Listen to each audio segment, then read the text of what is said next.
You can talk all you want about Hackstall. Bednar's the boss. Bednar's the boss. He's the guy who fired the guy to hire Dave Hackstall. Right. And nothing's changed. So it actually has changed. It's gotten worse. It's literally gotten worse. And so when I talk about the Avs power play, I don't refer to it now just as the worst in the NHL. I add a chapter to it. I say it's the worst in the NHL, and it is historically bad. It's historically bad. You look at teams over the last decade that play with a man up. The Avs are one of the worst.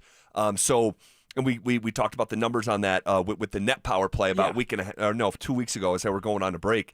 And then you go and you guys splinter off and you all shine on the power play. I mean, that is like, it's almost like you love to see it, but it's almost like, whoa. If you're Bednar, think about the unsettled nature. And obviously Hackstall is probably not sleeping, but like the unsettled nature for Bednar is like, I'm watching our guys score at a high level on the world stage of the Olympics with a man up, but we not only are the worst, we're historically bad at it. That's got to add pressure. Well, it's going to definitely add pressure. On top of that, you have to, as a coach, you have to take a step back and say, is it you? Is it the system? Is your voice getting a little bit stale? What's really going on?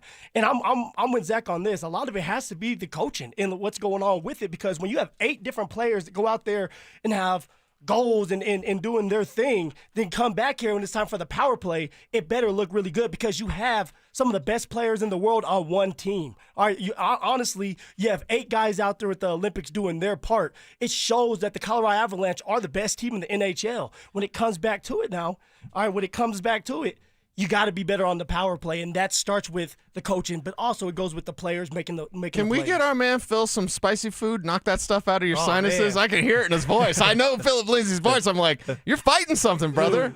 You're fighting something. You need some spice. I literally keep crushed red pepper with me. Yes. I am not kidding. Man. It's in my bag. Arms reach away. So if you need some, you're fighting something? Yeah, man. I mean, you know those kids come in with those nasty colds, and I'm at the end of it. I'm at the end of the cold. Let's go. And hopefully tomorrow I'm turning that corner. So get him some tea, throw in some of that crushed red pepper, or you drink coffee at all? I do all the time. Is it the frou-frou stuff like ZB drinks, or is it I real don't coffee? know. What Zach is likes this? Do you drink frou-frou? No, Zach likes the hardcore stuff. I like the fruity stuff. I like the sweet. You like the fruity I stuff. like the What's sweet in that stuff. cup, ZB? What's in the cup? It's just dark coffee with a splash of half and half and 1 raw sugar. Oh, it's Dover that has the caramel I was gonna macchiato say, type stuff. That's pretty based. Yeah, I was gonna say that's about as basic as you can get Okay, outside of just drinking it black. I drink it just black. Do you want a pro tip? Sure. For all the black coffee drinkers, black pepper.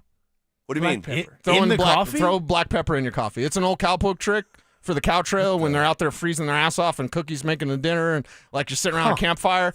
You throw a little pepper, ground black pepper in your coffee. It'll warm you up. It tastes great. Really? Yes. If I you would have never thought of haul that. around red pepper, I want you to try black pepper in your coffee. I have never heard of that. It's awesome. Ever. Now, unfortunately, when you're at a restaurant, the waitress might think you have grounds in your coffee. It's not grounds. Right. That's pepper, and it tastes great. Well, fellas, We cheers learned to you something. guys. AP, pinch hitting for Dover. Yes, sir. Love listening on the way in.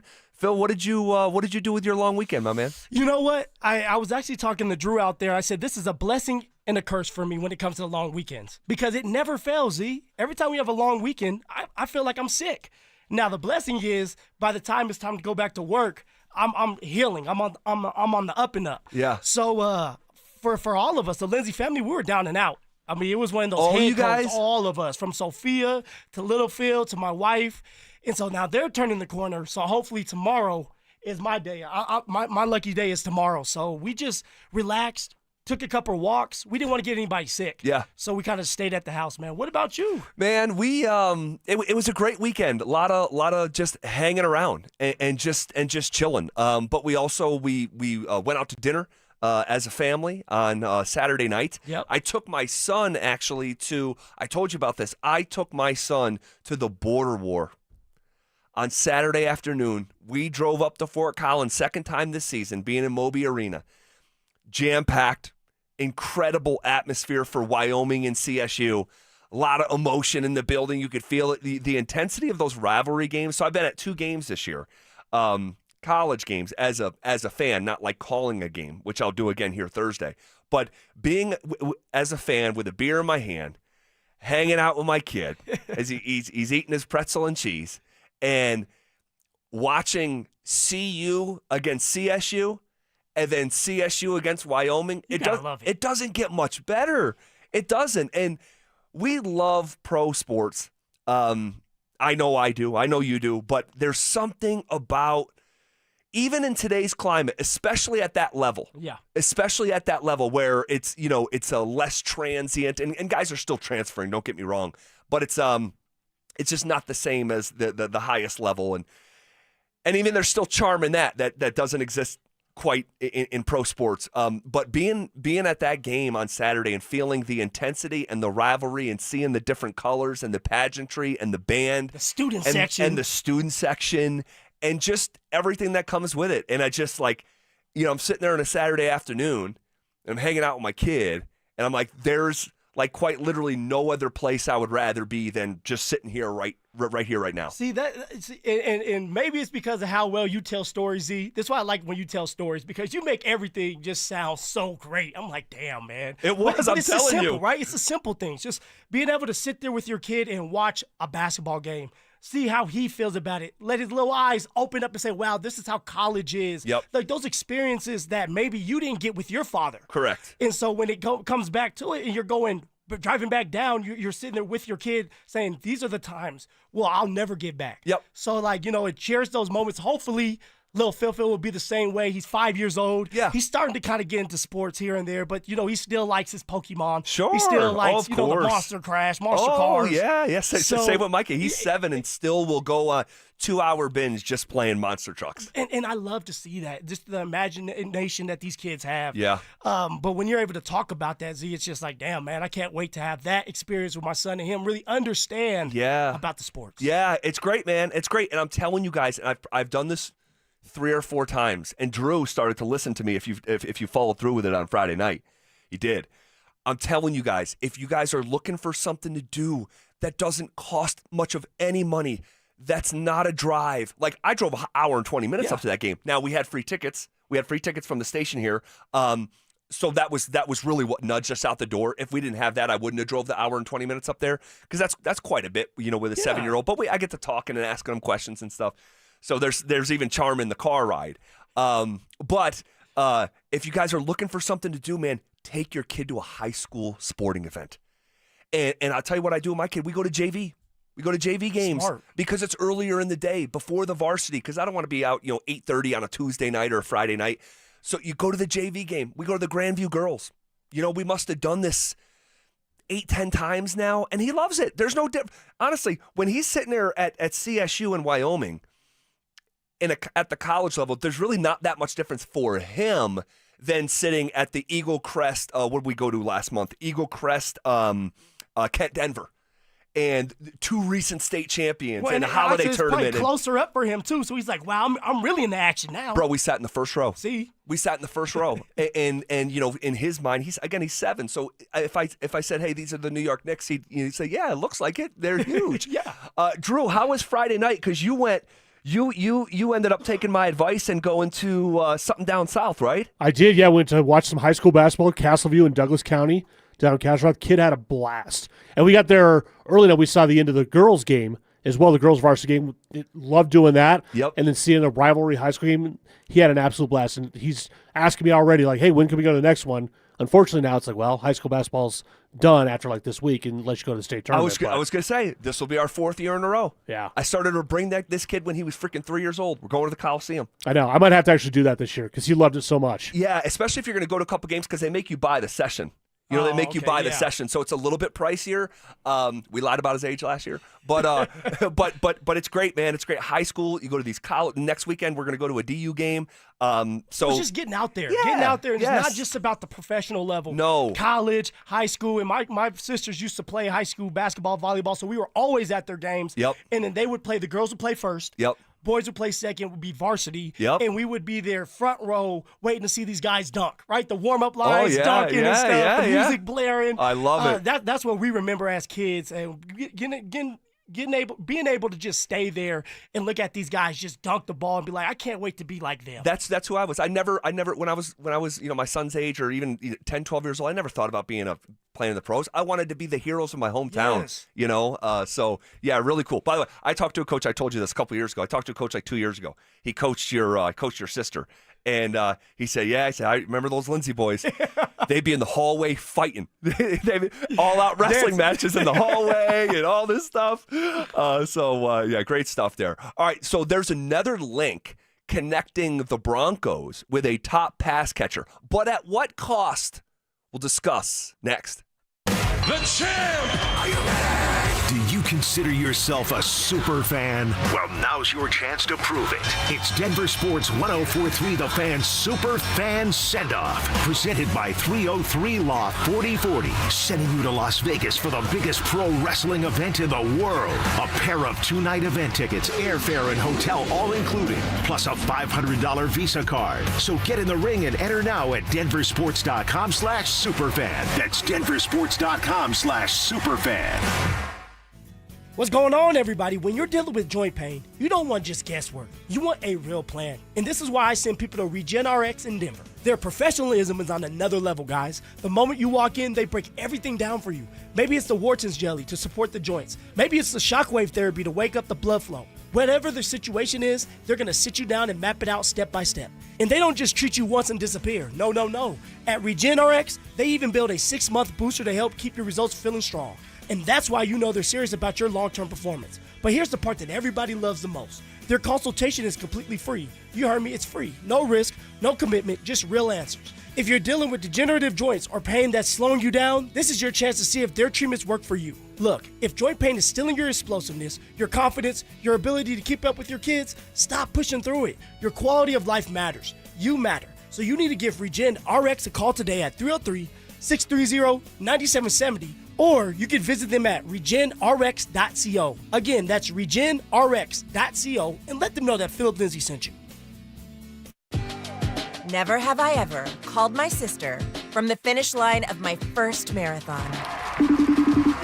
Hello? You won't believe where I am. Are you running? Mile 26. I'm gonna make it.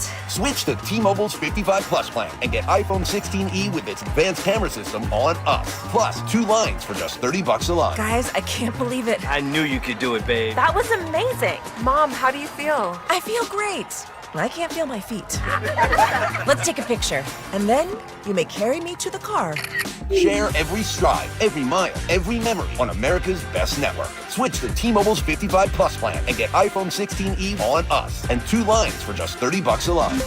With 24 monthly bill credits and 2 eligible port-ins on Essentials 55 Plus for well-qualified customers with autopay plus taxes, fees, and $35 device connection charge. Credits end and balance due if you pay off early or cancel. Contact us. Finance agreement 128 gigabytes, $599.99 required. Best mobile network in the U.S. based on analysis by Ookla of Speed Test Intelligence data 1H 2025. Visit T-Mobile.com. Hey, what's up, guys? It's Zach By here. For 50-80 Exteriors, Colorado homes face more risk than ever from intense weather, including wildfire exposure. 50-80 Exteriors prioritizes fire-resistant, non-combustible, low-maintenance exterior upgrades with reliable quality installations. Protect your home with James Hardy siding, TimberTech decking, and Pella Impervia fiberglass windows, all designed to stand up to heat, weather, and time. They also offer 60 months no-interest financing. 50-80 Exteriors, the altitude of quality. Hi, I'm Terrell Davis, 2-time world champion and Pro Football Hall of Famer. There is nothing more important than your health. This February, save up to 50% off on select premium equipment. Visit one of Fitness Gallery's 7 convenient locations from Colorado Springs to Fort Collins. Hey, it's Mike Evans. Restore your bald spot, reverse your receding hairline, or add volume to thinning hair with the same simple one-day treatment I received from Dr. Tanya Pauls of Advanced Hair. Your own natural hair begins regrowing the very next day, and your new hair is guaranteed to grow. Advanced Hair has changed tens of thousands of lives, including mine. For your free consultation, $250 off and 250 free hair grafts, call 720-459-HAIR, advancedhair.com. At Belco Credit Union, we want to make your dream renovation a reality.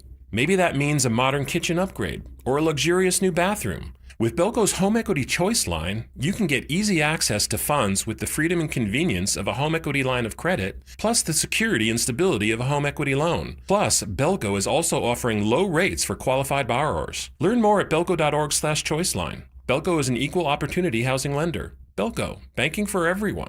Tune in Tuesday afternoons for Injury Insights with Zach Bai and Dr. Joseph Ramos to hear the latest injury news on your local teams and around the world of sports.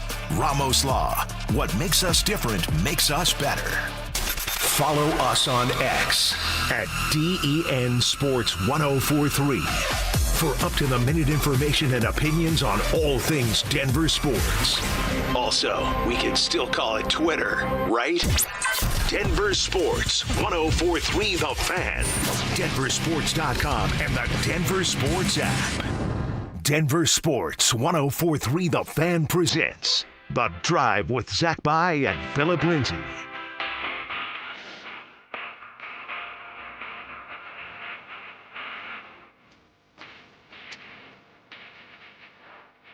Off and rolling. Here on a Tuesday, February 17th, after a 3-day weekend, I am thrilled to be back in the saddle with you, Mr. Phillip Lindsay. What up? Woo! What's going on, man? It's a beautiful day. I feel like we say this every single day. Even if it was snowing, I would say it's a beautiful day. Well, it would be beautiful then, too, because I would love a snowstorm. You know what? We need that moisture, bro. I'm getting nervous, Z. I'm getting nervous because of us not having that moisture. It's going to become summertime. It's going to get really, really hot in here. And nobody's going to take off their clothes. No. But my wife, right now, I kid you not, she's going around taking pictures of our house. Right, the inside of our house, because of what happened in California that one time with the fires. Yeah. And she's doing it for insurance purposes. Just wow, just that is next level doomsday prepper. Hey, but that's my wife for you. I love it. Right, she's ready. She's I ready. love it. She's ready for anything. If there's somebody that's going to try to take over America, she's ready for that. We're digging holes in the bottom of our house. I love it. I love it. I'd much rather have someone like that than someone who's doesn't know what's going on. 2 hours from then, I take the pictures, file the insurance. Take the picture. Dude, honestly, you know what I did this long weekend? I watered my grass, and my sprinklers are blown out. Yeah. But I'm walking across my grass to water. We planted a tree in our front yard. We took a tree out and then planted a new one. And I'm seeing dude on the news say hey, you actually have to water you have to water right now. See, because I didn't know that. It is so dry. And as I walked across my lawn, which is all obviously yellow and brown or whatever, to water the tree, I can feel the grass crunching underneath my feet. That's how dry it is. And I can't remember if I've ever felt that, literal crunching, like I'm walking across cornflakes, and I'm like, whoa. So water your grass. I'm about to water my grass when I get home tonight. So dude, so we bought a more traditional sprinkler that goes back and forth, like the sun rising and sun setting, and so our kids can run through it. Yeah. And so I'm like, dude, I am breaking this thing out, and I freaking watered my grass, just the front yard, for the first time since late summer. We're in winter. And you're talking about watering your grass. Dude, it was 70 degrees last week. That's crazy. I'm about to go water my grass. I'm not playing. Dude, I was thinking about it, and then I felt it underneath my feet, and I saw my neighbor down the street do it. I'm like, okay, that's the last nudge I need. I'm watering this thing. So we got a lot to get to today. Thrilled to be back here. There's another link connecting the Broncos with a top pass catcher, but at what cost? All right, this is not a new name per se, but it's a new scenario, and it's been put together by a really smart guy that I hold in very high regard. Not a hot take artist, pure informational type guy, which I happen to really enjoy. ESPN's Bill Barnwell. So he put together a handful of NFL trades, all right, and the Broncos made this short list. It's a trade with the Philadelphia Eagles. You guys may have seen it. It's A.J. Brown coming to Denver along with the Eagles' 5th-round pick for this year's draft, by the way. And going to Philly, it's starting cornerback Riley Moss along with a 2nd-round pick plus a 5th-round pick. So you're swapping 5th-round picks. Yeah. All right. Broncos is going to be a little bit later because they had a better year. So the Eagles are a little bit earlier. So you're picking up some ground in the 5th round, I guess. But you're sending out starting corner Riley Moss and a 2nd-round pick, and incoming is A.J. Brown. Where's the papers at? Let's do it, Z. Really? Let's do it. Go call Riley Moss right now. Tell him to bring his sleeves, everything. Bring his sleeves. Tell him he's been a great Bronco and that he's going to do a great job in the NFL, and he's only getting better, right? He's only scratching the surface, which he is. He's young. But we need playmakers for that offense right now. And the reason why I want to do that deal is you're bringing a star receiver in, and we're not talking about getting rid of Court. So you're still having Court in this scenario. So you have two big receivers, a star receiver with A.J. Brown. We've been talking about the weapons. We still have enough money to go out there and get a running back to pair up with R.J. Harvey. This year is all about year 3 for Bo Nix. This is all about the offense. And here's the thing about it. You drafted a cornerback in the first round last year, Jahdae Barron, who was the crystal, supposedly. Put him on the outside because you guys said yourself, George and Sean said it themselves, that he's very versatile. Yeah, very, outside, very. Yep. inside. Well, guess what, buddy? Jahdae Barron, you're going to the outside. We're going to pay our boy. We're going to pay Jaquan McMillan. And this is how it's going to happen. This is what's going to go on. And we're going to have better players for our offense. All right, you're going to have a really, really good cornerback in Jahdae Barron that's going to be able to grow. We're keeping one of our studs in Jaquan McMillan, and we still get a 5th-round draft pick. And you still make George do his job and go into the draft with his talent evaluating skills and pick up another really good 5th-round draft pick. I like it. Let's do it. So, okay. You don't sound crazy. This is not a crazy scenario because clearly Bill Barnwell's writing about it, all right? There is a perception that the Broncos need an upgrade at receiver, and I think there's some merit to it. We got to get rid of white chocolate, man. And then he's going to go join Cooper DeJean for the ultimate Caucasian secondary and Reed Blankenship. They're starting to there's something going on over there if this goes down. But I bristle at it. I'm not saying it doesn't make sense because it makes sense on a couple different levels. All right, and it would add an unequivocal number 1 receiver. Yeah. You know, that's who A.J. Brown is or has been. Stock a little bit down after this year. Did not have as great of a year. I mean, this guy was going for 1,400 yards not too long ago. This was, check the 1,000-yard season box. It's the immaturity stuff, Phil. I don't like it. It's for the same stuff with George Pickens that we talked about last week. Now, they're a little bit different. And they're at different stages. I think George Pickens just put together the 3rd greatest season in the history of the Cowboys with 14 whatever it was. I don't like inviting this type of personality who is a part of a winning situation. We spoke about it briefly in the past. A part of a winning situation, a Super Bowl situation. You are the number 1 target. It's not Devontae Smith. It's you. Yeah. And it's never good enough. And this is a guy who it seems like every 3rd week is causing some sort of commotion to the point where it literally culminates with he's reading a book on the sideline. He was just upset that day. He's a real talent. He's aging. He's on a huge deal, $96 million for just 3 years. And I go back to what I said about Pickens, along with the immaturity stuff that I mentioned about Pickens.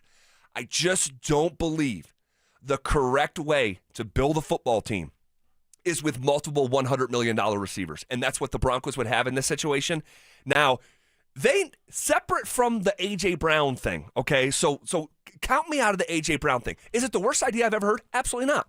Absolutely not. There's a scenario and a path where it could work. When A.J. Brown comes through that TV, all right, across the TV screen, you're going to be saying, this is not a drill. Because A.J. Brown is going to be a Denver Bronco. You think so? I do. Like, there's too much smoke starting to happen where it's like, okay, this is the second time we've talked about A.J. Brown. Yep. And it's like, what's really going on? Now, is A.J. Brown coming here? I don't know. But, Z, you bring this up all the time. Stephon Diggs, the Denver Broncos were in on Stephon Diggs. Yes. A.J. Brown is way better than Stephon Diggs. Yes, of course, he has a couple dramatic situations. He's a bit of a diva. He is. But isn't that almost every receiver? Not Pat Bryant, not Cortland Sutton. But they're young. They're babies. Court's, he's different, right? I will say Court's different. And at times I thought Court could get upset, and he never did. No. So, he's been a hats off to pro's him. pro, man. But those are receivers for you. Sorry for cutting you off. I just had to put that out No, it's there. fine. And you bringing up the Diggs thing, that does add a layer of credibility to the conversation, and why the conversation itself, whether you agree or disagree, has merit, because you were just going down a road last offseason with Stephon Diggs, and the dollars didn't make sense. You were willing to swallow the rest of the immaturity, the diva, wearing out welcomes. Like, they were willing to do that. So it adds a layer of credibility. But the other conversation, and let's just go into it. The Riley Moss conversation. Yeah. We'll continue that coming up next. Has the rubber officially met the road for Coach Prime and the Buffs? They have to win 8 games this year. They have to be competitive. You had the Heisman, you had your son, you revamped the team, you revamped the coaching staff. Now it's time to go to work. Now it's time to win games. There is no more excuses. Enough's enough. Denver Sports 104.3. The Fan. Hey, what's up, guys? It's Zach here. Talking to you men out there. Too many guys settle for a quote-unquote new normal. That isn't normal at all. Low energy, poor sleep, falling asleep after dinner, brain fog that makes everything harder, workouts that don't deliver results. Guys, these are classic signs of low testosterone. Most men, they just push through it. That's a part of getting older. Rocky Mountain Men's Clinic specializes in treating low T and men's sexual health. They have helped tens of thousands of men across the Front Range feel better, stronger, more like their old self again. And now they offer 4 targeted body composition plans featuring GH peptides, NAD+, GLP-1, PDA, and more to help men lose weight, support metabolism, and improve gains in the gym. Guys, when you combine low T treatment with these programs, most men notice real change. Not sure if you're suffering from low T? Go take that 10-question quiz at RockyMountainMen'sClinic.com. Then schedule a consult. 5 locations to serve you. Check. Nearly a decade in our market. Check. Guys, don't wait another year. Call them 720-440-7900 or visit them online at RockyMountainMen'sClinic.com.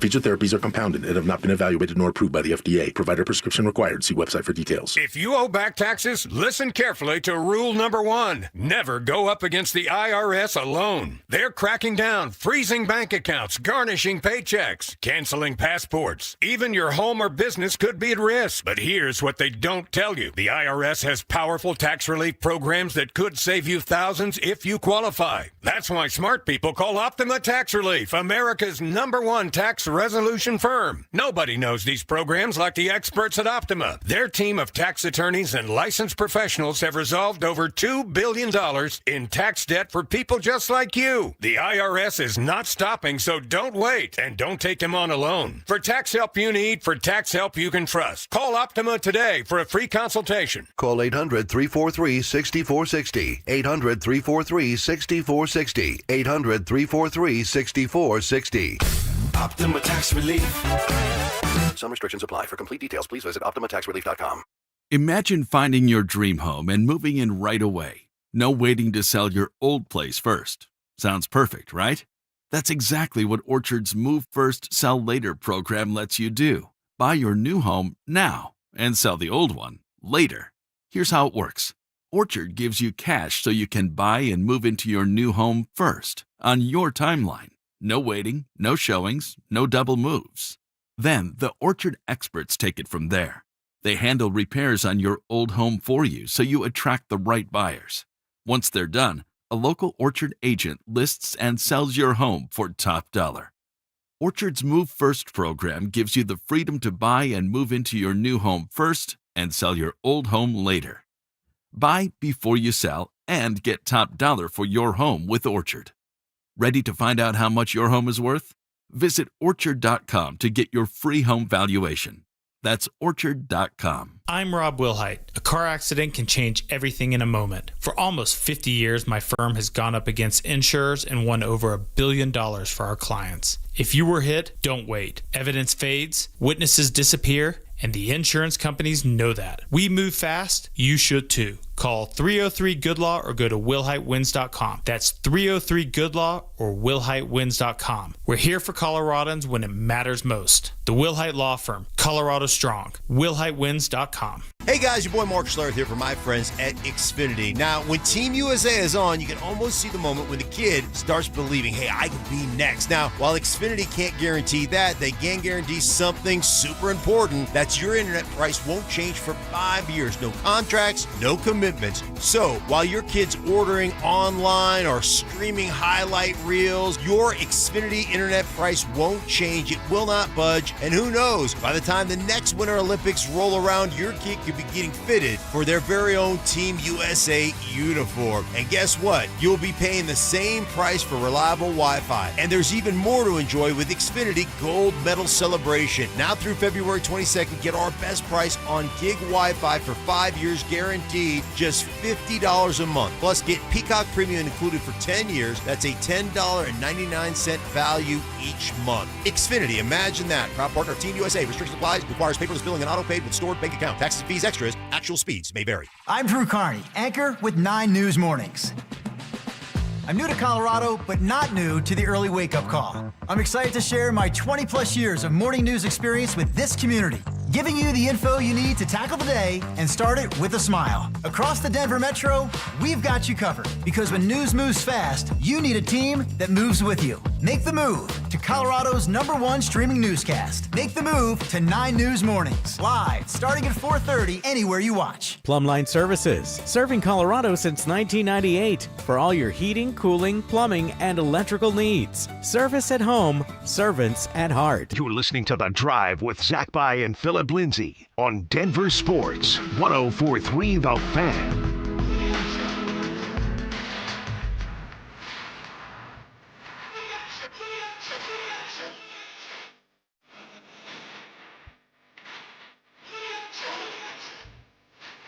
All right, we'll just continue this conversation that we were having because I just think there's more meat on the bone, and we'll circle back to what we were going to do here in just a few minutes.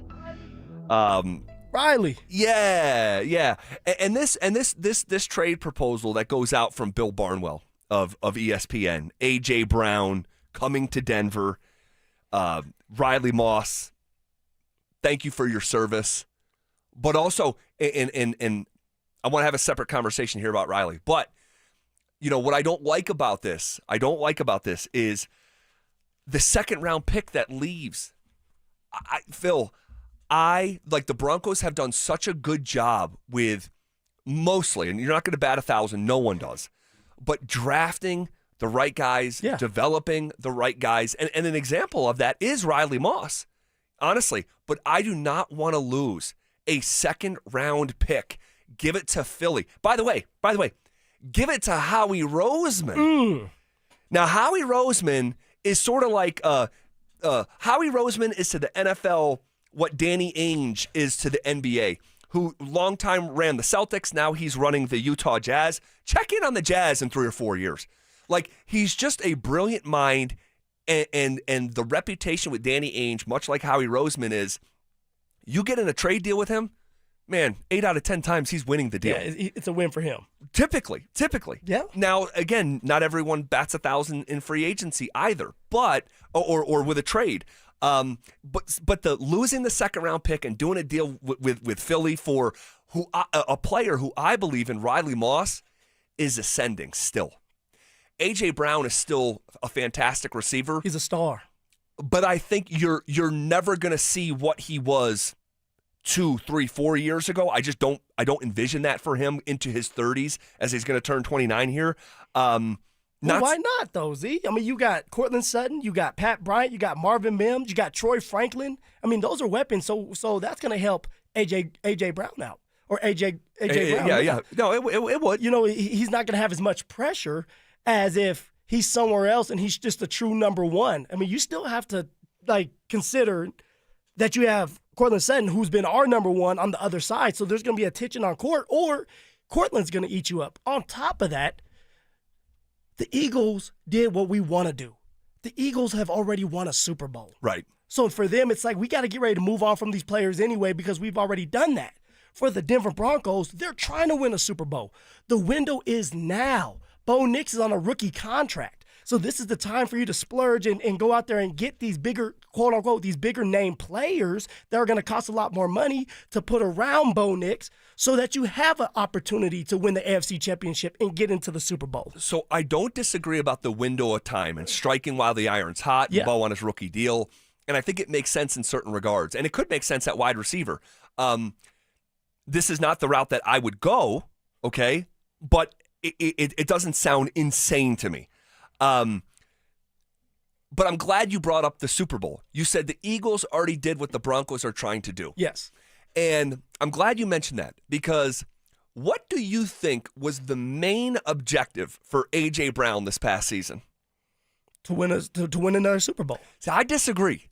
So what did you think it was? And look, I don't know his heart, okay? So maybe it all stems from all the frustrating points about him, and his diva nature is all about trying to win a Super Bowl. Maybe that is. But I would just guess, knowing that league and following it for 25 years and personalities like his at that position, like, you got your ring. Yeah. You got your money. And he has come out and said, and like literally vocalized, I want to be known as the best wide receiver in the NFL. And that's great that you have that goal, and that comes, a competitive spirit and all that. But if I were to guess, again, I don't know his heart, so I'm speculating. But if I were to speculate, the number one goal for A.J. Brown this year, judging by what I saw, was whatever was best for A.J. Brown. And I just don't know, because right now, you're right, you said it earlier, you go, Cortland's different. Now, if you want to upgrade the position, I'm all for it, but with the right human beings, and I just don't know if he'd be the right human being for this specific situation and scenario. If A.J. Brown is unhappy, he's just going to be unhappy, because even this year, he was targeted 121 times. It still wasn't good enough for him. I think there was more to what was going on over there than meets the eye with Jalen Hurts, with the coach, with just the dynamic there, not being on the same page. Their OC stunk. They fired him. I think it was a one and done. Yes, I want to say. Yeah, it was a one and done. So a change of scenery is always good for a player. A.J. Brown, he'll bring that veteran presence that you're looking for, that has already been there, done that, has won a Super Bowl, can get us over the hump. That's all you're looking for is 2 years. 2 years after that, you can say, hey, AJ, look, we're not paying you anymore. You've been paid fairly. Now it's time for you to move on. But we needed you at this time to help develop Bo Nix. That's my thing, is I'm looking at all the weapons offensively now. Defensively, we're kind of secure. We end up Mostly. Yeah. We end up there and paid pretty much everybody that we wanted. Now, of course, you want to go into the draft. We still have our first-round draft pick, so if you want to spend it on a tight end or maybe another defensive player, a defensive tackle, then you can do that. But just add those weapons. A.J. Brown, come here. Come to Denver. All right, help us out. Well, my door is locked. Well, I shouldn't say it's locked. It's closed. It's not locked, though. It's closed. It's not locked, for all the reasons I mentioned. Now, separately, though, you have the Riley Moss conversation. This one is about as legitimate of a trade conversation that you can have here in Denver, because they drafted Jaquan McMillan's replacement. The replacement said, hold my beer. All right. Or the guy who was supposed to be replaced, rather, said, hold my beer. And Jaquan McMillan, he's not going anywhere. He's 26 years old. And Moss, it just feels like, not like the writing's on the wall necessarily, because I don't think you can, having an extra awesome cornerback, that's a luxury. That's an awesome thing. Who, by the way, is on a rookie deal, okay? And so this is it's not a must. It's not a need. But I think that if you were going to rearrange some of the furniture in the secondary, Riley Moss would probably be, at this point, the one to go. And he's a good player, not a great player. We know the penalty issues. Yeah. The analytics and the advanced numbers say, man, this guy's pretty freaking good. And we talked about it all year. You don't see Riley getting cooked and, left in the dust looking like Levi Wallace or fill in the blank. But it just he could be a victim of circumstance and a victim of vision. Mm. And the vision is Sean's. And the vision's going to be Jahdae Barron. Yeah. And then you sit here, you have Jaquan McMillan that earned his money. That's like, do you really want to let go of a guy that was cheap that we found, okay, undrafted free agent? He's playing the best football of his career, and we have him right here in front of us. Let's just pay the man. Yeah. All right, pay the man. He knows the system. VJ is coming back for the third straight year. Mm-hmm. So, why mess that up? Fourth straight year. Yeah, VJ. Yeah. So fourth year as a defensive coordinator. Why mess it up with players that already know the system? It's going to be easy for them in camp in the summertime, getting ready for the season. And now you have Jahdae Barron, who can play the outside because he's very versatile. He's that crystal. Now it's time for him to grow up, and he'll get more opportunities. And now someone like Riley Moss, he'll get his opportunities with Philly. Or another team. Another team. Outside of this fictitious scenario. Does VJ get a vote, you think? I think so. I think Sean's going to go into his office and ask, who would you rather have, Riley Moss or Jaquan McMillan? He's probably going to say Jaquan because it's hard to find a good nickel. Riley, it was a headache probably for them with the holding and trying to take up for him and always come to bat for him. So I'm gonna say he has a little bit of say, and it's going to be, hey, I want Jaquan McMillan, and that's VJ that is. I want Jaquan McMillan. Let's trade Riley, and then Jahdae Barron's our new outside cornerback. We'll circle back to that question. I think it's interesting. All right, shifting gears here. What did you make of Jamal Murray and Nikola Jokic's All-Star Weekend? We weren't here yesterday to react to it, but we'll change that next. If the goal is to win a Super Bowl, hey, let's go, bring it out! Do the Broncos need a new top target in the wide receiver room? What he brings to the table, I do believe that he can be your main wide receiver on a championship team. All he does is work. He's a great leader for that football team. I like to see more, but I really do like Cortland, and he can be the main guy on a championship team, no doubt about it. Denver Sports 104.3. The Fan.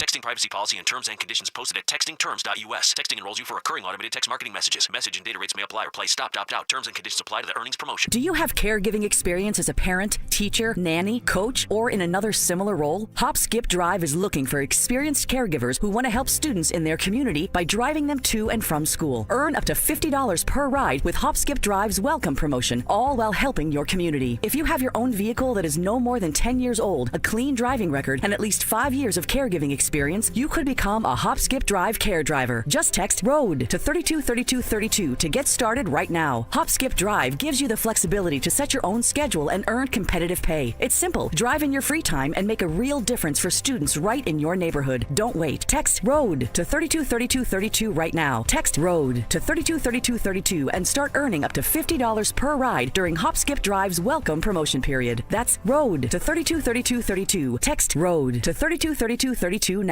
Hey, it's Flo here to say drivers who switch and save with Progressive could save hundreds. Nice! With my new savings, I'll get some hiking gear. It'll be great for my outdoor era. I don't know if it counts as an era if you just buy stuff. I got a cute hiking backpack. It's an outdoor era. Well, you only bought one thing. I don't think it's an era. Well, I think we're in a agree to disagree era. Yeah, sure, you're probably right. Anyway, with the money you could save by switching to Progressive, you can afford to switch to other things in life. It's my savings era. Also, everything you do is not an era. Progressive Casualty Insurance Company and Affiliates. Taxes was feeling so stuck.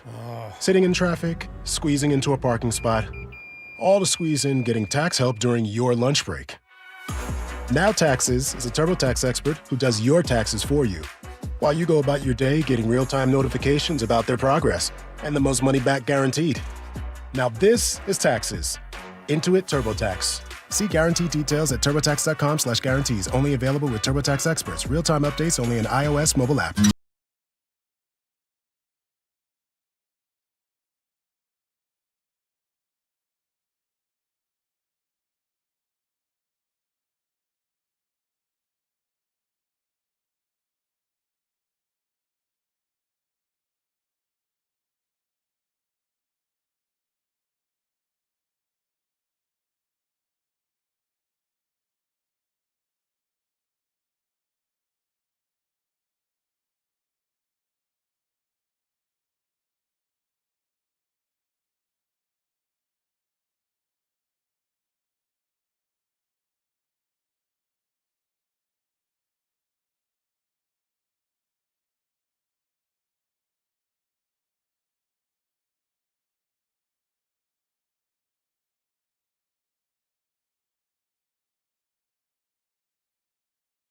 I'm here for SodaWeightLoss.com, and they changed my life so much. I know how to eat, what to eat, and when to eat thanks to SodaWeightLoss.com. I lost over 60 pounds a few years ago, and I'm never going back. Having my own nutritionist made all the results. A real person, so I could go with questions, concerns, and maybe just even sometimes just need some encouragement.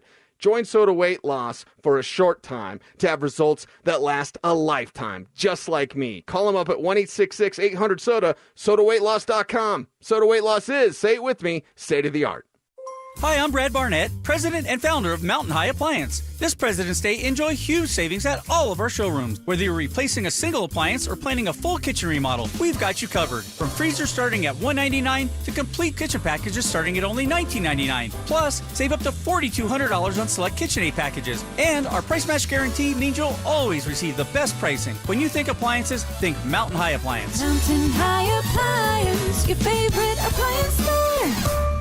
Thank you. Stream Stokely and Evans with Mark Schlereth, Dover and Cecil, The Drive, and all your favorite shows on the Denver Sports 104.3 The Fan app.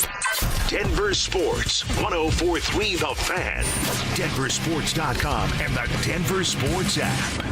It's The Drive with Zach By and Phillip Lindsay on Denver Sports 104.3 The Fan.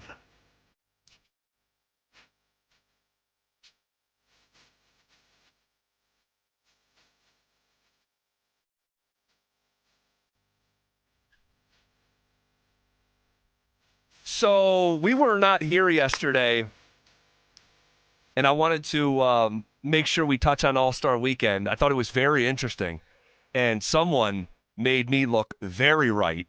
Going back to Friday's show. We'll talk about that here in just a second, but first, calling all wrestling fans, we have your chance to go to Vegas for the biggest pro wrestling event in the world. It's the Super Fan Send-Off presented by 303 Law 4040. You get a pair of 2 nights tickets to the event, round-trip airfare for 2 from Denver to Vegas, 2 nights hotel stay, and if all that wasn't good enough, you also get a $500 Visa gift card. All right, maybe you can get one of those replica championship titles that I have and sometimes bring in here. For more information and to enter, head to denversports.com/superfan. My kid is Cherry Creek. They,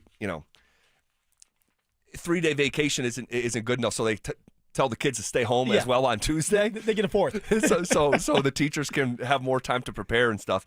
And so I was home with my kid, and when it's just he and I, and my baby daughter isn't around, my 4-year-old, I let him watch wrestling for the first time. Coming off the top rope with it.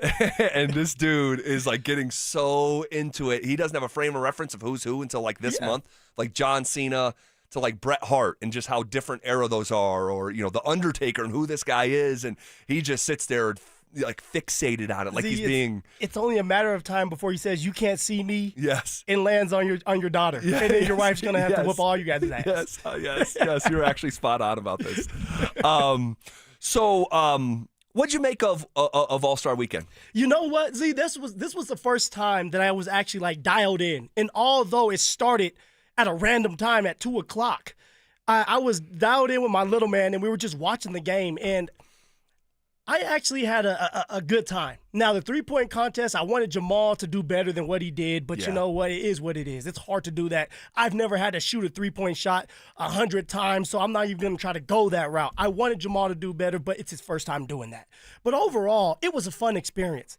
It was the first time that you had guys actually competing at times. Well, first time in a while. In a while, I should say that. You look at you, all right? In a while, you're right, Z. Yes. Because it used to be what we saw over the weekend was the norm. That's how it was for decades. Yeah. It's been this era of NBA basketball. And I think it's these guys make so much money. They are not incentivized by anything else. Not representing the East or West, not representing the history of the All-Star game, not representing the game globally. They're not interested. In 2006, I mentioned this last week, in 2006, 20 years ago, the max contract was $14 to $16 million, just depending on which max you qualified for. Crazy. Now it's $50 million. 50 for one season. I mean, it's unbelievable. Go look up Jaylen Brown's contract, the Boston Celtic, because if you hit all NBA in a contract year, man, it's just insane. It's 30% of the salary cap goes to you. So anyway, but It was so refreshing to see. But on Friday's show, do you remember, and I'm putting you on the spot, so no pressure, do you remember my prediction for the All-Star game? I do. Wemby. You said that Wemby was going to be the reason why these guys out there are going to play hard. Yes. I said it's not going to look like the NBA Finals or anything, but it's going to look, I believe it's going to look different. I was hopeful that it was going to look different for the first time in years. And I said the reason is Victor Wembanyama is going to go out and try to embarrass these dudes because he doesn't care. He has got an edge about him. He doesn't care. And you literally saw it on the very first possession. This guy was posting up and wanted the ball. This guy's doing chase down blocks. He's rebounding out of his zone, hustling on closeouts. The dunks. And the blocks. Like, come on. Dude, it was crazy. And then it was like, oh, crap. It was like literally, not to sound like a jerk, but it was exactly what I talked about on Friday. The Americans are going to have a decision to make. Are we going to let this guy embarrass us, or are we going to raise our level of competition? And they did. And guess what? A basketball game broke out. There you go. And it was awesome. Simple, right? Simple. Just compete with each other. And it was fun to watch them go back and forth. Now, of course, it's Team USA here on both sides for me. But it was good to just see all the guys go at it. And then you had Kawhi Leonard going crazy. All right, that was fun to see. And I think for him, it was a good opportunity for him to show the world that, hey, I still got this when I'm healthy. And he even said it at the podium, like, I believe I'm one of the best basketball players when healthy, when I'm available, when I'm playing basketball. And it's the truth. Well, I'm glad that that's his mindset this year, because last year at the start of the year, it was basketball is just what I'm doing right now. And so a very different tone, very different approach. And guess what? Shocker, very different results. You got to be an all-star for the first time. Now, he didn't have a great weekend. You know, you talked about he didn't make it out of the first round in the three-point contest. And the game itself, dude, my guy was struggling. I mean, missing almost everything. He started the game, I think it was started the game 0 for 6. You think that was just jitters? I think a little bit, yeah. You know, just being there for the first time. He was a virgin before all this. Yeah. It's like it was his first time. Be gentle. And then when he realized, like, hey, like, I deserve to be here. I belong here. He settled down and he started to play better than he did at the beginning. He did. And actually, he was struggling so bad when he started 0 for 6 and he made his 7th shot for his first shot. He turned over to Jokic and the end of the bench and did like a phony celebration, like, yay, like I scored. I scored in the All-Star game after going 0 for 6. But that was cool to see, and it was just cool to see him on that stage. Yeah. No one outside of hardcore Jamal or Nuggets fans is going to remember his stat line from the All-Star game. It's about one thing. Were you there? And Jamal was there. And it was really cool to see. Jokic, you had to squint to make sure he was there. Because my man, he was so disinterested.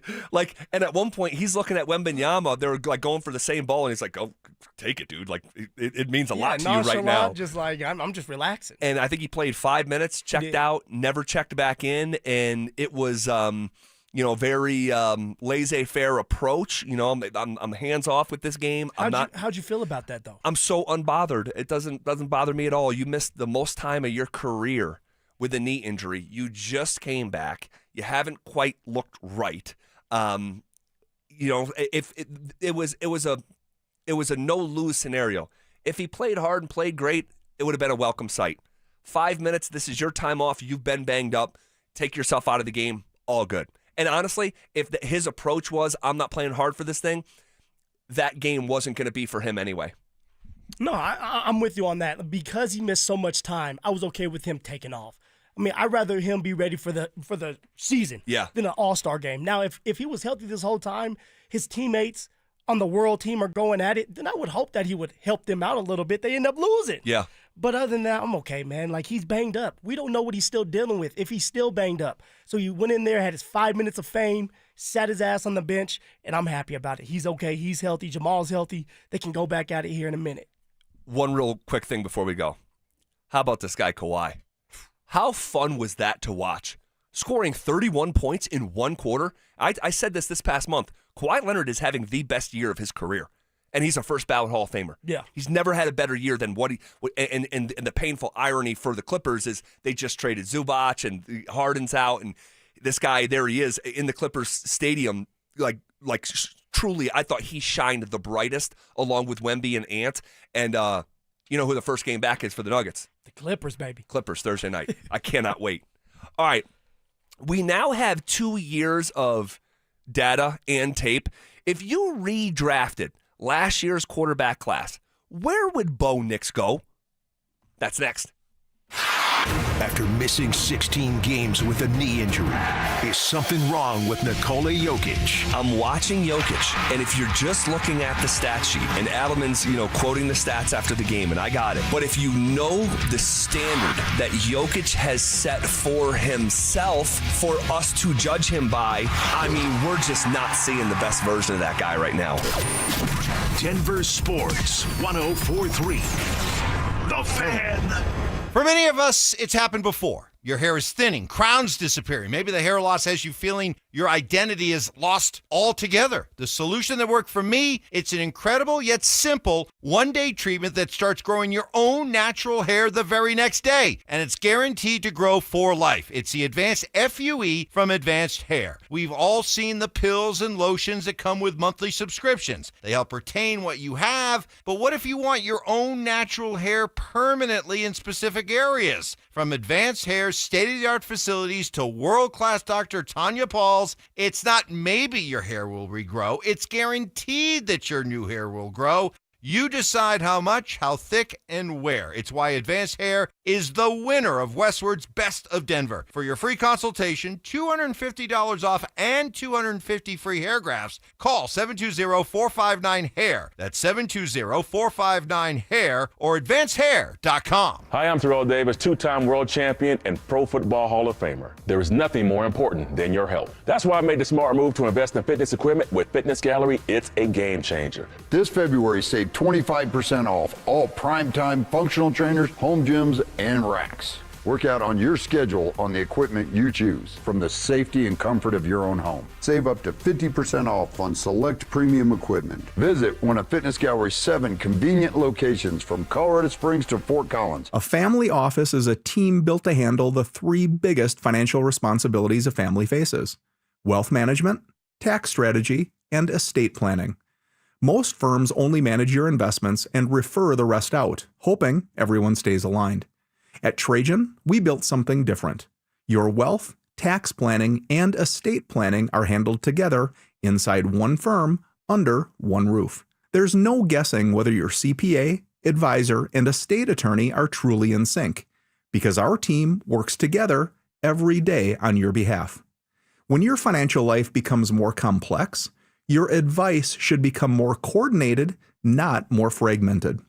One plan, one trusted team. Call Trajan today, 720-204-8100. That's 720-204-8100. Trajan Wealth, an SEC-registered investment advisor. Additional services through Trajan Estate and Trajan Tax. Additional disclosures and accreditation at TrajanWealth.com. Babe, your arms look amazing. Working out is paying off. Thanks. I just wish my chest matched. No matter what I do, I'm frustrated with my man boobs. Hey, don't beat yourself up. More than half of men have gynecomastia. It's gland tissue, not laziness. Same thing is happening to my friend Trisha's husband. He went to Dr. Cameron Dastery at Modern Surgical Arts of Denver. For real? You get good results? He got great results. Call him, honey. Call today. They're offering complimentary consultations for the fan listeners. 303-470-3400 or at modernsurgicalarts.com. Everything is getting more expensive. Gas, groceries, and especially rent, which can go up every single year. But as a homeowner, you have a secret weapon. While the world gets pricier, a fixed-rate mortgage stays exactly the same. That stability isn't just peace of mind, it's your family's financial foundation. American Financing understands home ownership creates wealth. Every monthly payment builds equity and stacks your net worth on autopilot. It's how the middle class actually wins the long game. Your home is a flexible asset. You can live in it, rent it out for passive income, or pass it down to your children. Renting gives you none of that. American Financing salary-based mortgage consultants can help you get pre-qualified with no upfront fees. Call American Financing today and get a pre-qualification letter in 24 hours or less. Call them at 303-695-7000. That's 303-695-7000 or online at americanfinancing.net. Secure your rate, build your wealth, and get the cash you need NMLS 182334, NMLSconsumeraccess.org. A lot of personal injury lawyers make claims about how good they are. But how do you know who's the best? Who will fight to get you the money you deserve? At Berg Simpson, we don't rely on simple claims like other firms. We have 27 best lawyers in America, 17 super lawyers, and we're one of the National Trial Lawyers' top 25 most influential law firms. Compare us to other firms, then call Berg Simpson. If you've been injured, call Berg Simpson for free now at 303-790-2525. BergSimpson.com. Good lawyers changing lives. AutoNation's New Year, New Wheels event is going on now. Drive any new or used vehicles 0 down and 0 payments for 90 days. Save thousands on your favorite cars, trucks, and SUVs. Plus, we'll buy your car for top dollar today. Don't miss 0 down and 0 payments for 90 days. Hurry to your nearest AutoNation store or AutoNation.com. On select models with approved credit, interest accrues from date of purchase. See store for details, subject to in-store verification. KKFN and KKFN HD1 Longmont, Denver. You're listening to Denver Sports 104.3. The Fan. Leading off with the big story of the day, here's The Drive with Zach By and Denver, Colorado's own Phillip Lindsay. 1 hour in the books. Quicker than a New York minute. Hanging out with you here on a Tuesday. It kind of feels like a Monday. All right, we are officially in late February. Think about that. Crazy.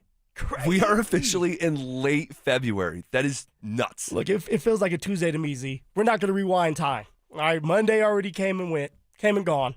Now it's time for Tuesday. We're having a fabulous show. It's going to continue to grow and get better today. And then we're going to go on to Wednesday, then Thursday, and then Friday. Here we go. Well, speak for yourself about the Friday one. Oh my gosh. Yeah. I love it. We were just talking a little bit about All-Star Weekend. We didn't get a chance to react, so did some of that just now. And looking ahead, here's what I would like to do. We don't have to stick to this. But it is, we have entered, and there's real stuff going on. There's real tangible stuff going on. Free agency is less than a month away. Yeah. I mean, I just said it's late February. Soon we're going to turn the page to March, and after March is April, and that's the NFL draft. Well, the NFL right now, today, they could start franchise tagging people if they really want to. That's right. I don't know if Denver, my guessing is Denver's not going to put a franchise tag on any of the players that are free agents this year. But, yeah, they can start. The NFL, these teams can start franchising players that they want to keep. And that could be relevant to the Denver Broncos, as the decision was made today by Seattle to not put the franchise tag on Kenneth Walker, K9. Super Bowl MVP. So thank you. We can get to some of that here shortly. But it's within all that tangible stuff, it's also like ranking season. All right, and you're seeing a lot of these lists come out, and ranks, and we love it. We hold it where in the position where it is, right? We talked about this last week with Nick Shook from NFL.com, who had Bo Nix ranked as the 18th quarterback in the NFL. He had everybody shook. Everybody was upset and mad at one guy that decided to put his thoughts out there. Yeah, and so I'm not going to get in a tizzy over someone's opinion who I couldn't pick out of a lineup. No. That's just me. But we can do our own rankings here. And here's what I would like to do, if you're okay with this. What would you like to do? Today is basically what this week could be for our show, for a handful of segments, not the whole time, obviously, but a comprehensive conversation about Bo Nix and his standing within the NFL. Starting with his draft class today, moving to the AFC tomorrow, and then on Thursday, talking about the whole league and where Bo Nix stands within his draft class, the American Football Conference, and then the entire NFL. I love it. Z, this is your world. The listeners and myself, we're just living in it. Well, it has a chance to be fun. It does. I love it. So, Bo Nix draft class. Before we get into actual rankings, who do you think has the most natural talent in the class? Natural talent, I'm going to have to say the number one overall pick in Caleb Williams. I mean, my man could do everything. Run, throw on one leg for a touchdown when it matters the most. Very, very athletic. His biggest knock was, like, one, consistency, and two, mentally, was he all there? We all saw when he was with the USC Trojans, he was crying in his mama's arms. That's not a good look when you're a franchise quarterback for an organization. But and then after the game saying, I just want to go home and watch a show with my puppy. He did say that. We all like to cuddle with our puppies, right? Of course. No, and so with that being said, you talk about just raw talent. That's Caleb Williams, man. Hard to disagree. That would be my answer. But I wanted to ask that because the next question is, okay, who's got the next most talent in that class? Now, this is, and I think that the conversation is, it has some value to it because when we had these conversations a year and a half ago, 2 years ago, whatever it was, leading up to the 2024 class, it's all forecast. Now you have 2 years of data and eye test to draw from. And I've heard it said, and I think I subscribe to it myself, you can't really evaluate a player until he's got 2 seasons underneath his belt. Yeah. And so here we are, 2 seasons underneath a lot of these guys' belts. And we'll talk about the reason why some of them fall short of that threshold of 2 seasons. And it's just the conversation has different texture to it when you actually have seen the guys play for multiple years in the NFL. So who's got the second most raw talent in the class? Well, because you said raw talent like that. Now, this guy that I'm getting ready to bring up, he didn't have a full season this year, but his first year was phenomenal. His first year, he took his team to the NFC championship. All right, 1 game away from the Super Bowl, and that's Jaden Daniels. Now, this year was cut short because of injuries. Then when he came back, he dislocated his elbow, came back from that, hurt his elbow again. But we're talking about raw talent. And that man, Jaden Daniels, has a bunch of talent. Fast, all right? He's shifty. He can throw 100 yards if you really wanted him to. So he has a strong arm. Very smart. And it showed his rookie year. Second year, he struggled. All right? Injury bug latched onto him, but raw talent. Let me just say this, too, about his second year. Oh, go ahead. Definitely injury bug for sure, but also when he was out there, did not play as well. Yeah. And that's a fact. So I don't want to not put that in there. Thank you for shoehorning that one in, Z. But overall, you talk about raw talent. Jaden Daniels is that guy. Raw talent now. Yeah, you want to know what? I'm between him and Drake May.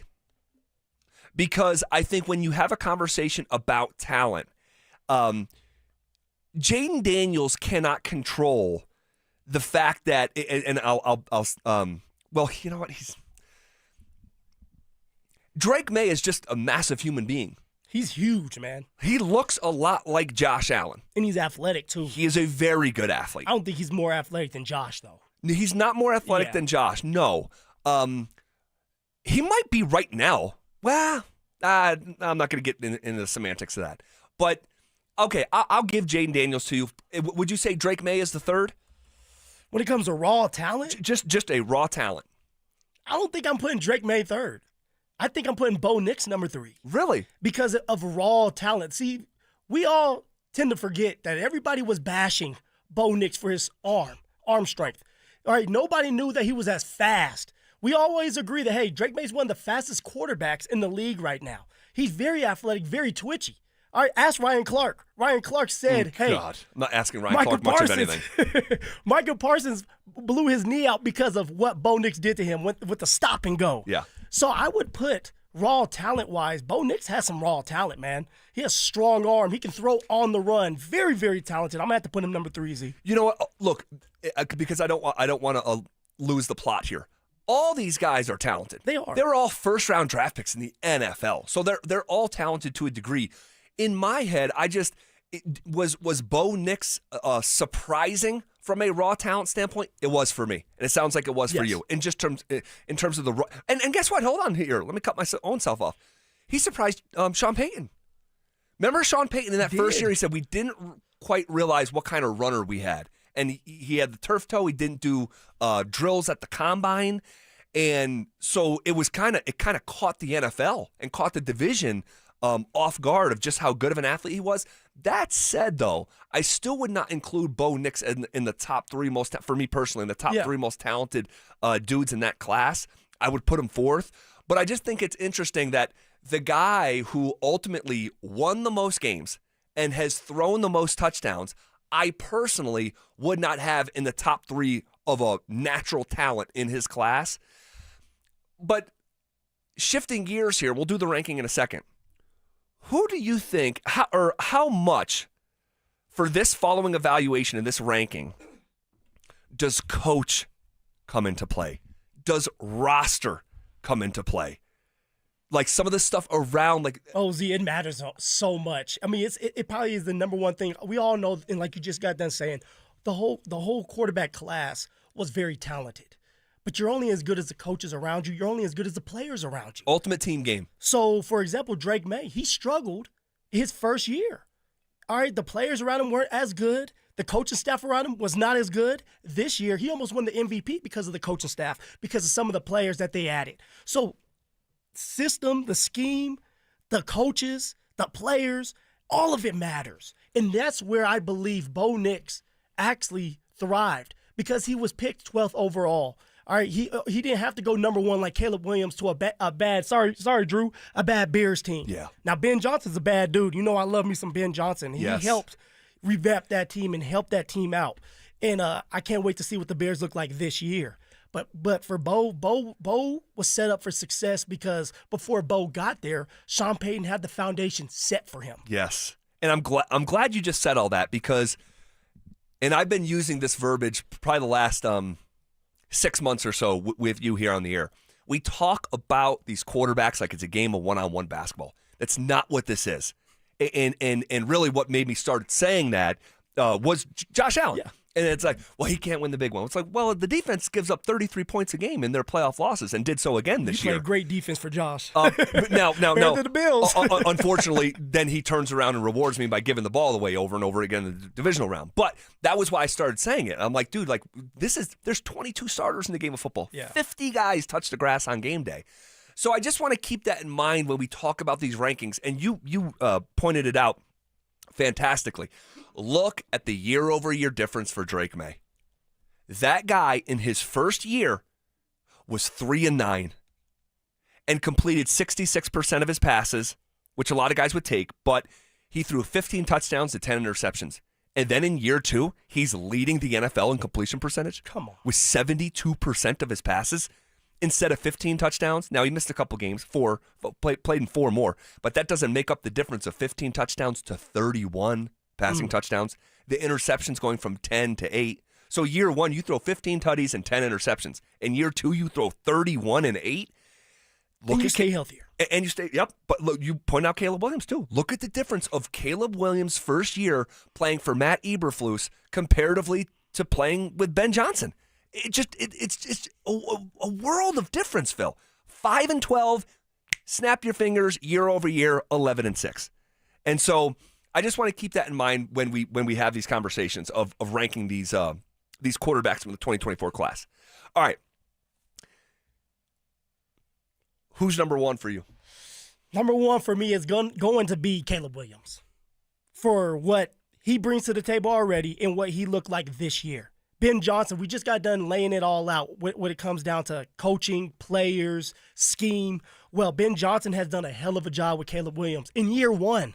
What does that look like in year 2 for Caleb Williams with better players around him, a better defense? They have really good offensive weapons, but a better defense so that Caleb Williams has more opportunities to hit a home run. I mean, you have to love it. So Caleb Williams being the number 1 overall pick, Ben Johnson being an offensive-minded coach, I'm going to have to go with Caleb Williams number 1, man.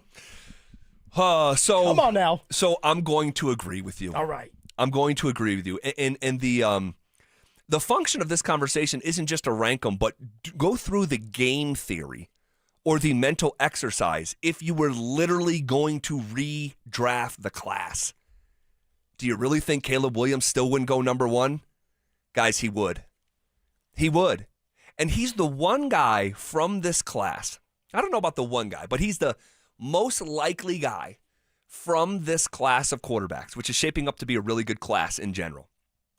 He's the one guy that you could say, man, in 3 years, he's going to be the best quarterback in the NFL. Yeah, you could say that. I don't know if you could say it with real conviction about anyone else. And I don't mean to be disrespectful to Drake May because the guy finished one vote shy of MVP. So I know how it sounds to a certain ear. But that said, also, I watched the playoffs, and it's hard to forget what I saw from Drake May.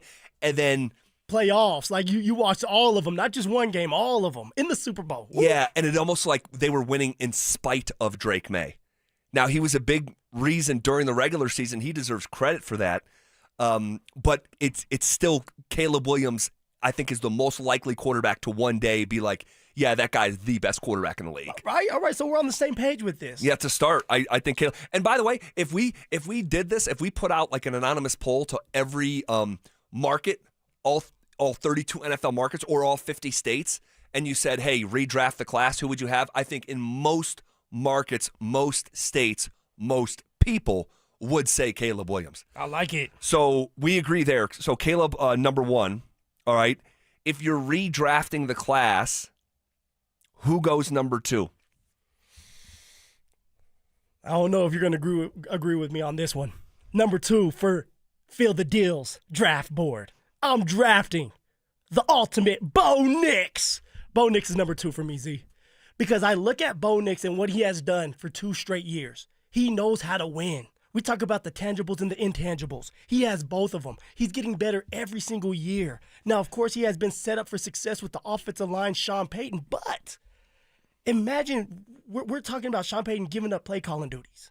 Imagine if he had somebody, and I don't want to be disrespectful to Sean Payton, but like someone like Josh McDaniels, the offensive coordinator for the Patriots, New England Patriots, in his creative mindset and what he has done for Drake May. So imagine if someone like, let's say, Davis Webb comes in here and changes a couple things up, and now you have Bo Nix flourishing. Now you have Bo Nix starting fast, right? Start fast, finish strong. Bo Nix has struggled at the beginning of two seasons, but he has finished strong at those 2 seasons. So for Bo Nix, I would have to put him number 2 because of what he's bringing to the table. 2 straight years we've been in the playoffs. Because of him getting hurt, we did not go to the Super Bowl. And the fourth quarter comebacks. That's important because that means that man has ice in his veins. Any teammate wants to be around a quarterback that knows when it's time to play ball, that when it matters the most, he is going to come through for his team. You trust it, you rely on him. I think Caleb Williams showed that this year, too. And Caleb Williams is right there with him. Who led the league in fourth quarter comebacks this year. Yes, It wasn't you're Bo. always believing. Yeah, it was actually Caleb Williams in that category for this year. How come not Jaden Daniels? Because you were like the biggest Jaden Daniels fan from what I remember. I think with Jaden Daniels, what scares me about him is still the injuries. Because he's Z. I mean, he is a skinnier guy. And if the injuries continue to latch onto him, he won't be the guy that we all think he can be. And I think that he took a step back. Even like you said earlier, even when he was playing, he wasn't the best version of himself. No. Now, can it help him with a different offensive coordinator that's coming in this year? Yes. Can it help him by being healthy and getting better weapons around him that's a little bit younger? Yes. But for Jaden Daniels, like I'm a little shy or scared with the injuries. So how come? There you go. Look at that smirk on your face, hold bro. on. I just want to talk to you here. All right. What? How come Bo Nix is number 2 on your list? Yes. He got injured and derailed the trip to the Super Bowl. He got injured at the end of the year. He got injured at the end of the year, but it was the third time that he had hurt his ankle, one of his ankles. Third time it got, it ended his season, surgically repaired, right? And that doesn't concern you at all. But Jaden Daniels gets hurt one time, and he's knocked off his perch at number 2.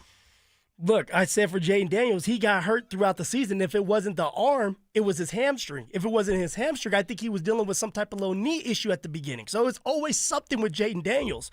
With Bo Nix. So as long as they were different injuries. AZ, with Bo Nix. But he's still, if it's the same one repeatedly, that doesn't bother you. He played all 17 games last year. He did. He played all 17 this year. He did. And then he had this issue. After beating, he beat the Bills and then got hurt with one play left. Mm-hmm. So, yeah, that's why I have Bo Nix in front of Jaden Daniels. All right. All right. Who's number 2 for you? I went back and forth on this, man. And for me personally, it's also going to be Bo Nix. I'm surprised that you decided to put Bo Nix number 2. Why? I think you would go with someone like Drake May. Drake May almost won the MVP.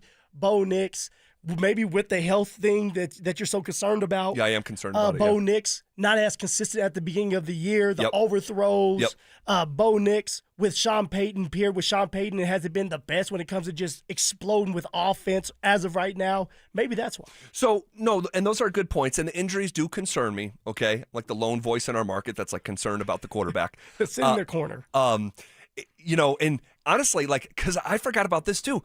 Why? I'm not even going to keep going down the road. But a thought crossed my mind. It's like, why was Bo Nix a surprise runner?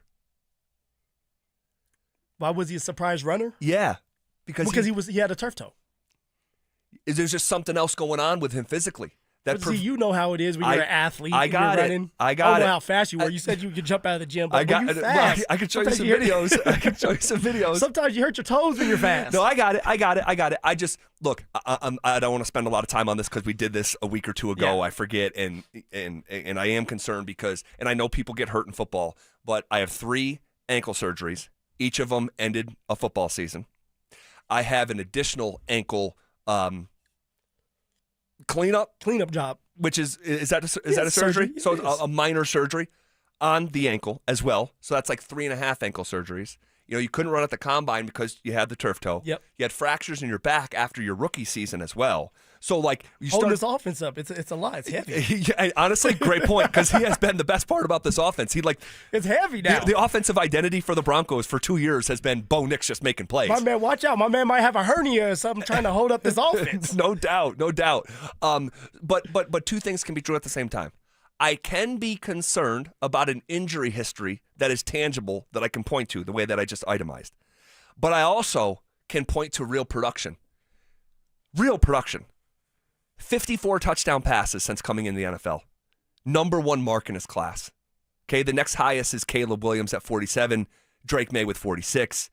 And then for one reason or another, there's a huge drop-off to Jaden Daniels with 33. So Bo Nix almost has, twice as many touchdown passes in the league than Jaden Daniels, and certainly about 4 or 5x of someone like Michael Penix Jr. Because of injuries, right? So most touchdown passes since he came into the league in that class. You look at the interceptions, okay? Now, Bo Nix actually has more interceptions in 2 years than Caleb Williams, more than Drake May. But you have to factor in how much he throws it. That is true. So when you walk in the league as a rookie and you're 6th in passing attempts in your first year, and then in your second year, you literally lead the league in passing attempts, you can't just look at, I'm not saying you can just look at it, but I think it's a more simplistic way to look at it. I think you have to do a deeper dive. You have to look at interception percentage. What percentage of the time are you throwing a pick? Not the raw number, because if you're attempting, 150 more passes than another guy in your class, it's not fair to just look at the raw number. So you look at interception percentage. Bo Nix throws an interception 2% of the time. That's less than Drake May, despite having more interceptions than Drake May from a raw number standpoint. Yeah. I hope that makes sense. Then you look at the sack percentage. The more we're learning about the game of football as we, are in an information era, sacks are like the first cousin of interceptions. That you are 3 times more likely to score on a drive if you avoid a sack, and you are 3 times less likely to get 10 toes down in the end zone if you take a sack. And Bo Nix, think about these numbers. Drake May takes a sack almost 9% of the time. Jaden Daniels, 8.8% of the time. Caleb Williams, 7.5% of the time. Bo Nix takes a sack less than 4% of the time. Come on now. Bo Nix said, what? No sacks. We don't give up sacks over here because of the athletic ability and then getting the ball out of his hands as fast as possible. Those 2 things. And then you look at who's won more games. Bo Nix has just won the most games since coming in by a really fair margin. He has got 7 more wins than the next best in his class, which is Drake May. And wins are, if there's a quarterback stat, make sure you're throwing wins in there. They have a bigger impact on the game of football than anyone else can possibly have. So I got a guy in Bo Nix who's thrown the most touchdowns, who has got a low interception rate, who's got the lowest sack rate, and the most wins. And what do I value in football more than any other projection or forecast? Production. Bo Nix has just produced in 2 years. So, yeah, two things are true at the same time. Am I concerned about the injury stuff? I am. But if we're re-ranking this class, we're, redrafting this class, or however you want to phrase it, I would take Bo Nix number 2. Wow, Z. I for sure thought you were going with number 3 for Bo Nix. I'll go number 2 after only Caleb Williams. Who would you have number 3? So we agree on the first 2. Yeah, first 2. I thought we were going to separate after number 2, but number 3 for me would be, I'm going to go with Drake May. Me too. Drake May. Me Drake too. May, number 3. Then after that, Jaden Daniels. Then, Z, they got 2 guys that we wanted for the draft. I know. I wanted J.J. McCarthy. I thought he could be a good system quarterback for Sean, and you wanted Michael Penix Jr. I don't know if you can even, rank them. Maybe they're side by side. So I looked at both of them. You got to have Michael Penix Jr. over them. All right, so it goes MPJ and then JJ. Yeah. So we had the same list. We had the same list. Caleb Williams number 1. If you're redrafting this class, Caleb Williams number 1, Bo Nix number 2, Drake May number 3, Jaden Daniels number 4. Number 5 is Michael Penix Jr. Number 6 is J.J. McCarthy. Wow, I did not think it was going to shake out like that. Great minds think alike. Here we are. Look at you. On a Tuesday. Look at you. I'm All right. proud of you. I'm not going to go that far with you. A decision was made today that increased the likelihood of the Broncos landing a prized free agent. That's next. The champ! Are you ready? Do you consider yourself a super fan? Well, now's your chance to prove it. It's Denver Sports 104.3 The Fan Super Fan Send-Off, presented by 303 Law 4040, sending you to Las Vegas for the biggest pro wrestling event in the world. A pair of 2-night event tickets, airfare, and hotel all included, plus a $500 Visa card. So get in the ring and enter now at DenverSports.com/superfan. That's DenverSports.com/superfan. What's going on, everybody? If joint pain is slowing you down, stop trying to push through it. The professionalism at RegenRx's Denver clinic is on another level. These guys actually build a real plan for you. I'm talking about Wharton's jelly for damaged joints, shockwave therapy to get the blood flow back going again. They map out exactly what you need. People always ask me, Phil, what should I expect at RegenRx? Simple, guys. Clarity. Everybody deserves some type of clarity. They walk you through every step. They show you the options, and they're going to even schedule a 6-month booster to keep your results feeling elite. That's why I send people to regenrx.co. Go check it out for yourself. And listen, the consultation is completely free. Zero risk. If you're dealing with degenerative joints or long-term pain, RegenRx might be the answer for you. Go to regenrx.co, book that free consult, and let's see if the stem cell therapy is the right move for you. If joint pain is holding you back from work, from the gym, from your kids, don't wait. It's about quality of life. Invest in your future self so you can stay explosive, stay active, and stay present for your family. Give them a call today at 303-630-9770 or visit them at regenrx.co. Again, that's regenrx.co. And let them know that Phillip Lindsay sent you. Hi, Flo here to say that Progressive knows that life can change quickly, so it's good to have flexible coverage. Oh, like when I have to take my ex off my policy. Oh, sorry. But yes, we can do that. And can you send them a message and tell them that they have trust issues that they need to work on? We don't really get in the middle of these conflicts. Also, can you let him know that I was faking interest in his band and it's probably time to grow up? I'm not gonna do it. Just know that with Progressive, you can easily make changes to your auto insurance because we know life changes. Also, I'm staying in touch with his mom because she's absolutely lovely. Bad idea. Progressive Casualty Insurance Company and Affiliates. Why'd I go to the doctor? Working on the farm, my heart kept skipping a beat. I didn't think much of it, but my daughters made me get checked out. Turns out I have atrial fibrillation, which increases the risk of stroke about 5 times.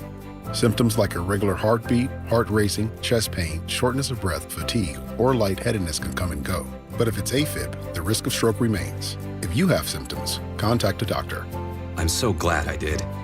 Visit notimetowait.com. Sponsored by Bristol-Myers Squibb and Pfizer. Get 5 quarts of Syntec Full Synthetic and a MicroGuard Select Oil Filter for just $32.99, plus 2 times points at O'Reilly Auto Parts. Limit supply. O'Reilly Auto Parts.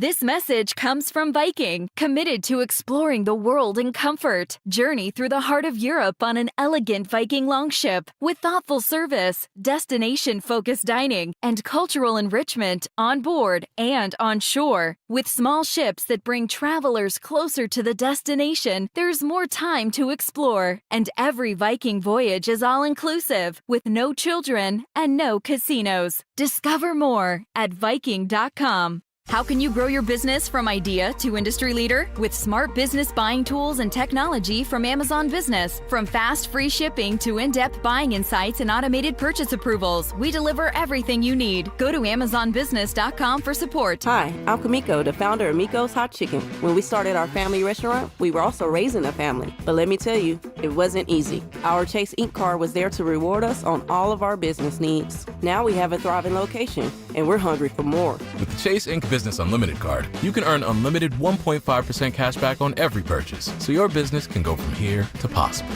Chase for business. Make more with yours. Real business owners compensated for their participation. Cards issued by JPMorgan Chase Bank and a member FDIC. Subject to credit approval. Terms apply. Mike Rowe here with a fun fact. Did you know that 50% of the air that you breathe inside your home comes from your crawl space? Yeah. Whether your crawl space is wet, musty, or your floors are bouncy, do yourself a favor. Call Groundworks. I spent some time working with these guys, and they're the real deal. Their people are trained and certified to repair your crawl space. Schedule a free inspection with Groundworks, the foundation and waterproofing experts. Licensed in all states where work is performed. See website for details. I wish I'd gotten treated for my erectile dysfunction sooner. Men, I hear this all the time from our patients. This is Jeff for the Rocky Mountain Men's Clinic, and if ED is a problem in your life, resolve to get it treated today and stop having it affect you and the one you love. ED is simply a medical condition, and it's fully treatable. And at the Rocky Mountain Men's Clinic, we have treatments that are effective in well over 90% of cases, which means if you're like most guys, your ED will be a thing of the past. In fact, you could be having great sex within a day or two of your first appointment, and you'll likely find you're performing like you haven't in a long time. It's the new year. Resolve to get your ED treated and change your life. Call us at the Rocky Mountain Men's Clinic. Your initial visit is only $99. It includes blood work, a medical consult, and if medically advised, a test dose. And if that test dose doesn't work in the office, your visit is free. Call 720-440-7900 or go to RockyMountainMen'sClinic.com. We have 5 offices across the Front Range to serve you. Rocky Mountain Men's Clinic, a Promenic restorative health practice. Between groceries, travel, and higher prices, it's easy to feel overwhelmed, especially if you're already relying on credit cards to cover the basics. If that debt is piling up, you're not alone. If you're a homeowner, you might have considered reaching out to American Financing, but hesitated because you don't want to give up your low mortgage rate. That's why American Financing created the Smart Equity Loan, a simple, smart way to get your finances back on track without giving up your low mortgage rate. Unlike a HELOC, which can fluctuate with the market, the Smart Equity Loan offers a fixed rate, so you'll have one predictable monthly payment. It lets you use your home's equity to pay off high-interest debt, free up your cash flow, and still keep your existing mortgage intact. There are no upfront fees to find out how much you can save. Call 303-695-7000. That's 303-695-7000 or visit them online at americanfinancing.net. NMLS 182334, NMLSconsumeraccess.org. Want to partake in our contests? Check out the rules at DenverSports.com. Every day at 3:30, the drive comes off the top rope to hit you with a 1, 2, 3. Finally, The Rock has come back to Denver! Tape your wrists, stretch your spandex, and oil your hair. Here's Zach and Phil with today's 3 count on The Drive.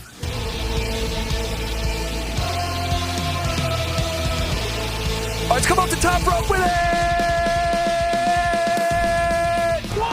Alrighty. So a decision was made today that I think increases the likelihood of the Broncos landing a prized free agent. Now, will the Broncos literally be in on this guy? Not sure. Should they? I think so. There we go. He needs to be a part of the conversation, a larger conversation about the running back position. I'm talking about Seattle choosing to not put the franchise tag on Kenneth Walker. What do you make of it? You know what? I'm a bit surprised. Super Bowl MVP Kenneth Walker had a hell of a game. All right, he's a running back that you can rely on, very consistent, has been with the team, was drafted by the team. Slap that tag on him if you really wanted him. But maybe they get something done. They say, hey, look, we don't need the tag. We're going to get something done. You're going to like this deal, and we're going to move on. But maybe not. Maybe they're looking at it like, hey, look, we had a couple of issues with you at the beginning because that was the case. I don't think Kenneth Walker was too happy about his playing time at the beginning of the year. Now, it got better as time went on, and he got used to sharing the carries. But at the beginning, it was kind of rocky. Murky. Yeah. So if that is the case, and they're like, look, we're just going to go a different way. We won the Super Bowl. That's the ultimate goal. We're ready to move on. Somebody else can have you. We're going to go draft a younger running back, and we're going to go from there. Now, Kenneth Walker, he's available. Yeah. He's on the street. So let's pick him up if you're the Denver Broncos. His market value a month ago was 4 years, $32 million. After winning Super Bowl MVP, again, according to SpotRack.com, it's now 4 years, $36 million. So he's made himself some money. Yeah. So you're basically going to pay what I would call a Super Bowl tax, a Super Bowl MVP tax in this case for Kenneth Walker. But here's what I know. Whether it's Kenneth Walker or it's Breece Hall,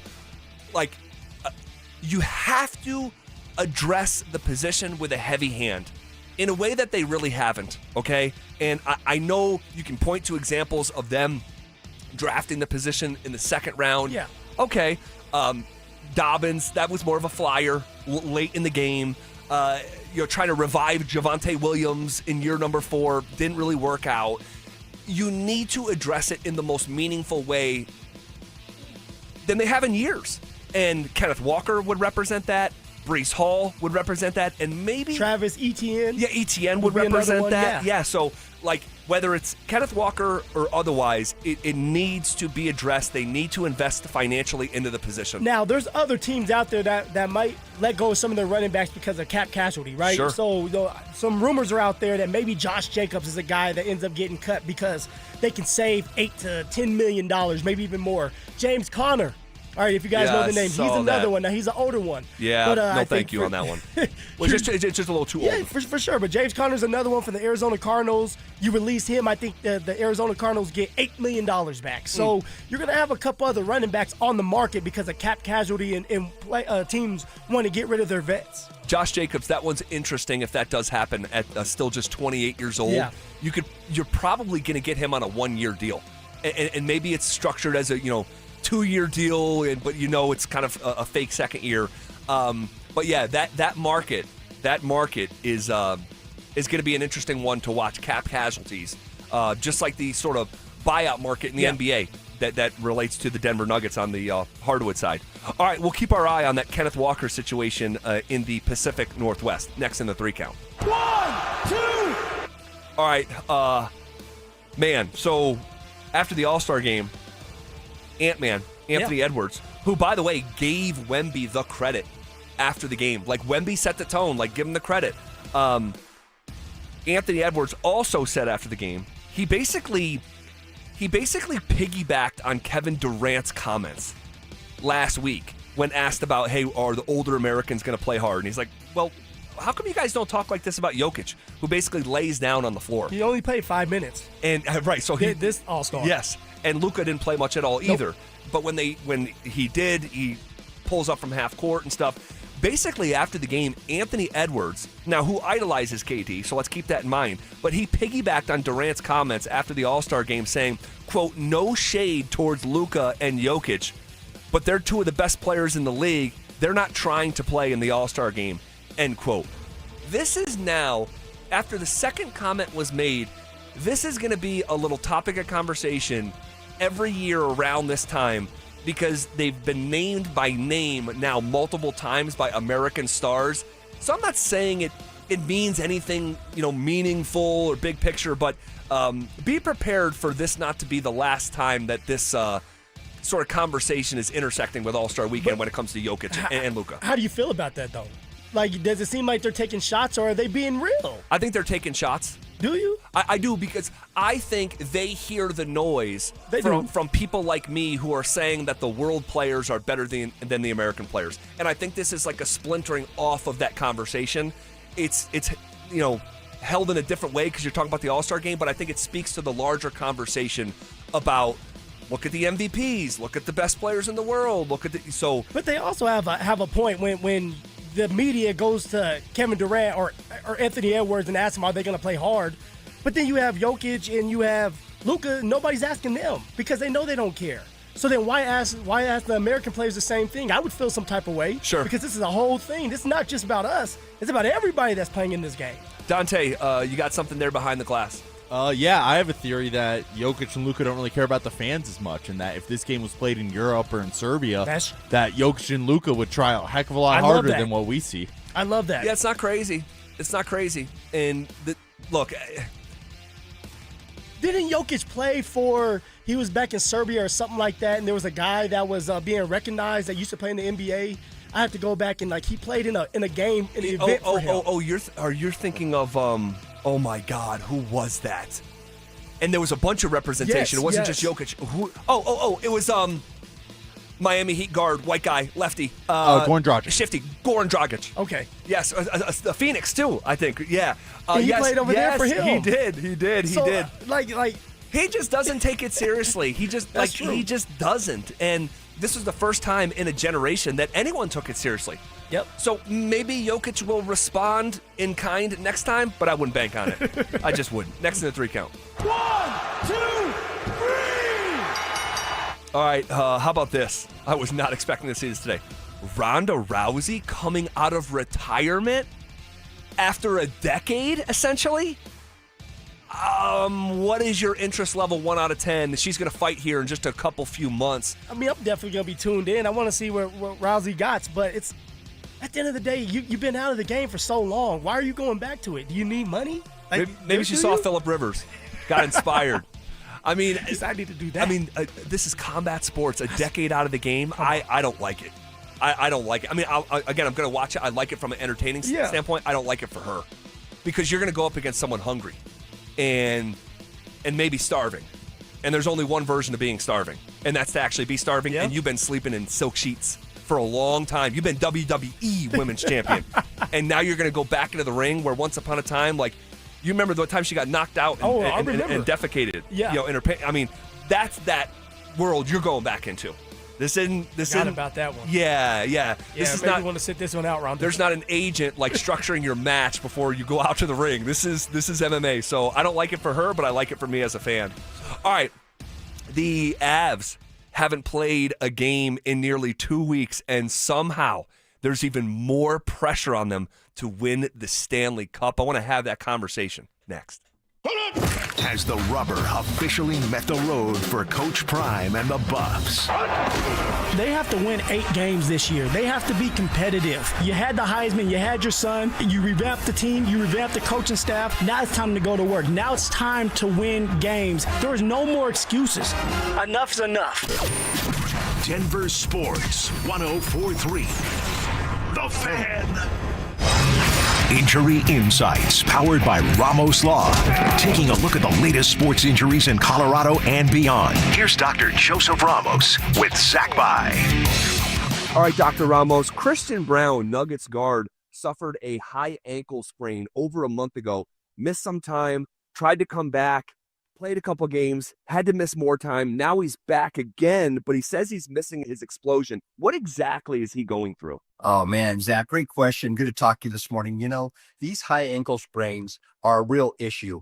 The reason is, and the reason he's having that problem with explosion, we all picture ankle sprains as being that inversion, that turning in of the foot. With the high ankle sprain, you're actually turning outward of the foot. That's where the foot goes the wrong direction. Here's what that means to recovery and his explosiveness. On the inside of the foot, we get the inner ankle sprain from an inversion injury. That's normally a 2-week recovery. It's lower ligament and tendon injury that occurs. In the high ankle sprain, it's actually above the joint.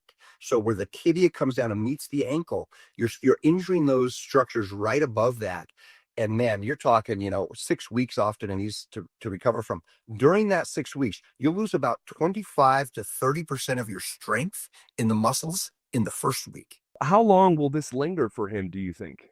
This is really tough to tell because no two sprains, so to say, are the same. Really, by sprain, what they're meaning is micro tears. Those tears sometimes are more significant. Sometimes there's more of them. And so It's individual to individual specific. Normally with these high ankle sprains, it's a minimum of 6 weeks. In the really bad ones, you're talking 8 to 12 weeks.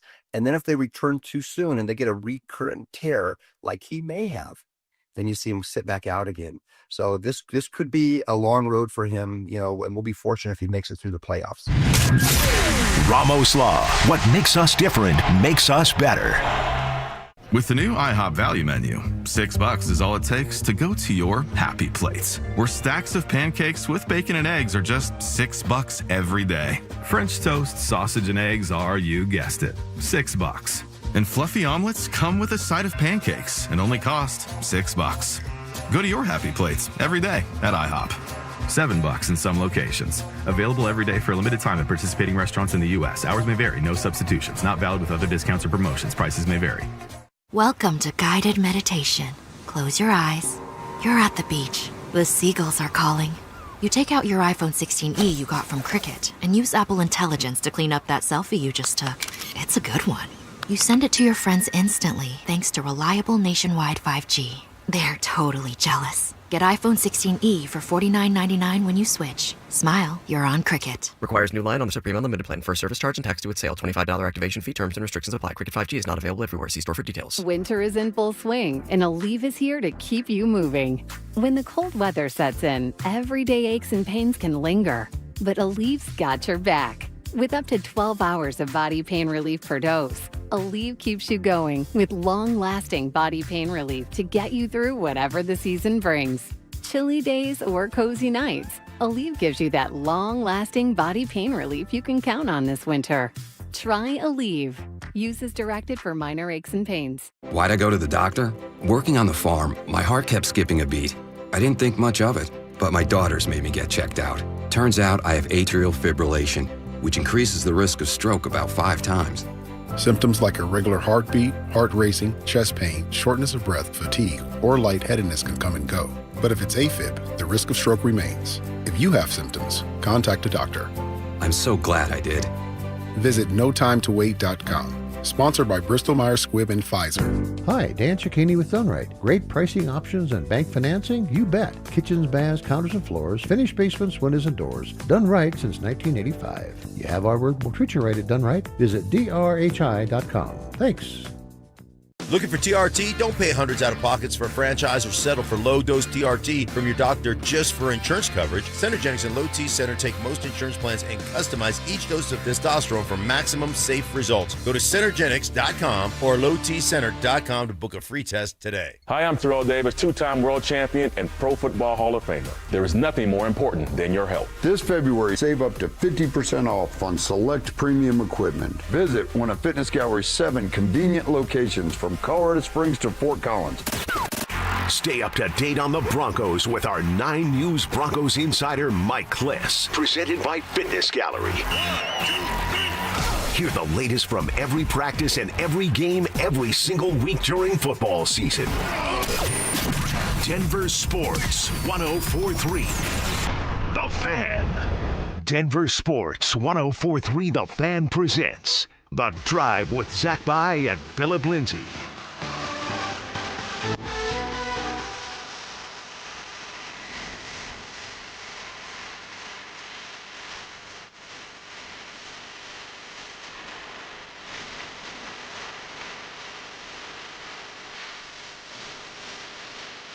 All right, as we roll along here, the Avs haven't played a game in nearly 2 weeks. Oh, it's time for them to start playing. I mean, I'm ready. Well, got to get through that little thing called the Olympics first. And boy, oh boy, I mean, holy smokes. Watching these Avs in Italy has been, I mean, just wow. I didn't realize that I could go into this experience and leave with a higher view of these players than I have. But here they're all splintered off, not with the Avalanche logo on their sweater. Yep. Each representing their own country. And you have McKinnon, Taser, and Makar all having put a puck, at least one, in the back of the net for Team Canada. You have Arturi Lehkonen and Joel Kiviranta. Both have scored for Team Finland. Gabe has scored for Sweden, which I believe he scored again for them today. Good for the captain. That was his second. Marty has scored for Team Czechia. Marty Party. Brock Nelson has scored for Team USA. That means all 8 members. Marty's tied for third for leading scorers in the tournament. He right is. He is. And what he's doing for his country, if he can keep it up, I mean, he's got a chance to have the most individually successful Olympic run in the history of his nation. That's the kind of category that he's putting himself into. So all 8 members of the Avs have scored in Italy. And I think if it was possible to add even more pressure to when they get back stateside and go win a Stanley Cup, if it was possible for them to ratchet up the pressure, they did it in the healthiest kind of way here in Italy. Well, first, it's a proud moment for someone like Chris McFarland because it shows what he has done, right? He went out there, he put together this roster. It's a great roster. It's being shown with the Olympics. Now, with that being said, yeah, there's a lot more pressure put on the Colorado Avalanche once they become a team again. Because one, that power play needs to get better. We all know that. Yeah. 2, we have already sat here and said, hey, it's cup or bust. But when you have players playing out of their mind for their country, and some of the top players on these countries' teams are on one team with the Colorado Avalanche, right? You have no choice but to go to a cup finals and win that thing. Now, it's hard to win it.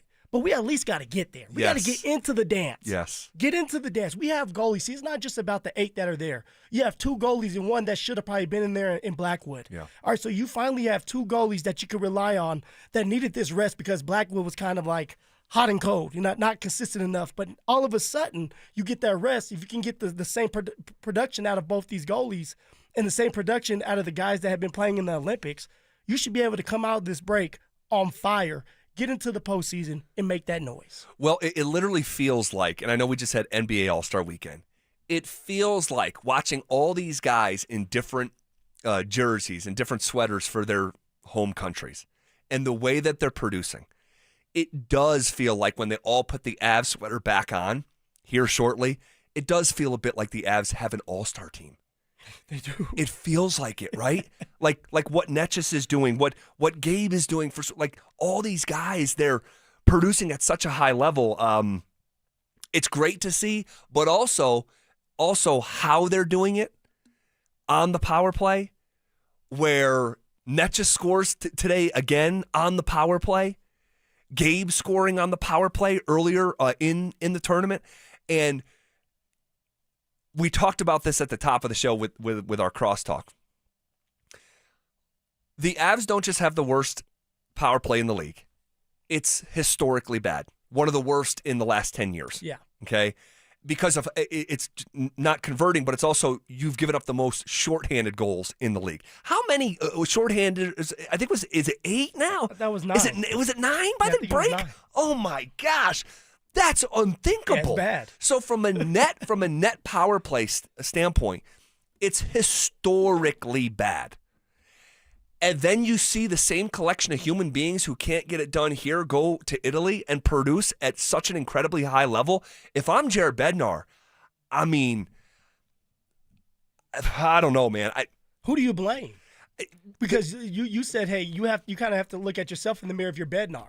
Not just the coaching staff, because that has already been done before. You've already got rid of one special teams coach. At some point, it's like, okay, Betsy, what are you doing that's not working? You're the head coach. So you can point to Dave Haxtell all you want. But Bednar was the guy that fired the guy and hired Haxtell. So, look, eventually the players are out on the ice. The players have to play better, but the coaches have to play better. And you're now seeing what it looks like with different coaching. It's still an incredibly high level of competition on the global stage, and they're producing like that? Yeah. I mean, goodness gracious, that's real contrast to what we see here locally and then what we're seeing in Italy with the latest chapter again today. So, all right, we'll see. So, Drew, tomorrow we're going to have Team USA go up against Sweden. Correct. So that means Gabe Landeskog going up against Team USA, going up against Brock Nelson.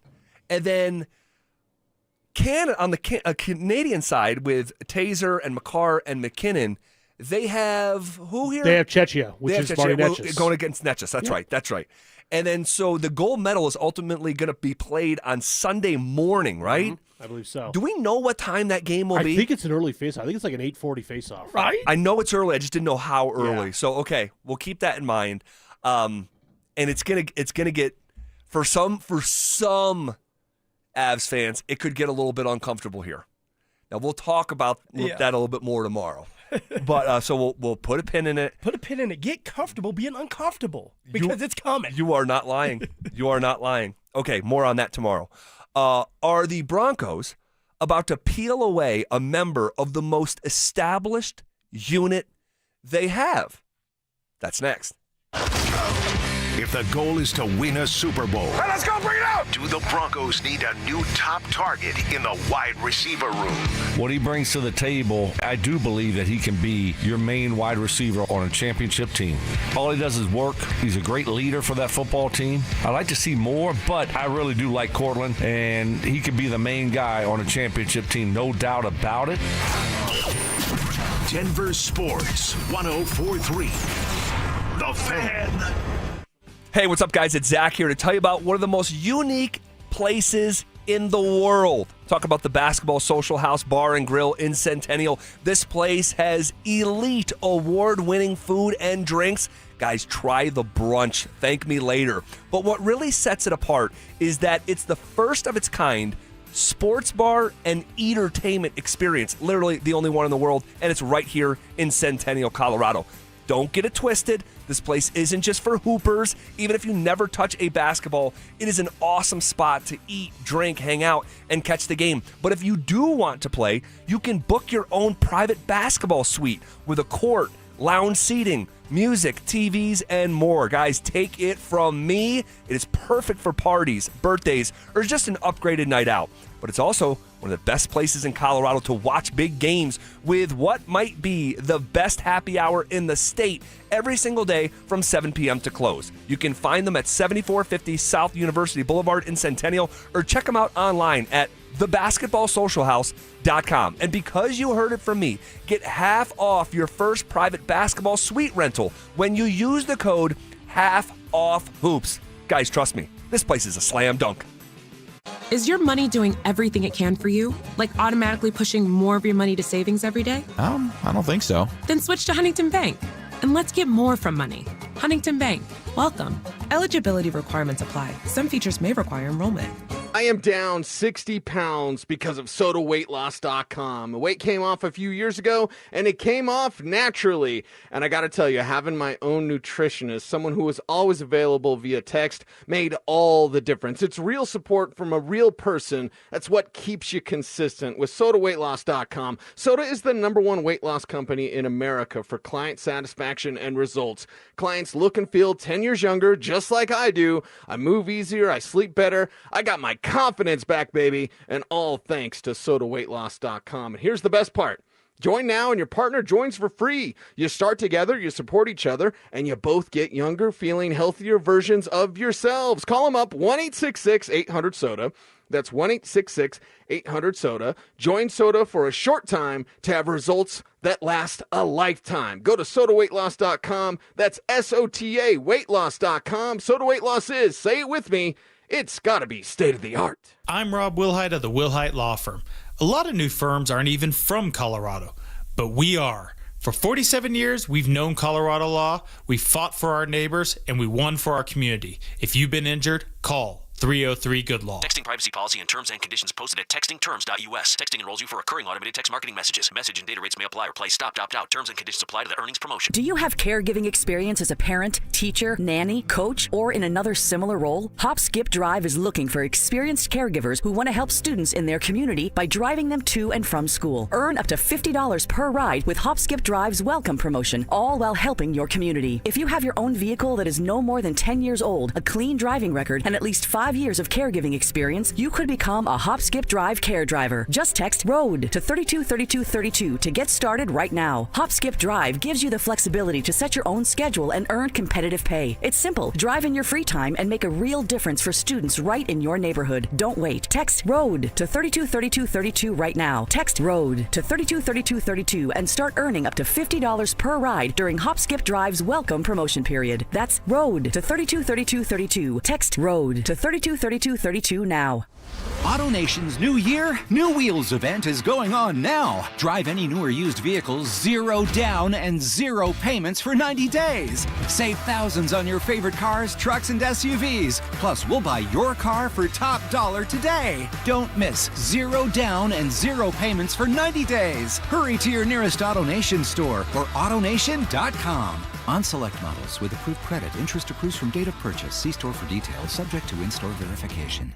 Not all college savings plans are created equal. College Invest is the only one that offers a 2026 Colorado tax deduction. Open one today and start saving for the future. collegeinvest.org. This segment on 104.3 The Fan is brought to you by ROX Rocks Heating and Air. KKFN and KKFN HD1 Longmont, Denver. You're listening to Denver Sports 104.3 The Fan.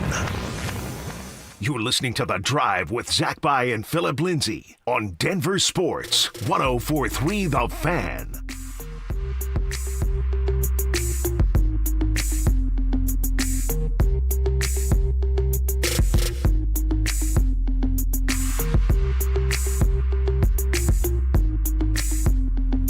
Are the Denver Broncos about to peel away a member of the most established unit they have? Let's start there. What's the most established unit the Denver Broncos have? Well, I think of two units. And both of them are in the trenches, baby. Offensive line, defensive line. My guessing is you're not going to want to mess with that defensive line. So let's go on the offensive line. Yeah, let's talk about the old line, baby. Yeah, you're on it. And, full disclosure, I wanted to talk about this on Friday. All right. And we had it in the rundown. And we got caught up with other stuff, and it was great stuff. And then we had yesterday off. Yeah. But I'm like, I did want to circle back and have a conversation about this because it's not really super time sensitive, and I think it's important, right? Your offensive line is important. How has Ben Powers been as a Denver Bronco? You know what? Ben Powers has been solid as a Denver Bronco. Would I say dominant? No. That's Quinn Miners. That's Garrett Bowles. But when you talk about Ben Powers, big Ben Powers, he's been really, really good in the run game.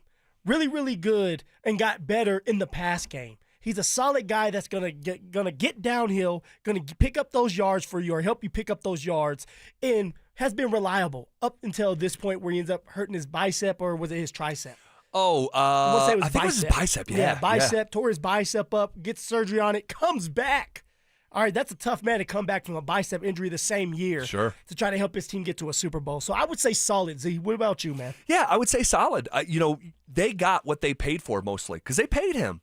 They paid him coming out of Baltimore, I think it was. Yeah, he was actually the first one to be paid right off the bat. Yes. He got paid. It was him and McGlinchey. Yeah, him and McGlinchey. Boom. It was like 1-2, and it's like, damn, the Denver Broncos are moving here pretty fast. Yeah, and you want to know what? I'm going back in the Wayback Machine.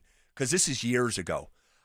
I had on, this is before we were working together, I had on a buddy from Baltimore named Bobby Trossett, who's a friend of mine.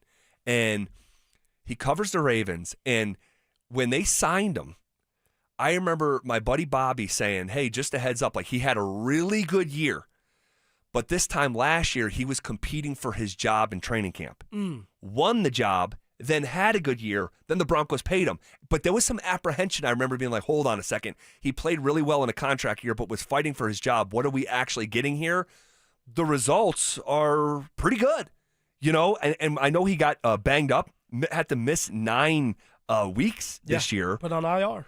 So that was not ideal. But that being said, I think the Broncos played pretty well without him as well, and that's part of the story here. Yeah. Palczewski ended up being the guy that they replaced with Ben Powers. He played well. It's always easier when the player knows that, hey, look, I can get paid. This is my moment. I may not get this opportunity again. That's just like me. It's like, hey, Royce goes down. This is my time to shine. Yep. Go in there, try to find a way to score these touchdowns, get the yards. Make it hard for them to want to start someone like Royce again so that I have more opportunities to stay with the team for years to come. That's the thought process. Palczewski did that for himself. Now, is he a starting right guard in this league? I don't know if Palczewski is. Is he a great depth piece? For sure he is. And that's why the Denver Broncos still should sign him back. You always need depth at the offensive line position.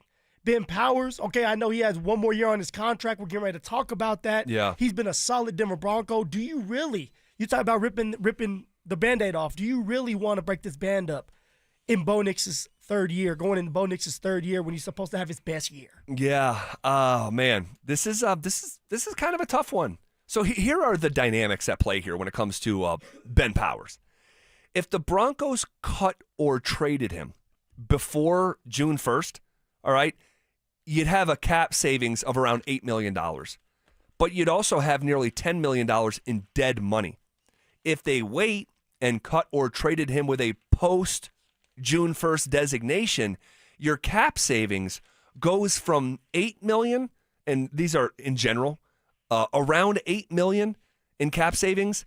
It goes to almost $13 million in cap savings. And that is a, I think, meaningful difference.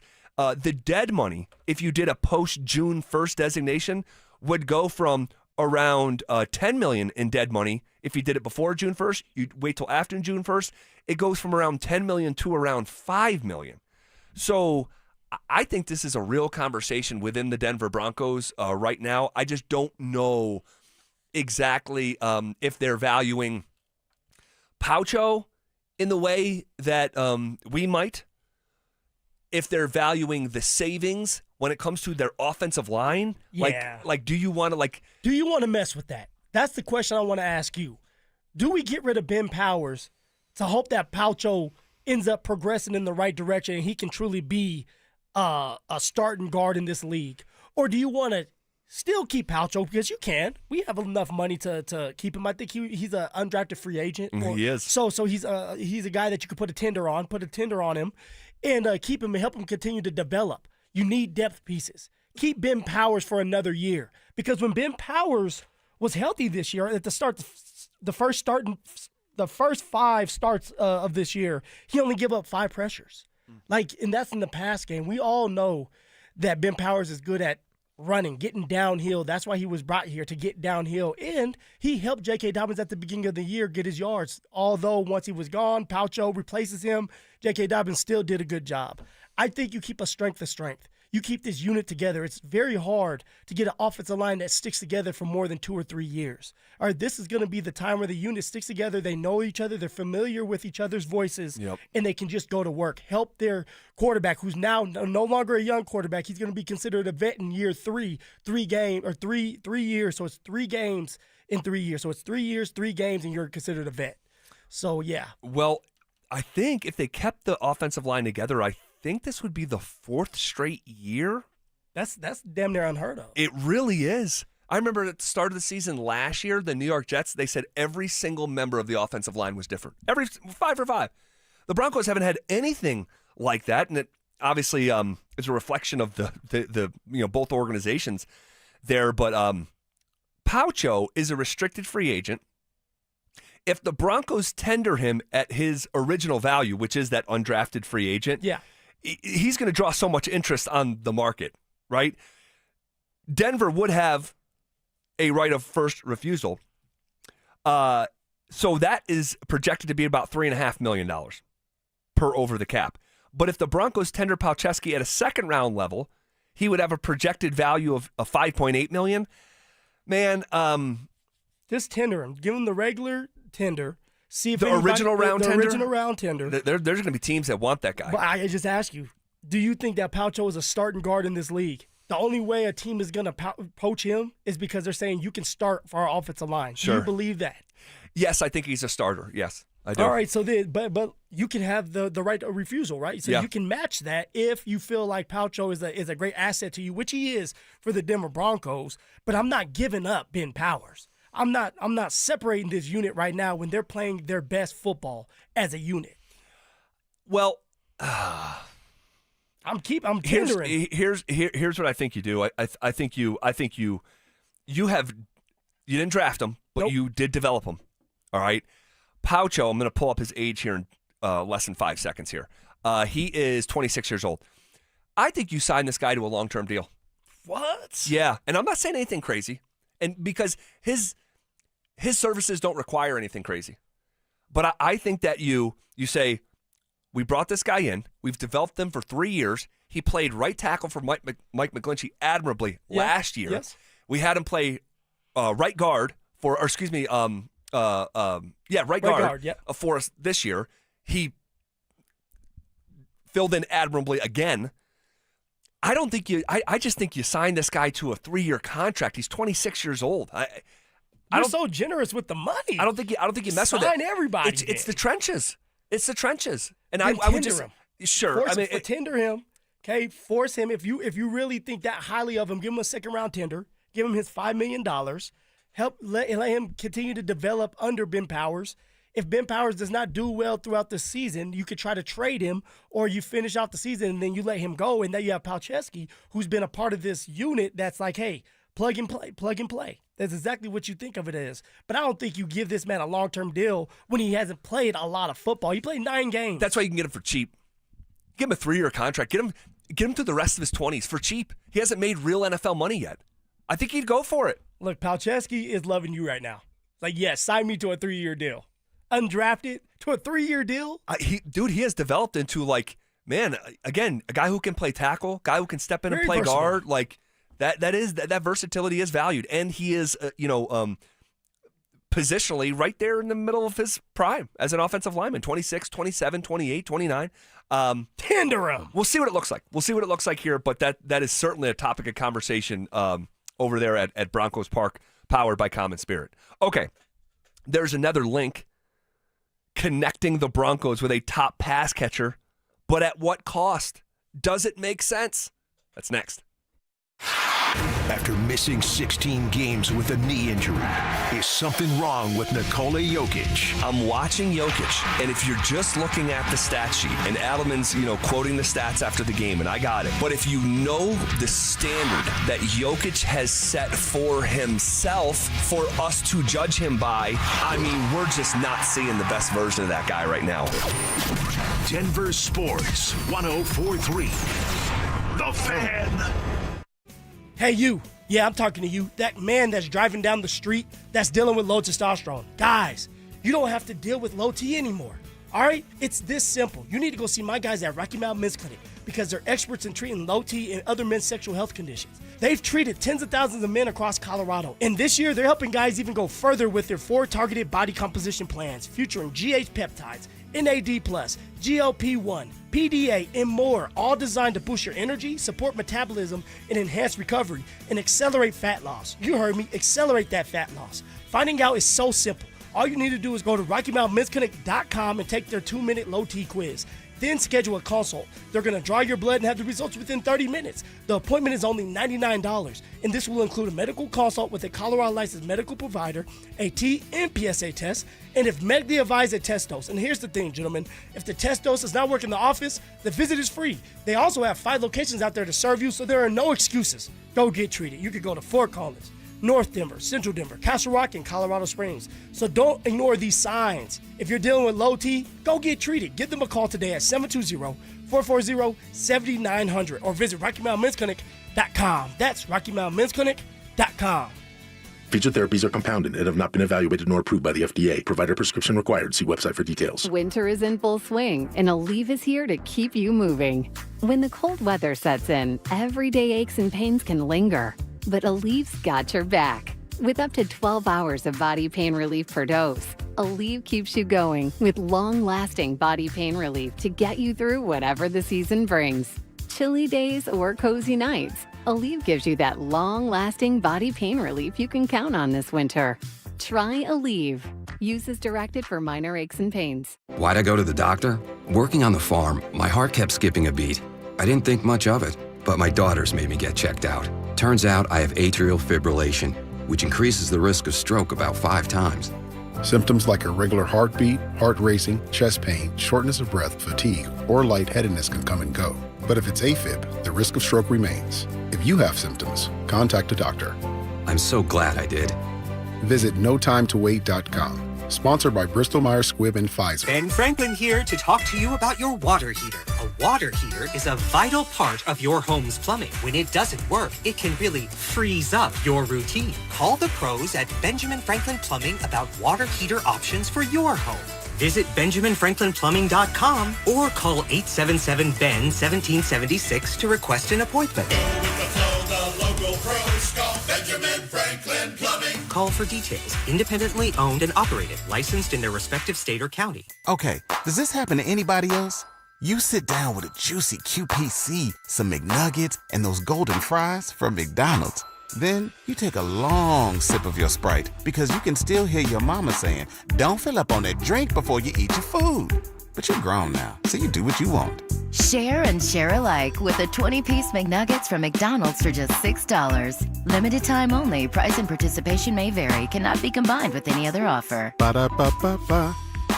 Hi, I'm Terrell Davis, 2-time world champion and Pro Football Hall of Famer. There is nothing more important than your health. That's why I made the smart move to invest in fitness equipment with Fitness Gallery. It's a game changer. This February, save 25% off all primetime functional trainers, home gyms, and racks. Work out on your schedule on the equipment you choose from the safety and comfort of your own home. Save up to 50% off on select premium equipment. Visit one of Fitness Gallery's 7 convenient locations from Colorado Springs to Fort Collins. Babe, your arms look amazing. Working out is paying off. Thanks. I just wish my chest matched. No matter what I do, I'm frustrated with my man boobs. Hey, don't beat yourself up. More than half of men have gynecomastia. It's gland tissue, not laziness. Same thing is happening to my friend Trisha's husband. He went to Dr. Cameron Dastry at Modern Surgical Arts of Denver. For real? You get good results? He got great results. Call him, honey. Call today. They're offering complimentary consultations for the fan listeners. 303-470-3400 or at modernsurgicalarts.com. Imagine finding your dream home and moving in right away. No waiting to sell your old place first. Sounds perfect, right? That's exactly what Orchard's Move First, Sell Later program lets you do. Buy your new home now and sell the old one later. Here's how it works. Orchard gives you cash so you can buy and move into your new home first, on your timeline. No waiting, no showings, no double moves. Then the Orchard experts take it from there. They handle repairs on your old home for you so you attract the right buyers. Once they're done, a local Orchard agent lists and sells your home for top dollar. Orchard's Move First program gives you the freedom to buy and move into your new home first and sell your old home later. Buy before you sell and get top dollar for your home with Orchard. Ready to find out how much your home is worth? Visit Orchard.com to get your free home valuation. That's Orchard.com. The right financial strategies can make a huge difference, especially if you're nearing retirement. Adam Mueller talks retirement strategies with Mile High Money. Saturday mornings at 8 on Denver Sports 104.3 The Fan. Brandon Stokely here. My guys Trevor and Tate with Embers Golf just returned from the PGA show in Orlando, Florida, and they brought back a truckload of brand new equipment. Check out the new Quantum drivers, the latest tailor-made QI4D lineup, fresh Vokey wedges, and Cobra's newest drivers, and 3D printed irons. How about that? If you want the cutting edge of golf tech, it's all at Embers Golf right now. All the latest and greatest is in store. Come in early before the spring rush. Embers Golf, where passion meets a green. Hi, Dan Cicchini with Done Right. Great pricing options and bank financing? You bet. Kitchens, baths, counters and floors, finished basements, windows and doors. Done right since 1985. You have our word, we'll treat you right at Done Right. Visit drhi.com. Thanks. This segment on 104.3 The Fan's brought to you by Williams Jewelers, the official jeweler of the Colorado Avalanche. Follow us on YouTube, Instagram, and TikTok at Denver Sports 104.3 to stay up to date on all your local teams. Denver Sports 104.3 The Fan. It's The Drive with Zach By and Phillip Lindsay on Denver Sports 104.3 The Fan.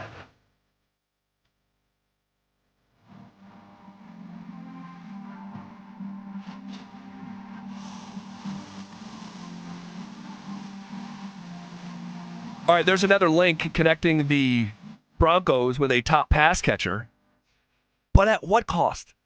What makes sense? What doesn't? All right, we'll have that conversation here in about 10 seconds. Calling all wrestling fans. We have your chance to go to Las Vegas for the biggest pro wrestling event in the world. All right, it's the Super Fan Send-Off presented by 303 Law 4040. Here's what you get.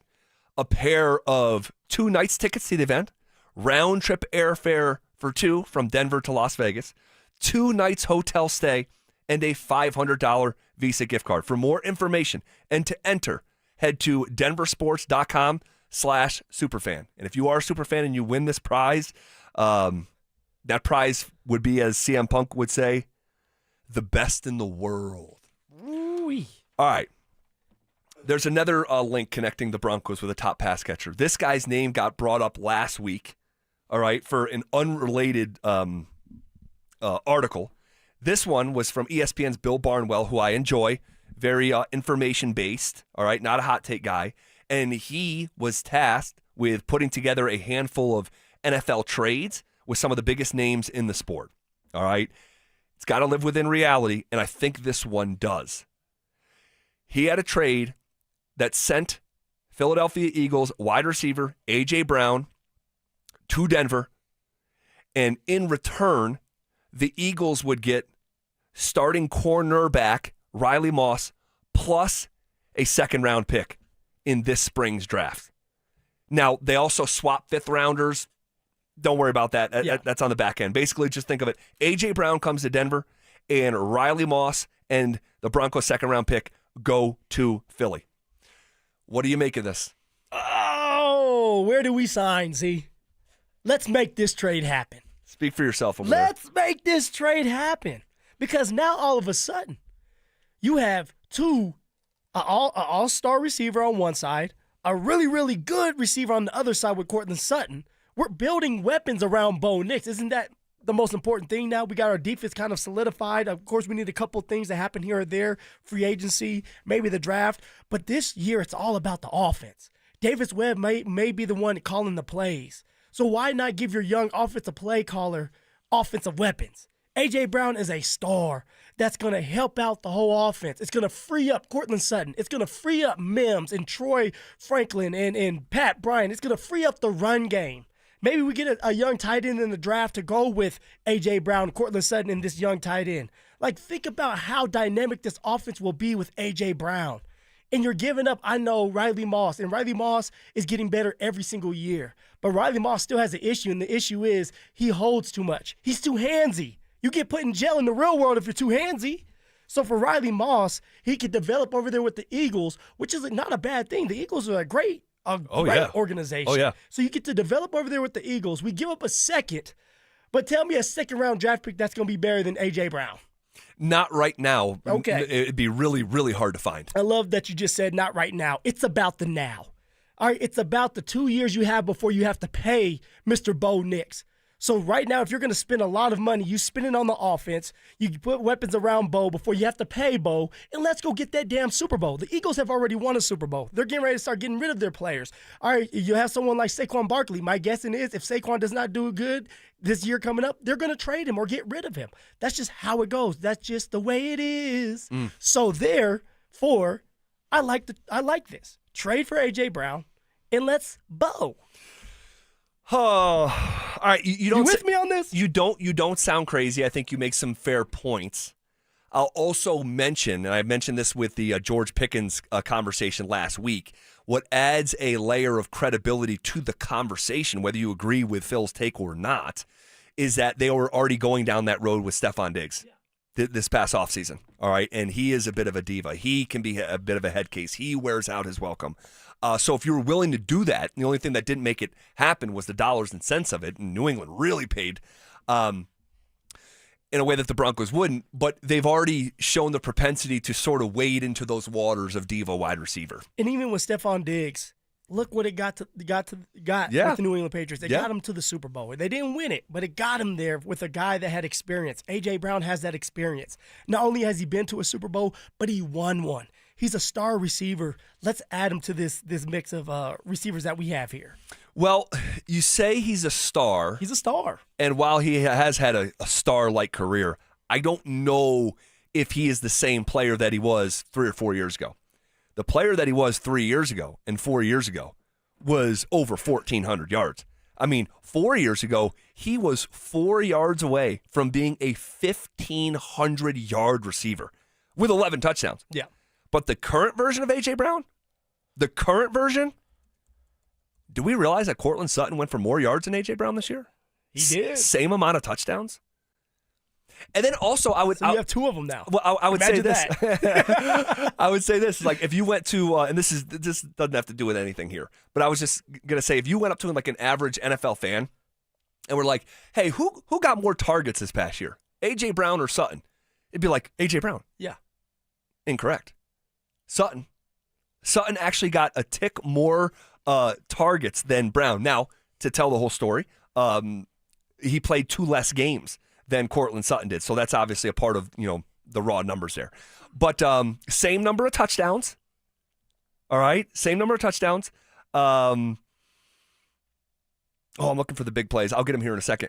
But I just... Are you not adding an exciting weapon to this young core? Well, he's not so young anymore. Well, to the young core, the core that's already there. I'm talking about like an exciting weapon in A.J. Brown. He's not as young, but you have this young core to go with A.J. Brown and Court. Totally. He is turning 29 years old here before training camp starts. He's still 20. Yeah. Come on. No. I'm just mentioning it. Riley Moss is still an ascending player, in my opinion. I do not think we have seen the best of Riley Moss yet. I do believe we've seen the best of A.J. Brown. Yeah. And I don't think you're going to see it quite like you did. And that's just the natural order of being an athlete. Do you realize his numbers have gone down for 4 straight years? A.J. Brown?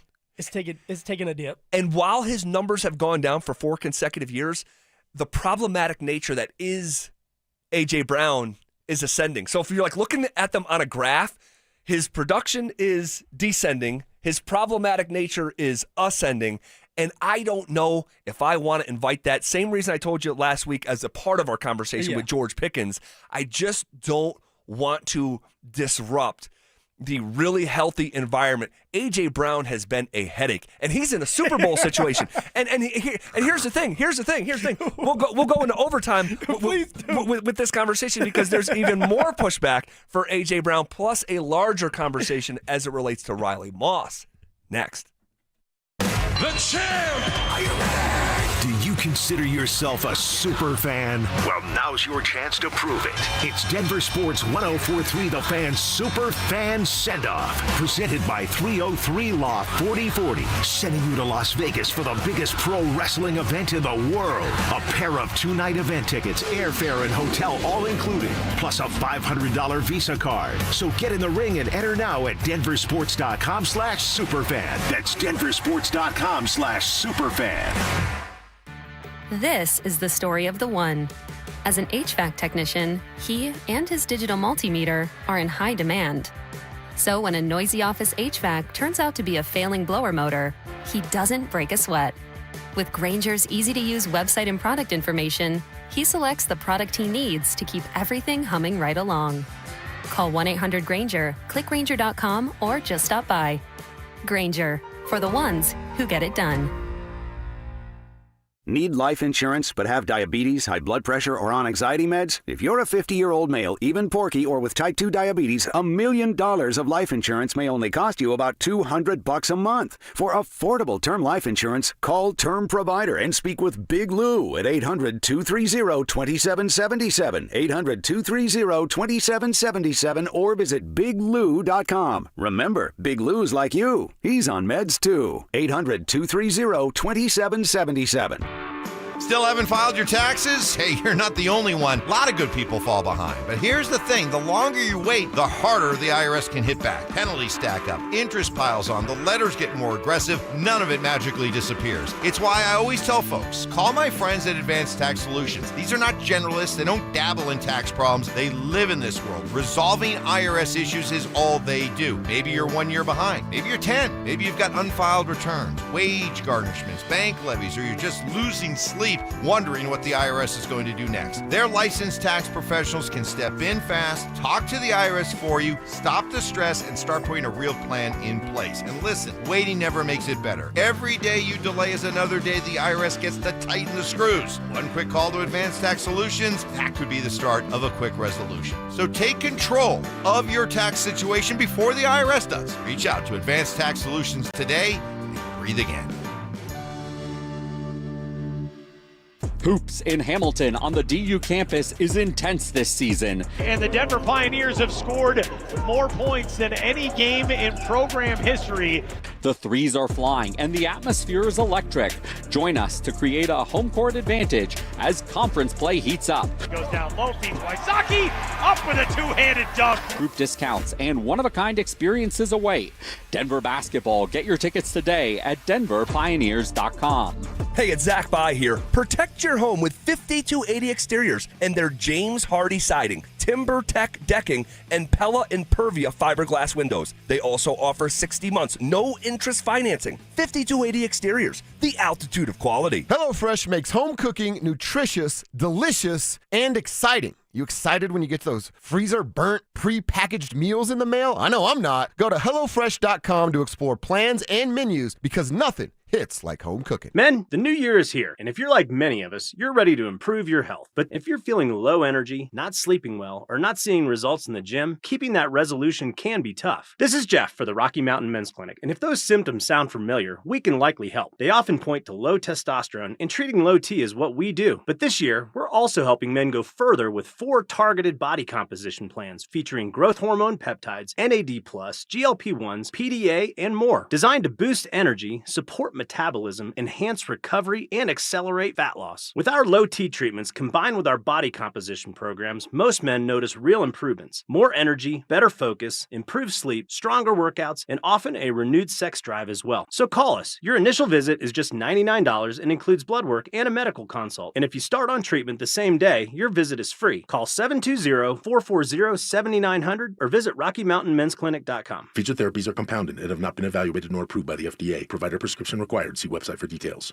Hi, I'm Brad Barnett, president and founder of Mountain High Appliance. Looking for the best deal in town this President's Day? Then stop by our Denver Clearance Center, where you'll find savings of 70% or more on open box, overstock, and discontinued appliances from the industry's best brands, including Bosch, Thermador, KitchenAid, and many more. Hurry in for the best selection, or visit us online and take advantage of these huge President's Day savings. When you think appliances, think Mountain High Appliance. Mountain High Appliance, your favorite appliance store.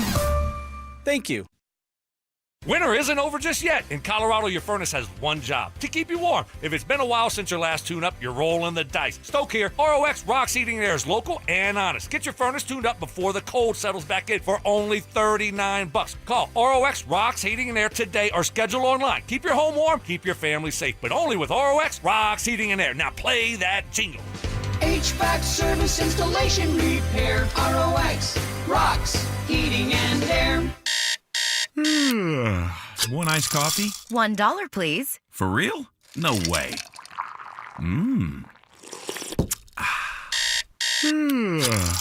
iced coffee? $1, please. For real? No way. What a deal.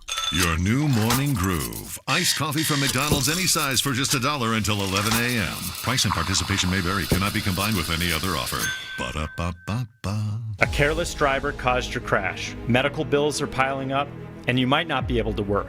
Life just got a lot more expensive, and you don't know what to do. At Berg Simpson, your consultation is absolutely free. We'll explain your legal options at no cost to you. Help starts with a phone call to us. If you've been injured, call Berg Simpson for free now at 303-790-2525. 303-790-2525. BergSimpson.com. Good lawyers changing lives. It's not just a slogan, it's who we are. Denver Sports 104.3 The Fan presents The Drive with Zach By and Phillip Lindsay.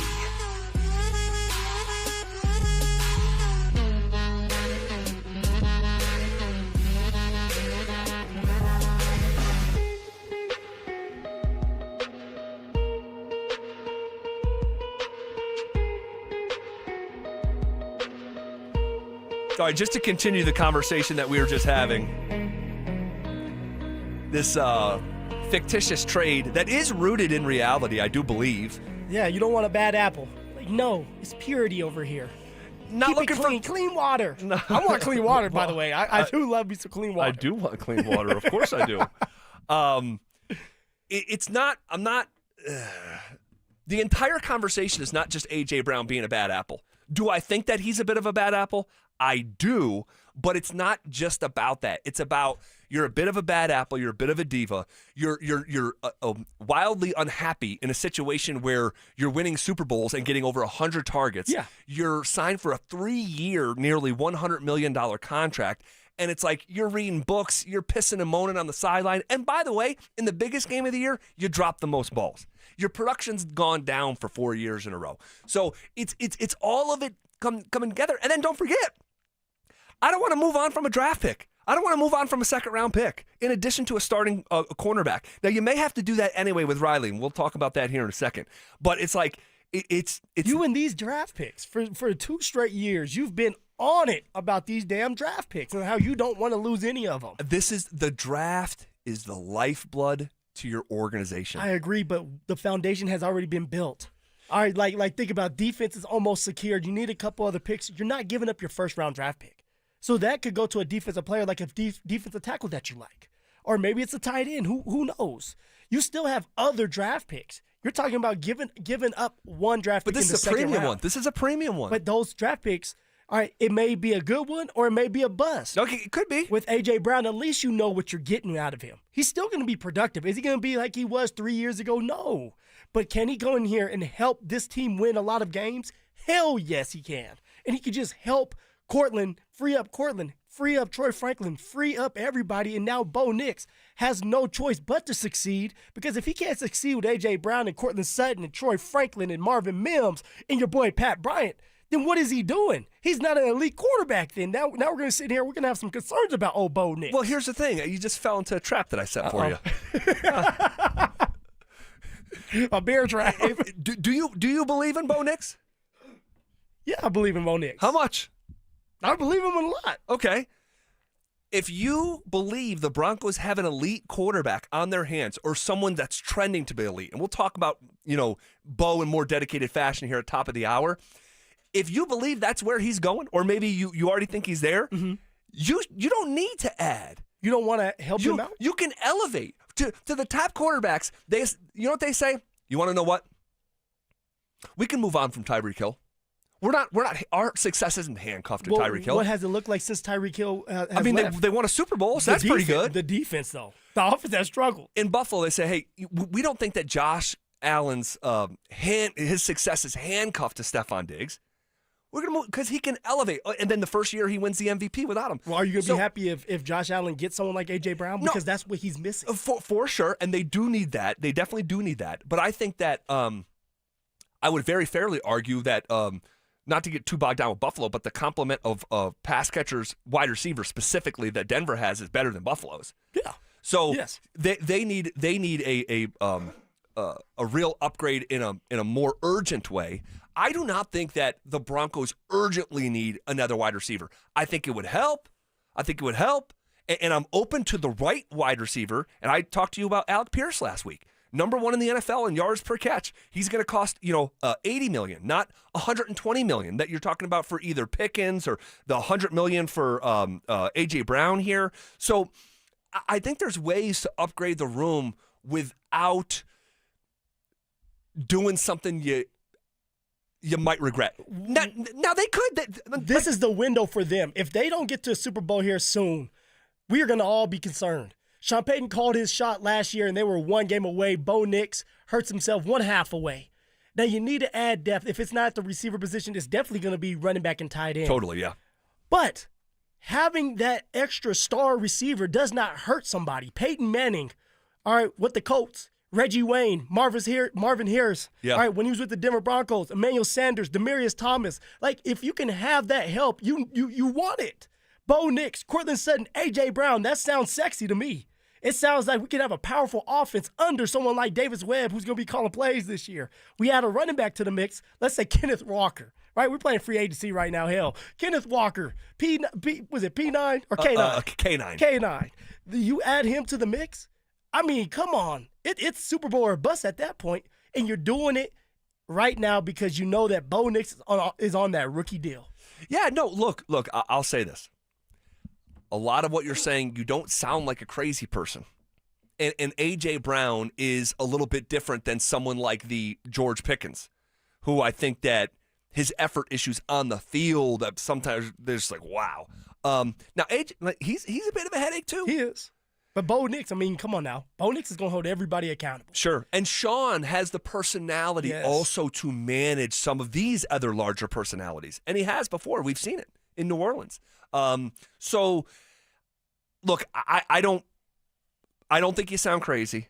There's a reason Bill Barnwell is putting this out there, all right? At the same time, at the end of the day, I would say no to this. But we still haven't really talked about Riley Moss in a vacuum because there's a reason Bill Barnwell of ESPN put Riley Moss in this deal. Yeah. And it's the natural factors that we already understand. You have Pat Surtain. You have someone that killed it in a way that you did not envision. You literally planned for Jaquan McMillan's departure. All right. He said, not so fast. He preyed on his downfall, huh? I mean, he the way that he defended his starting spot is just, it's awesome. From a guys who just great story. The willingness to compete. Like, I know I'm not a part of your plan, but watch this anyway. And so you have that dynamic, and then you have Jahdae Barron, who obviously, if J-Mac is here, he's not going to play in the slot, and I don't think you draft a cornerback in the first round to play in the slot. He's going to be more on the outside. That's where you use that premium pick. And they say Barron can do it all. He can play slot. He can play outside. He can play safety, all that stuff. But the most value that you're going to get from him is on the outside. So for like natural factors, it could just be kind of nudging Riley Moss out the door. But he's a good football player. Riley Moss is I don't care what Twitter says on game day after a flag. Riley Moss is a good football player. But are you willing to give him up? He's a good one, but is he a great one? Do you see Riley Moss in a couple years being one of the best cornerbacks in the league? Case closed. I mean, he's already good and he's ascending. He's good. He's good. But do you see him as an elite cornerback? Probably not elite. Now, he could put up elite numbers because he's opposite of the defensive player of the year, and maybe he could make some more plays on the ball and a little less handsy and all that stuff. But, like, do you see Jahdae Barron, like, better than... We don't know. Exactly. But we need to find out. But you know one thing for sure. Jaquan McMillan played his ass off this year. No doubt. He's going to either get paid here or somewhere else. You could keep Jaquan McMillan in the nickel spot, which is very hard to find a really good nickel. All right, Jahdae Barron, the crystal that Sean put out there, he needs to show us that he is versatile and play the outside. And now he's going to get his opportunity. And someone like Riley, he's still going to grow. We're talking about if Riley in this scenario goes to Philly, he'd be in a great situation to continue to grow. But for Riley, if you don't think that he can become great and you have this first-round draft pick that you need to see if he can be great, then you got to get rid of Riley. I like me some Riley. But Riley, in those sweatshirts he uses, the hoodies, or what is it? The long sleeves. Yeah. The long sleeve shirts, they got to go. Oh. A.J. Brown, Jaquan McMillan, let's go. Let's bow. And maybe it'd be a little bit different if there wasn't that draft pick attached to it, but the second-round pick in addition to Riley Moss, I mean, I really do. Those draft picks, when you trust the people making the picks, in the way that the trust has been earned back here, I think, in recent years from George Payton specifically, and obviously in conjunction with Sean Payton, I'd be excited to look at the next batch of young talent on a rookie deal. And by the way, you'd be trading away a potential draft pick on a rookie deal there with that second round departure when Riley Moss is also still on a rookie deal. You're getting rid of both of those and inviting in a $100 million player whose numbers have declined for 4 straight years, who is also a bit of a headache. and for all of those reasons, I'm out. You're out. Now, if it came across the wire that it was happening, then I would be like, you want to know what? He's going to be saying, this is not a drill. Maybe so. This is not a drill. But for right now, and the information that I have, man, if See, you're out on Tyreek. Well, you weren't necessarily out on Tyreek. You said that you wouldn't mind if he came in here because of what he said. Yeah. You're out on Tyreek, though, let's just say. A.J. Brown you don't want because of the problems. George Pickens because of his issues. Like, definitely him. Who? We want to bolster this team. Hold on a second. Hold on. This is about we need some bad boys. I told you that. Hold on. I'm throwing a challenge flag. We'll continue this conversation next. Has the rubber officially met the road for Coach Prime and the Buffs? They have to win 8 games this year. They have to be competitive. You had the Heisman. You had your son. You revamped the team. You revamped the coaching staff. Now it's time to go to work. Now it's time to win games. There is no more excuses. Enough's enough. Denver Sports 104.3. The Fan. Bring your visions to life with smart business buying tools and technology from Amazon Business. From fast, free shipping to in-depth buying insights and automated purchase approvals, we deliver everything you need to achieve your goals. Go to AmazonBusiness.com for support. Check engine or ABS light on? Take the guesswork out of your warning lights with O'Reilly Veriscan. It's free. Ask for O'Reilly Veriscan. O'Reilly Auto Parts. Febreze. New Febreze Air Mist has 50% more odor fighters and up to 30% more fragrance than the old formula. So now you can take on 100% more stinky odors, like sweaty gym bags, greasy cooking smells, and the after effects of the dog rolling around in something. Just spray, and new Febreze Air instantly restores just clean freshness. Smell you later, odor. Breathe happy, Febreze. La la la la la.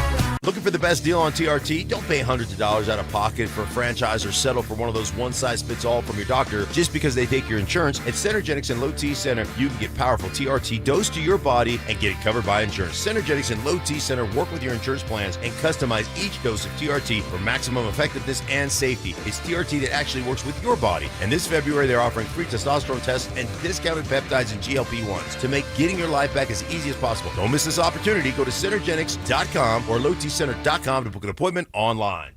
AutoNation's New Year, New Wheels event is going on now. Drive any new or used vehicles, 0 down and 0 payments for 90 days. Save thousands on your favorite cars, trucks, and SUVs. Plus, we'll buy your car for top dollar today. Don't miss 0 down and 0 payments for 90 days. Hurry to your nearest AutoNation store or AutoNation.com. On select models with approved credit, interest accrues from date of purchase. See store for details, subject to in-store verification. Are you worrying about those upcoming credit card bills after the holidays? If you're a homeowner, there's no better time than now to call American Financing and wipe out that debt, eliminate the stress, and set yourself up for a strong 2026. The Fed dropped rates for the 4th time in December. American Financing can help you access that equity in your home at an interest rate in the low 5s. You heard that right, in the low 5s. That is a much lower rate than the average 20% or more credit card rate. American Financing is saving their customers an average of $800 a month. That's like a $10,000 raise to start the new year. There are no upfront fees and no obligation to see how much you can save. And they are closing some in as fast as 10 days and even delaying 2 mortgage payments. American Financing, Colorado's home for home loans. Call them today at 303-695-7000. That's 303-695-7000 or online at AmericanFinancing.net. NMLS 182334, NMLSConsumerAccess.org. APR for rates in the 5 start at 6.196% for well-qualified buyers. Call 303-695-7000 for details about credit costs and terms. You know what it takes to win: the preparation,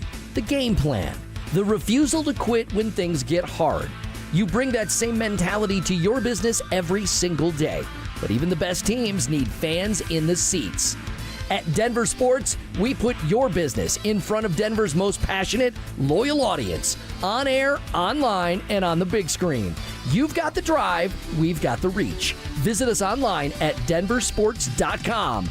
Let's build your roster. Hi, I'm Terrell Davis, two-time world champion and Pro Football Hall of Famer. There is nothing more important than your health. That's why I made the smart move to invest in fitness equipment with Fitness Gallery. It's a game changer. This February, save 25% off all primetime functional trainers, home gyms, and racks. Work out on your schedule on the equipment you choose from the safety and comfort of your own home. Save up to 50% off on select premium equipment. Visit one of Fitness Gallery's 7 convenient locations from Colorado Springs to Fort Collins. What's going on, everybody? After that romantic Valentine's, I know there's a bunch of you guys out there who are thinking about popping that question here soon.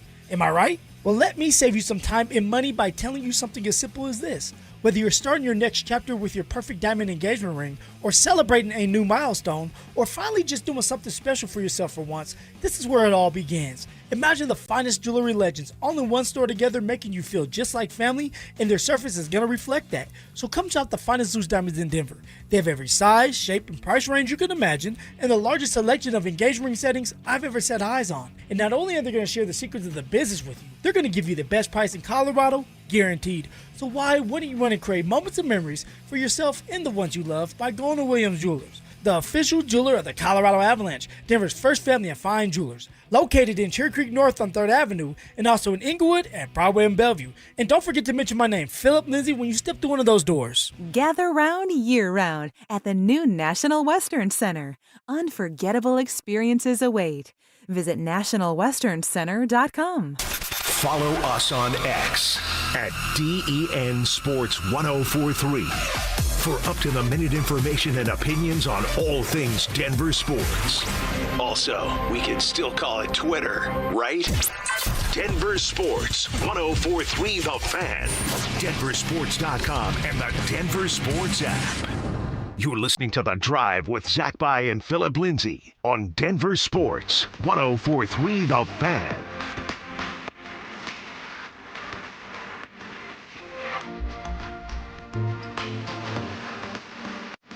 All right, just continuing our conversation here for just a few more minutes. We'll get back on track here shortly. But the conversation about A.J. Brown, you even brought up Tyreek Hill, and that became official here. Tyreek Hill cut from the Miami Dolphins.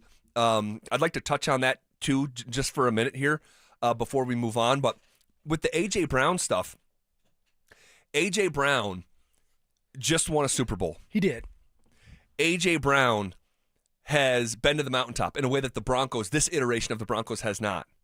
And it seemed to me this past year, all right, if you took away the logo on his helmet and just put him in like a default jersey and a lot of the way that he was acting, you would never know that guy was playing for the reigning Super Bowl champions. It seems to me, and I'm speculating, okay, because I don't know his heart, but it seems to me that A.J. Brown is out for A.J. Brown, number one. And that's just how it comes across as an observer. Now, I don't know the inner workings, and you mentioned this earlier. I do not know the interpersonal relationships with Nick Sirianni and Jalen Hurts, and they hired a new offensive coordinator this past year. One and done. Disaster, just disaster. So that deserves to be mentioned too.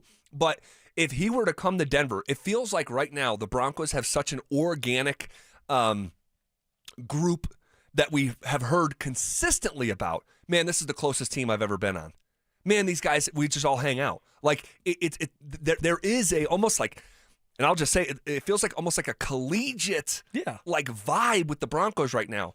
And in addition to all the stuff that I mentioned, the 4 straight years of declining production, you know, the headache he can be, the finances that he comes with, the departure of a starting cornerback plus a draft pick, it also has real potential. A.J. Brown, who's already done what the Broncos haven't, could disrupt the vibe within the locker room. See, we're talking about the NFL. This is not college. You're going to have guys coming and going all the time. This is about money. Those guys want to be paid too. So what you're looking for is a guy that can come in. This is not about keeping people and stroking their ego. This is about winning. We were one game away from the Super Bowl. Not good enough. All right, we're getting ready to go into a situation where we're playing a tougher schedule next year. You need better talent. We just got done talking about how the Denver Broncos, offensively specifically, they need more talent. This is the time to do it then. But if you were going to rank where they need the talent most between receiver, running back, and tight end, how would you rank it? It's going to go running back, tight end, receiver. Agreed. Running back, Agreed. tight end, receiver. But, hey, if a receiver wants to come to us, why not? It's still on the list. So go and get that receiver. You can still get the running back because you still have enough money, and go get the tight end in the draft, which I think both of us agree. Like, you want a tight end, Definitely. a young tight end, right? Definitely. Younger feet, fresh feet. That's what you want. You can have all that because you have more money.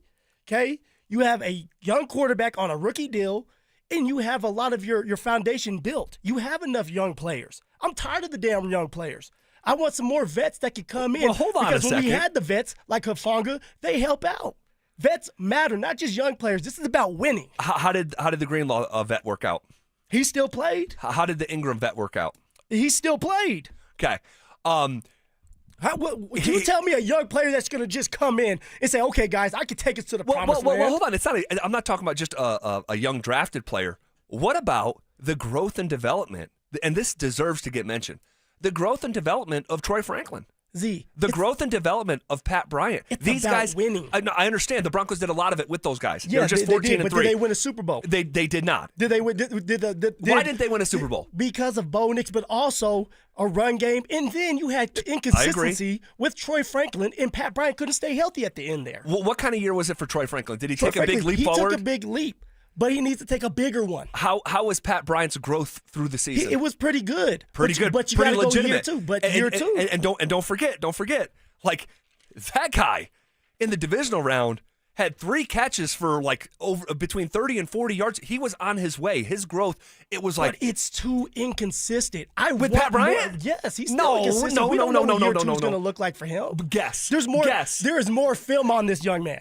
There's more film out there. There was more. That was the this most. This is going to be a tougher schedule. That was the most film heading into the divisional round, and on the first series, he had 3 targets. He was going to have a banner day. What did you say? He what was it? He was going to. It was. He was going to. He didn't stay healthy. Hold on. So, just to be clear, for sure, Troy Franklin took a big leap forward this year.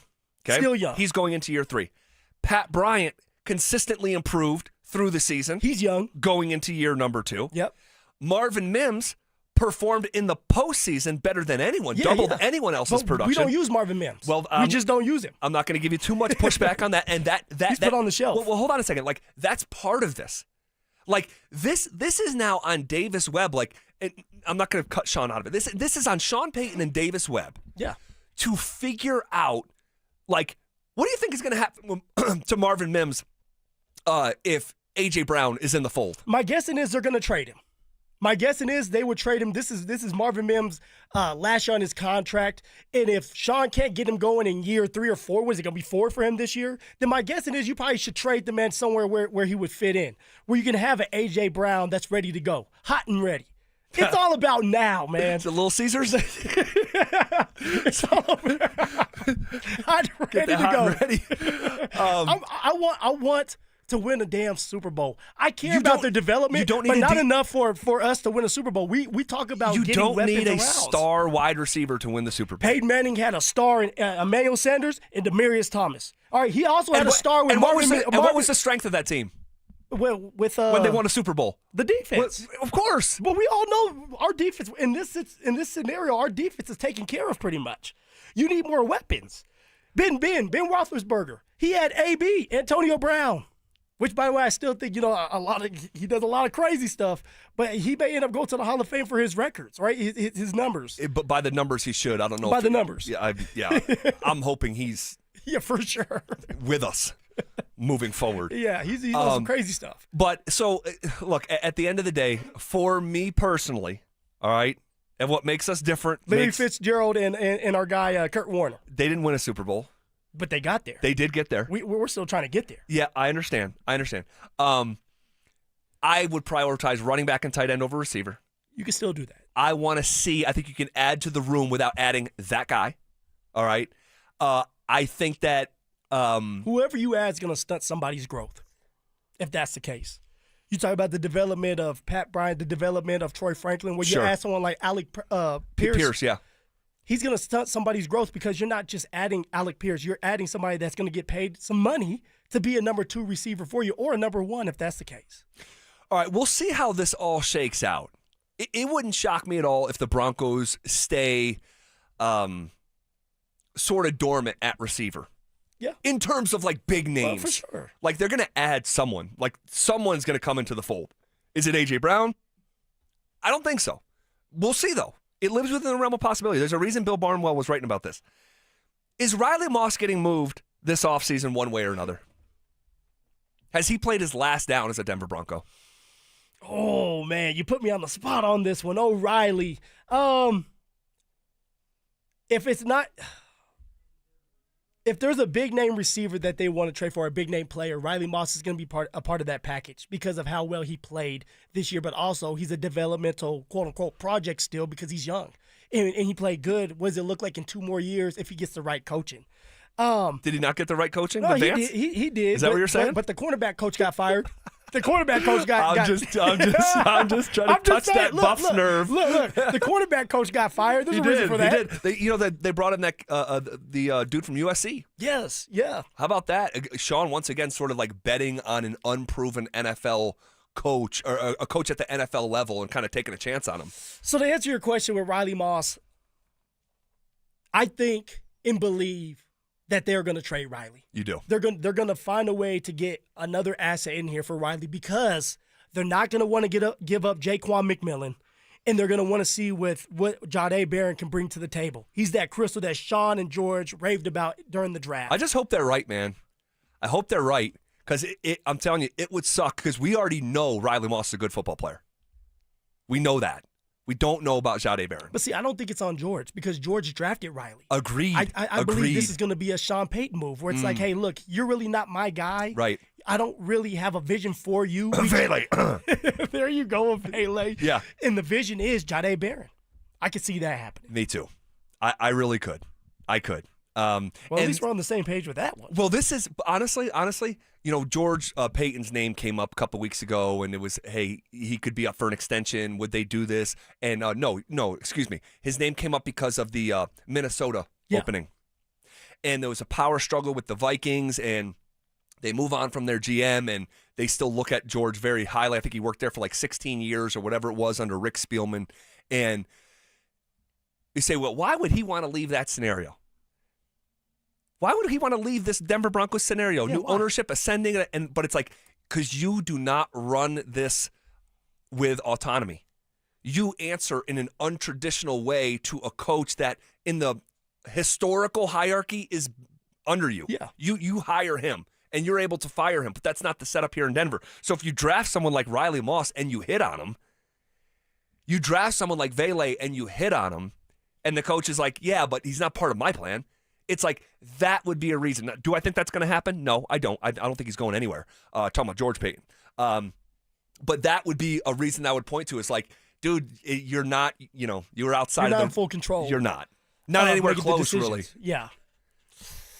Riley. And I want to have the conversation about Tyreek Hill, too.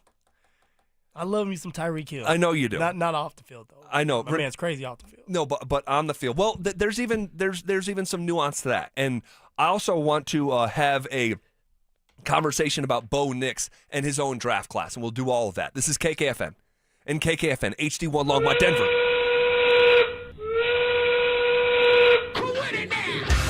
We are coming with it, and we are coming for it. It's Zach By and Phillip Lindsay, and we are The Drive. Woo!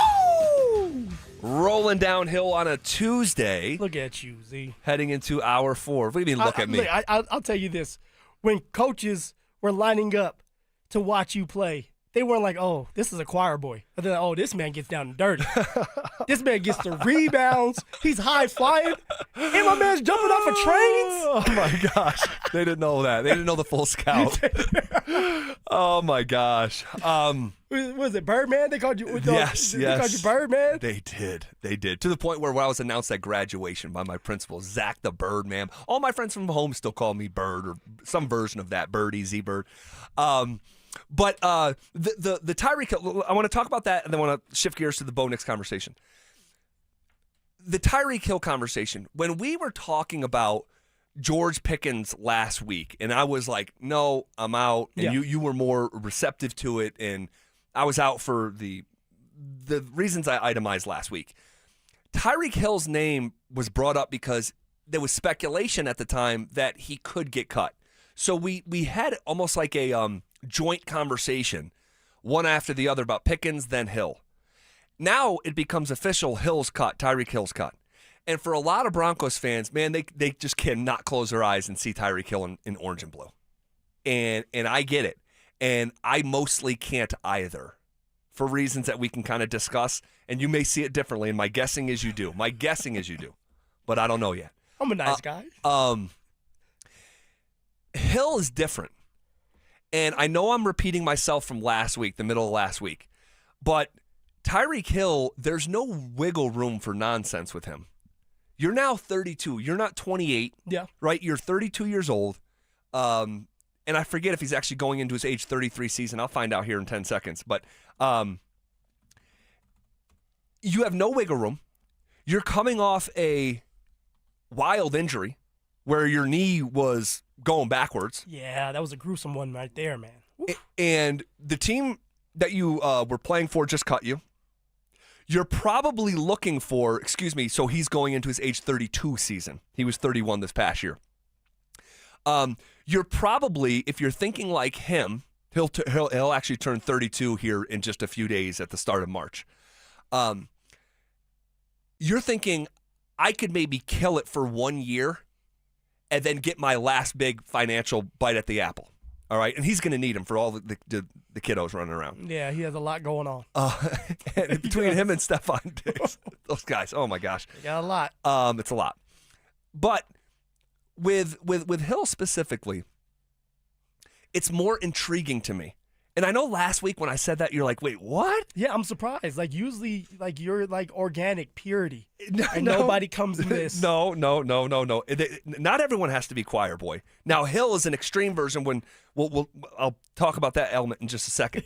But he doesn't have wiggle room to mess around. He has got to be a pro's pro. He's also got to produce. There's no your volume on the diva level gets adjusted accordingly with your production. And that's why with the A.J. Brown stuff, I'm like, man, it's trending in a certain way. I don't like the direction it's going. But with Hill, the volume has to be way down. You have to be on your best behavior. Kind of like Stephon Diggs in year number 1 with New England. Everyone's like, man, what a teammate. Now, he helped to get to a Super Bowl. He did. And we'll see how it ages. But with Hill, there's no wiggle room. You're looking to get paid, and the only way that you can do that is produce in I wouldn't doubt a 1-year contract. And maybe I'm dead wrong. Maybe it'll be a 3-year contract like the one that Diggs got. I don't know. Yeah. But I would say he's more interesting to me than someone like Pickens and someone like A.J. Brown because the age, the financial price point, you're not going to be paying him what you'd be paying A.J. Brown. Yeah. And because of all of that, I do find it a bit more interesting. Ultimately, would I do it? I wouldn't. But among the big names, the household names, and we'll just, I guess, stick to the 3, the Pickens, the A.J. Brown, and Tyreek Hill. As I mentioned to you last week, he's the most intriguing because of if it doesn't go right, the investment is not huge. If it goes right, and that speed is similar to what it was, the ceiling of what it could mean for the Broncos is pretty impactful. And so that's kind of where, like, no on Pickens, no on Brown, no on Hill, but among those 3, he's the most interesting to me. Which is interesting to me still because it's like the dude had a gruesome injury. That's the only reason why he's going to be low on the market, right? You're not going to have to pay him a lot because of the injury. If not, you're still paying him a lot because of what he brings to the table, and that is speed. Speed kills in this league. And actually, he messed us up, the Denver Broncos, when the Miami Dolphins scored 70 on our asses. Yeah, it's true. And he went crazy. He did. It feels like he's always gone crazy against Denver. So the only thing that's holding him back from getting another big-time contract is that injury that he had where his knee was turned the other way, which was nasty to see. But I still wouldn't mind having someone like Tyreek Hill. Now, would I have him over A.J. Brown? Heck no, because of that injury. And because he's getting older with that injury, and at some point, that speed's going to go down because you're just getting older, and that's just the way it goes, right? That's just the way it is. But Tyreek Hill is an intriguing one, just like you just got done saying, because it adds that element of speed. And that's something that the Denver Broncos still lack on the offensive side of the ball is speed. But you know what I think is interesting, Phil? Like, we're both acknowledging the speed. Don't the Broncos already have an undersized, speedy receiver that they have found it nearly impossible to get involved on a Sunday-by-Sunday basis? I blame that on Sean. That directly goes on Sean. Because Sean, all right, he had an excuse when Jerry Jeudy was here, saying, hey, we need to get Jerry Jeudy going and more involved. This is why we're not getting you involved, Marvin Mims. Well, Jerry Jeudy goes out the door, right? He's not here anymore. Marvin Mims, at the end of last year, the last 10 games, 7 games, yep. He played phenomenal. He did. He showcased his speed. He showed us that he's not just a punt and kick returner, that he can do more, that he can stretch the football. So you would think going into the next year that he would be implemented in this offense more. Well, no, Sean decided to take him out of it. Why? Because of Pat Bryant and Troy Franklin. So for me, it's like, do we want to go down that road yet again? Especially if Sean's still calling plays, because we don't know if he's calling plays or not. It doesn't look like Marvin Mims is in Sean's vision. So why do we keep going down that road if it's not going to happen? Go with somebody like A.J. Brown or Tyreek Hill where you're forced to get them involved. Because if you don't, one, you're wasting the money that you gave them, and two, you're going to hear it from them. Right. You're going to hear it from them. What a great reason to bring him in. Yeah, stand up to Sean. Sean likes that. Sean likes those players that are chippy. It gets him going. You know that. Well, he might. Well, we'll see how this all ages. And the other thing, lastly, I would shoehorn in before we move on is if you are not a fan of, actually 2 more things. If you're not a fan of Tyreek Hill coming to Denver, which I'm personally not as it currently stands, I think he's the most intriguing of the 3 options, but I still would not like to go down that route. How would you feel if you get the tweet from Ian Rappaport that he's joining the Chargers, that he's rejoining Kansas City, and he's now your competition? It's just another way to sort of game theory it out of, okay, you don't want him here, but do you want to play against him?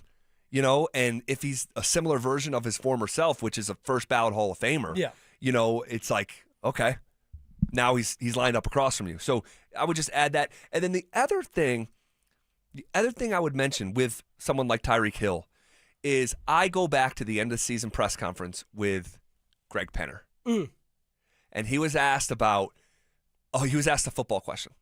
And he's like, I'm not even really going to get into that. He's like, I leave that football stuff up to Sean and George. He wouldn't even get into the conversation. And he said, those guys draw from deep level of expertise. He said, it would be a rare instance where I would weigh in. And I remember saying, hey, what would be a rare instance where Greg Penner would weigh in? And I didn't say Hill, I don't think specifically by name, but I said if you were going to try to invite, I think I used Pac-Man Jones as an example, Pac-Man. who they brought in 18 or 19, I forget what year. That man, he was my teammate.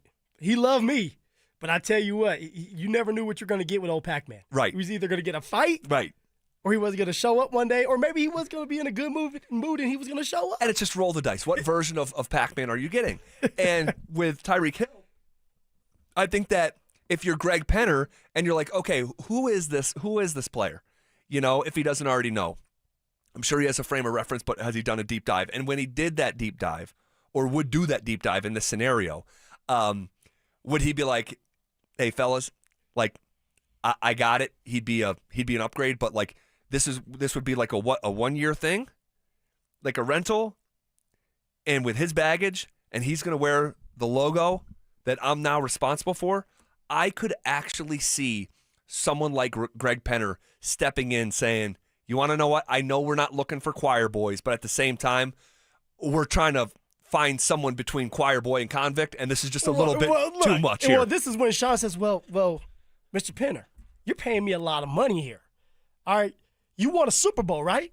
I want a Super Bowl. I want to be the only coach to win on 2 different teams. And if I feel like this guy, all right, Tyreek Hill, A.J. Brown, George Pickens, one of those 3 can help us get to the promised land, then let me do my job. Let me do my job. And, oh, by the way, Greg, you were getting ready to sign off on me to sign someone like Stephon Diggs. So why not sign off on Tyreek Hill? Why not sign off on A.J. Brown? Well, give me the bad. Give me the naughty. I'm tired of the nice. Well, my response for the Tyreek Hill one specifically, if I'm Greg Penner, would be, look, if the difference between you winning a Super Bowl relies on a 32-year-old coming off a devastating injury on a one-year contract, I don't have the right guy to lead us to a Super Bowl. I was like, you know what, Coach? But this one's just a little bit different because of that damn speed. There's a reason why they call him. All right, Penner, there's a reason why you call him Cheetah, because of how fast he is. You talk about Riley Moss right here. Think about what Cheetah's going to look like on Riley Moss in camp. Oh, it's going to be bad. Riley Moss is going to be holding for his life. Oh, man. But you know what? We can stick with it. We can stick with the purity. And nobody touches it. Zach can wear his chastity belt. No. This is the stuff that breaks ties, right? So it's not the reason. It breaks ties. So you look at someone like Brown, which I think is a realistic scenario and written about by Bill Barnwell. It's the declining production, it's the age, it's the contract, and it's the headache stuff. But it's about the now. Can he help you right now? They may say yes. The answer to that one specifically may be yes, and we'll see if they go down the road. It's 2 years, right? 2 years, maybe one. If it works out, cool. We'll go for that next year. If it doesn't, we tried. It's all about making sure that you try. Sure. This is Bo Nix's window. Didn't Sean Payton himself say by year 3? Was it year 3 where Bo was going to be like the top 5 quarterback in the league? He said he didn't say year 3. He said in the next year or two, and he said that last summer. So that counts this coming year and this past year and this coming year. Okay. So, look. Hold on a second. This coming Hopefully year. we're not taking Sean's shot calling into consideration with building a football team. Like, I got to make sure I'm right about Bo, so we got to go overextend ourselves for $100 million wide receiver, $100 million wide receiver. In the game that mattered the most. He called his shot before the game and said, "Hey, look, I got to see this through. Yeah, let's pass." And how did that work out? It did not work out well. It did not. So, all right. Shifting gears here a little bit to Bo. So what we want to do here is we now have 2 years of data and tape on this quarterback and his draft class. Okay, and what I would like to do, because it's like ranking season, you're seeing all these lists come out and people are getting triggered and all this stuff. So what I would like to do is today talk about where Bo Nix ranks within his own draft class. Tomorrow, talk about where he ranks in the AFC. And then on Thursday, where he ranks in the entire NFL. I love it. Let's do it. So before we do the actual ranking, what quarterback in the class of 24 that we have 2-year sample size on, who do you think was set up to succeed the most? Ooh, to succeed the most? I would say Mr. Bo Nix himself, because of him being drafted 12th overall, Sean Payton having a year to kind of build that foundation with the offensive line. That always helps. We all know it's the trenches. All right, have a solid defense. All right, the Denver Broncos had a really, really good defense that helped Bo Nix out. And you still had Cortland Sutton there that's still a valuable, stable receiver for you. So I would say Bo Nix going into the Denver Broncos just with the help of offensive line, a defense, and a receiver one for yourself at Cortland Sutton. So I basically agree with all of that. It just depending on what you value. Like, you and I happen to, like, philosophically agree, for as much as we disagree. We agree on philosophically, the trenches in football is the single most important thing. You would think. And then you can go down the list from there. But when you look at skill position players, a lack of tight end, a lack of running back, someone out there might say a true bona fide number one receiver in a way that they believe Sutton is not. Yeah. I would give pushback on that, but certainly not for the running back and the tight end position. And you look at someone like Caleb Williams, and like this past year, like he's got a 1,000-yard running back who missed a game, almost went for 1,100 yards, 13 yards shy. And so Bo has had some of the fundamental building blocks that we believe in, but not necessarily elite playmakers the way that maybe someone might point to with Caleb Williams. Yeah. Maybe even, that I don't know if you'd say that about New England. I know they had a 1,000-yard receiver in Diggs and a more established tight end. But I agree with you. I think it was Bo. Yeah. I do. I think it was Bo. And Bo was set up from the start, whereas someone like Caleb Williams, his first year in the league, It was not. Disaster. It was horrible for him. And then Ben Johnson comes along this year, revamps the team. Defense needs to be a little bit better, and I expect that the Chicago Bears are going to go after a bunch of defensive players, add a couple more players offensively in the free agent market if they want to. But Caleb Williams with Ben Johnson, that's a scary combo. And you could say that about Drake May. And you could say that about Drake May. He was with the first-year head coach. Who was that? Gerard Mayo last year. Yep, Mayo. And I read that 7 different coaches for that Patriots coaching staff last year was doing their job for the first time. And so you had a first-time head coach and a bunch of first-time positional coaches. And shocker, Drake May was 3-9 as a rookie, 14-3 as a second-year player under Mike Vrabel and a veteran play caller in Josh McDaniels. Yeah, so the same stuff you could say about Caleb Williams in Chicago, you could say about Drake May there in New England. So who would be, if you're redrafting this class, I saw Mina Kimes did this last week, and I know this conversation was going around. If you were to redraft this class, who would go number 1?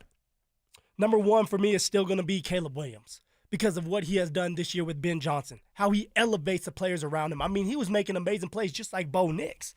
All right, he was coming back in the fourth quarter just like Bo Nix. So with that being said, in the talent that man has, right, we talk about like generational talent. Caleb Williams has generational talent. I agree with this. Now, he needs to be more consistent.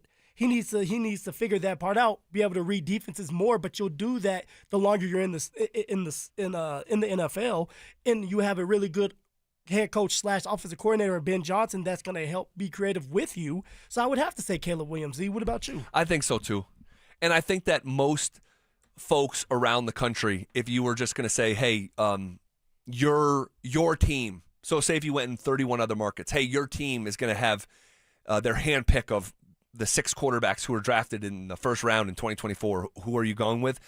Man, I would venture to say that probably 25 of the 31 markets would choose Caleb Williams. And then, like, how first of all, he led the league in fourth quarter comebacks. So some of the same characteristics we love about Bo, he has. And then when the playoffs came, man, that dude was making plays in the NFL playoffs that were like, eye-popping, in a way that someone like Drake May was the opposite, where it felt like New England was literally winning in spite of Drake May during the postseason. Now, you got to give him his flowers for the regular season. He was great. So that's just some of the dynamics there. But, yeah, we agree with Caleb Williams. For number 2, you want me to do this? You want me to go ahead, number 2? I went back and forth on this. And I think reasonable minds can disagree on this, and they could disagree with Caleb Williams number 1 overall. Sure. I went back and forth, and I'm concerned about Bo and some of the injury history. You're concerned with a lot of things. Off the field issues with other players, Bo Nix and the injuries. Damn. Yeah, I'm crazy. I like. Who these people are and their injury history, I take it into consideration. I'm a psycho. That being said, I have 2 years of sample size with Bo Nix. Yeah. Who has thrown the most touchdowns in that class? It's Bo Nix. All right? 54 touchdown passes. Regular season since he came into the league. Caleb Williams is number 2 at 47. Drake May, number 3 at 46. Then it drops way off. The interceptions. Now, you look at the raw numbers, and it'll say Bo Nix throws more picks than Drake May. But is that really true? Like, peeling back a layer of that onion? Not really. Because you have to take into consideration how many times Bo throws it. Bo Nix, year number 1, was 6th in the NFL in passing attempts, and year 2 was number 1. Not Stafford, not Allen, not Burrow, not anyone threw the ball more than Bo Nix. So, yeah, raw numbers say Bo Nix throws more interceptions than Drake May, 23-18. But the interception rate, is lower. All right? And so Caleb throws the least. Caleb has thrown 13 total interceptions in 2 years. That's a bad man. Which is insane. But again, I went back and forth between Bo and Drake May. So I have more touchdown passes for Bo Nix, less of an interception rate with Bo Nix, significantly less of a sack rate with Bo Nix. Significantly. Like think about this. Drake May has a sack rate of 8.9%. That's nearly 9% of the time he's getting sacked. And we know that, and if you listen to this show, you know, because I've probably repeated this, probably going to be my 25th time in the last 2 years. When you take a sack in today's NFL, your chances of getting into the end zone get divided by 3. Another way to say it, when you don't take a sack, you're 3 times more likely to score a touchdown. So when you have a sack rate of 9% with Drake May, and then you have a sack percentage or a sack rate of 3.8% with Bo Nix, the lowest in his class by a mile, that means something to me as well. And then also just more games won. So I went back and forth on the Drake May, Bo Nix thing, but I have the most touchdown passes with Bo Nix, a less of an interception rate from Bo to Drake May, significantly less of a sack rate, Bo Nix to Drake May, and more wins. And I value production. And the tiebreaker for me is how they looked in the postseason. And I know Bo didn't get to play in the AFC Championship game, but that man outdueled Josh Allen and balled out. Drake May had several opportunities to look like 60% of what I saw from Bo Nix in the divisional round, and he couldn't do it. So for all those reasons, and I was conflicted about it because Drake May was 1 vote away from being the regular season MVP. I got it. But I would take Bo Nix number 2 overall in this class. Let's Bo. I can't believe you decided to do this. I for sure thought you're going with Drake May.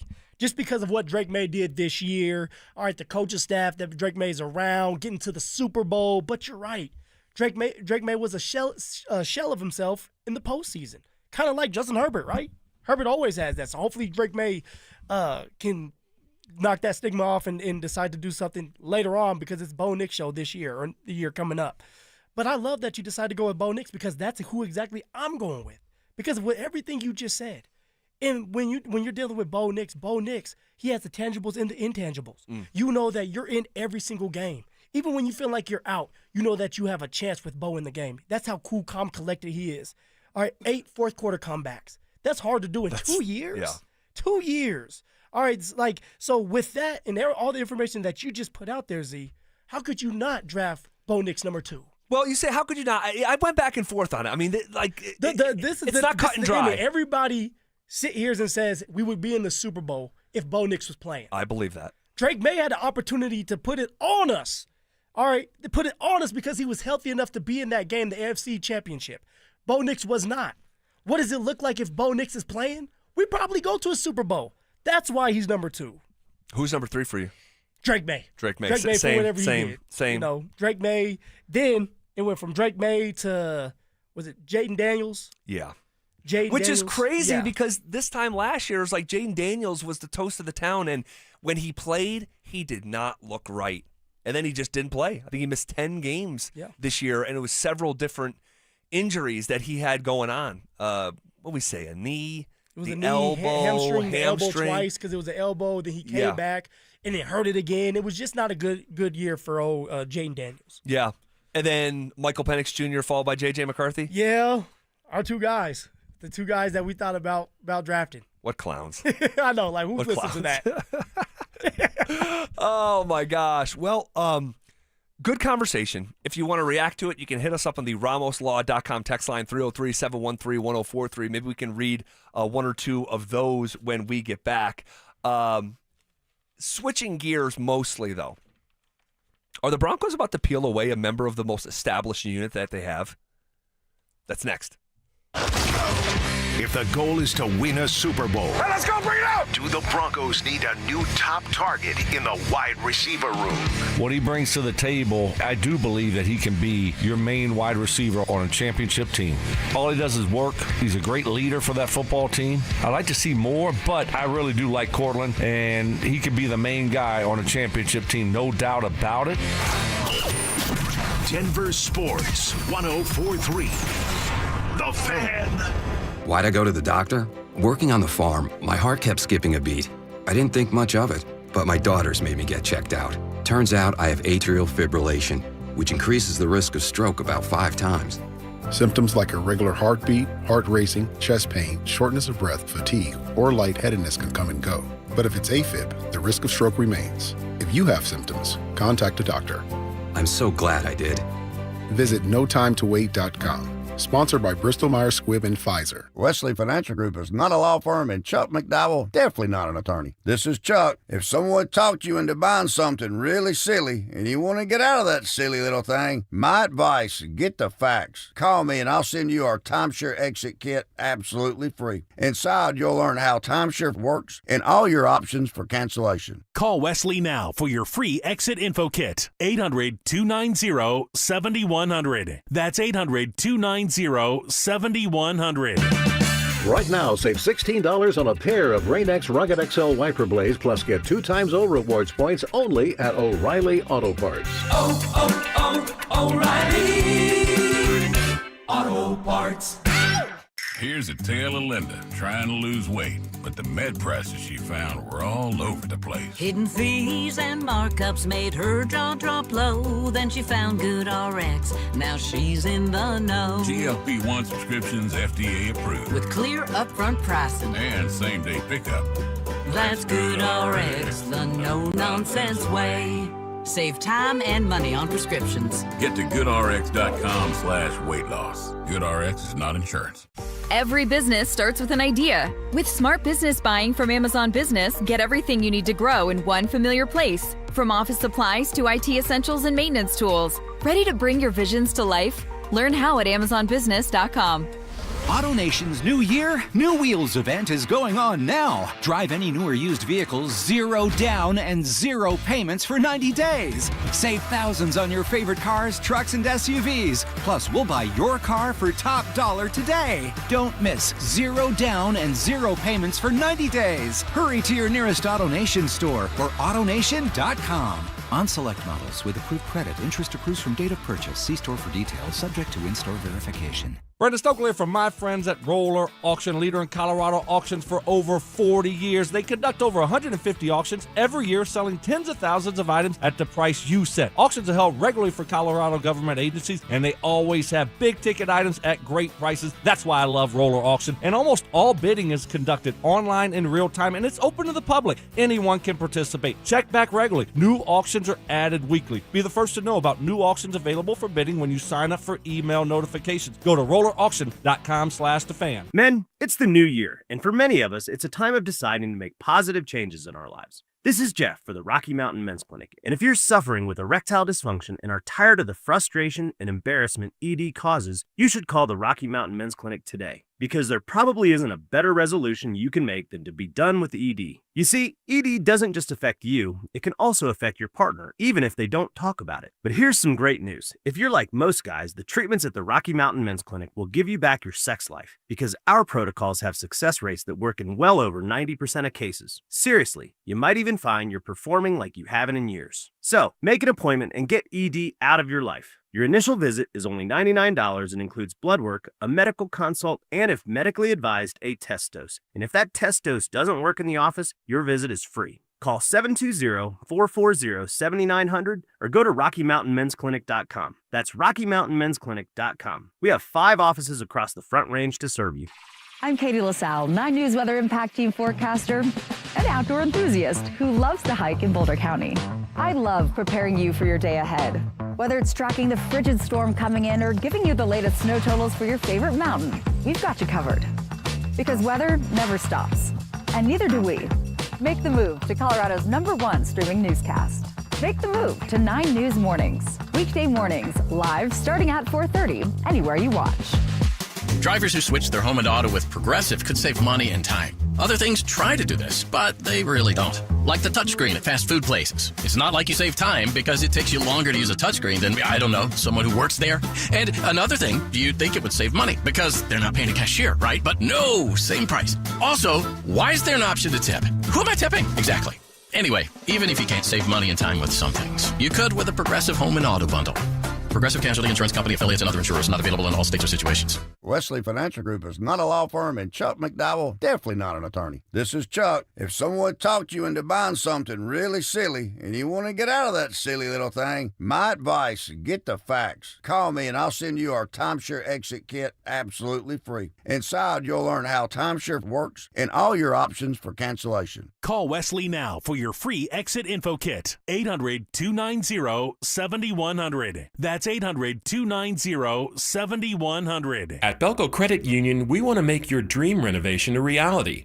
Maybe that means a modern kitchen upgrade or a luxurious new bathroom. With Belco's Home Equity Choice line, you can get easy access to funds with the freedom and convenience of a home equity line of credit, plus the security and stability of a home equity loan. Plus, Belco is also offering low rates for qualified borrowers. Learn more at belco.org/choiceline. Belco is an equal opportunity housing lender. Belco, banking for everyone. It's The Drive with Zach By and Phillip Lindsay on Denver Sports 104.3 The Fan.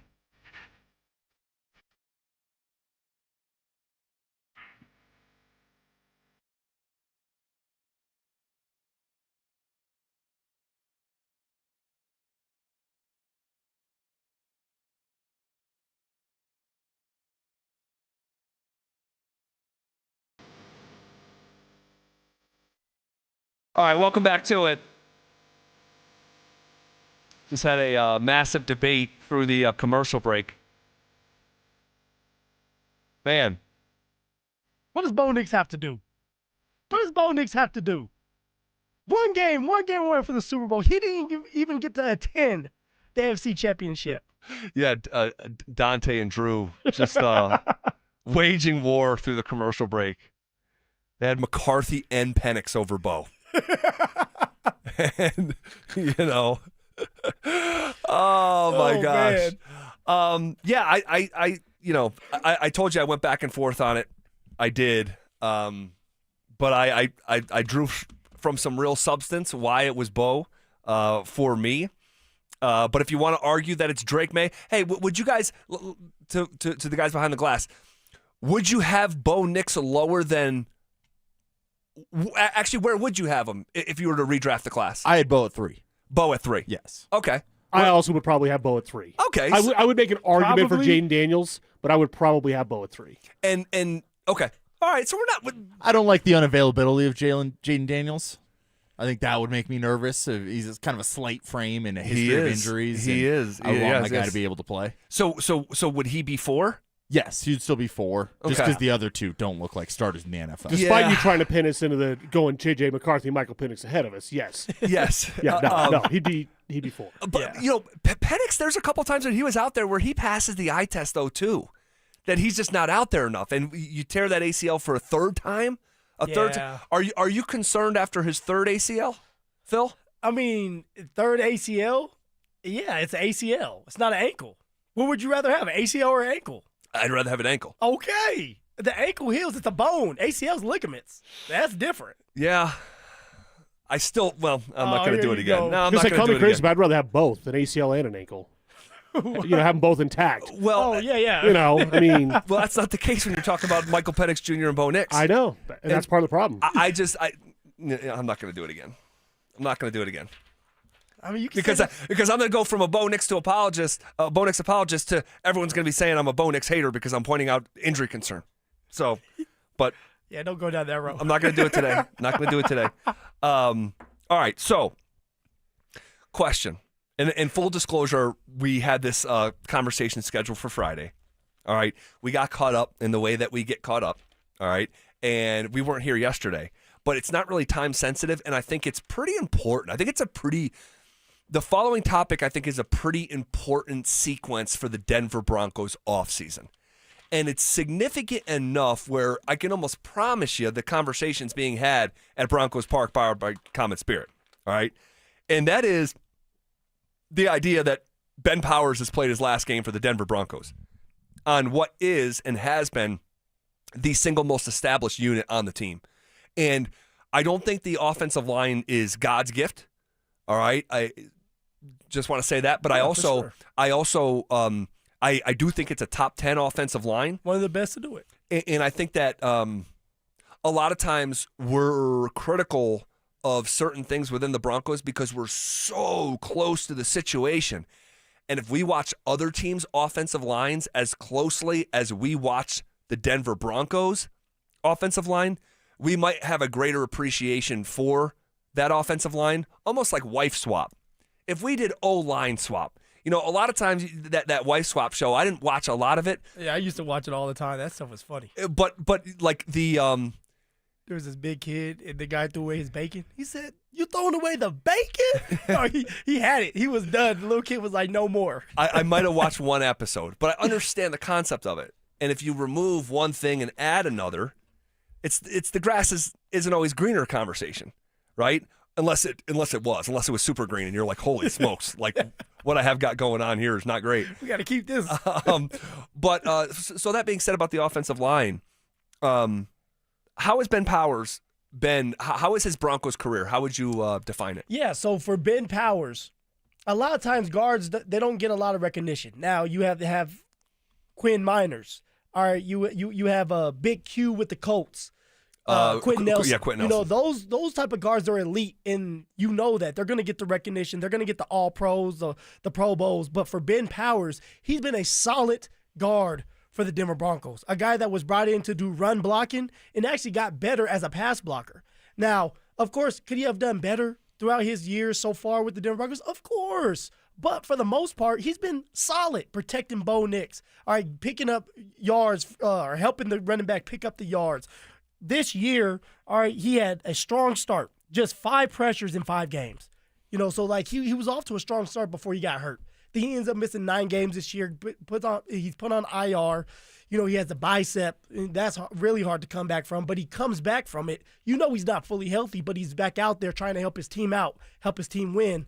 So it was so far it's been solid with Ben Powers. What about you? Yeah, I'd say solid. I'd say that's a good way to define it. It hasn't been some sort of like, Quinn Miners experience, some all-pro status, but also like what doesn't help Ben Powers is that, we were just doing I was just mentioning the wife swap analogy, talking about the offensive line and how closely we watch it comparatively to these other teams. And you know what works against Ben Powers is that when there was a guard swap, there wasn't a lot of drop-off. And the guy that was playing instead of Ben Powers was an undrafted player who the Broncos have developed, Alex Palczewski. And if you take a step back and look at some of the savings that you can gain if they wanted to cut or trade Ben Powers before June 1st, there's really not a lot to it. You would save about $8 million, but you'd have almost $10 million in dead money. That's not really what you're looking for in terms of savings. If they cut or traded Ben Powers with a post-June 1st designation, the savings go up to almost $13 million, and the dead money goes from 10 to 5. And you have someone like Paucho, who's a restricted free agent, and you developed them, I think, for maybe a moment or a window of time like this. It wouldn't shock me at all if we get the news that Ben Powers is a cut casualty at a certain point in time, a little bit more down the road, post June 1st, and Paucho is your new starter on the offensive line. See, it would surprise the heck out of me if that's the case, because Ben Powers is a bona fide starter in this league. Palczewski, he's a depth piece.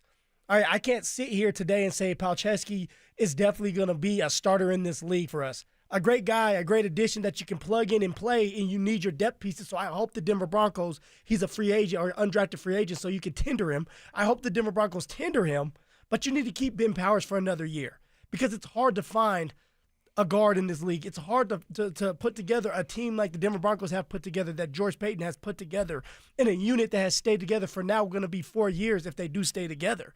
So if that's the case, then keep them together for another year. This is Bo Nix's year. Add the pieces, keep your offensive line intact. You have your defensive line that's pretty much intact, and you go at it for another year. Try to get to that Super Bowl. All right, we'll see what ultimately happens. Just wouldn't shock me at all if they ultimately moved on post June 1st. We'll see how it plays out. On the RamosLaw.com text line in relation to the offensive line, then why couldn't they run the ball? With a bunch of question marks. Honestly, I think it came down to the guys running it. Yeah, like J.K. Dobbins had a lot of success. I was going to say, J.K. Dobbins was on pace for a 1,300-yard season. I don't think R.J. Harvey is a down-to-down starter. I just don't. And Tyler Badette, no. And so they need to hit the reset button on the human beings actually carrying the ball. We heard Terrell Davis out at the Super Bowl talking about, you need a runner. You need a runner. And just because you play running back doesn't mean you're a legit runner. And so we'll see how that whole dynamic ages as well. Okay, what did we learn today in Denver sports? A look back next.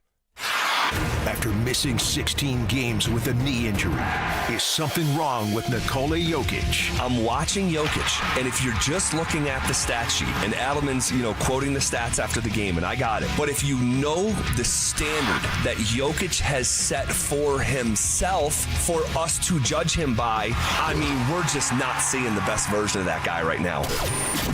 Denver Sports 104.3. The Fan. Texting privacy policy and terms and conditions posted at textingterms.us. Texting enrolls you for recurring automated text marketing messages. Message and data rates may apply or play. Stop, opt out. Terms and conditions apply to the earnings promotion. Do you have caregiving experience as a parent, teacher, nanny, coach, or in another similar role? Hop Skip Drive is looking for experienced caregivers who want to help students in their community by driving them to and from school. Earn up to $50 per ride with Hop Skip Drive's welcome promotion, all while helping your community. If you have your own vehicle that is no more than 10 years old, a clean driving record, and at least 5 years of caregiving experience, you could become a Hop Skip Drive care driver. Just text ROAD to 323232 to get started right now. Hop Skip Drive gives you the flexibility to set your own schedule and earn competitive pay. It's simple. Drive in your free time and make a real difference for students right in your neighborhood. Don't wait. Text ROAD to 323232 right now. Text ROAD to 323232 and start earning up to $50 per ride during Hop Skip Drive's welcome promotion period. That's ROAD to 323232. Text ROAD to 323232 now. Looking for the best deal on TRT? Don't pay hundreds of dollars out of pocket for a franchise or settle for one of those one-size-fits-all from your doctor just because they take your insurance. At Synergetics and Low T Center, you can get powerful TRT dosed to your body and get it covered by insurance. Synergetics and Low T Center work with your insurance plans and customize each dose of TRT for maximum effectiveness and safety. It's TRT that actually works with your body. And this February, they're offering free testosterone tests and discounted peptides and GLP-1s to make getting your life back as easy as possible. Don't miss this opportunity. Go to Synergetics.com or LowTCenter.com to book an appointment online. Is your money doing everything it can for you? Like automatically pushing more of your money to savings every day? I don't think so. Then switch to Huntington Bank. And let's get more from money. Huntington Bank. Welcome. Eligibility requirements apply. Some features may require enrollment.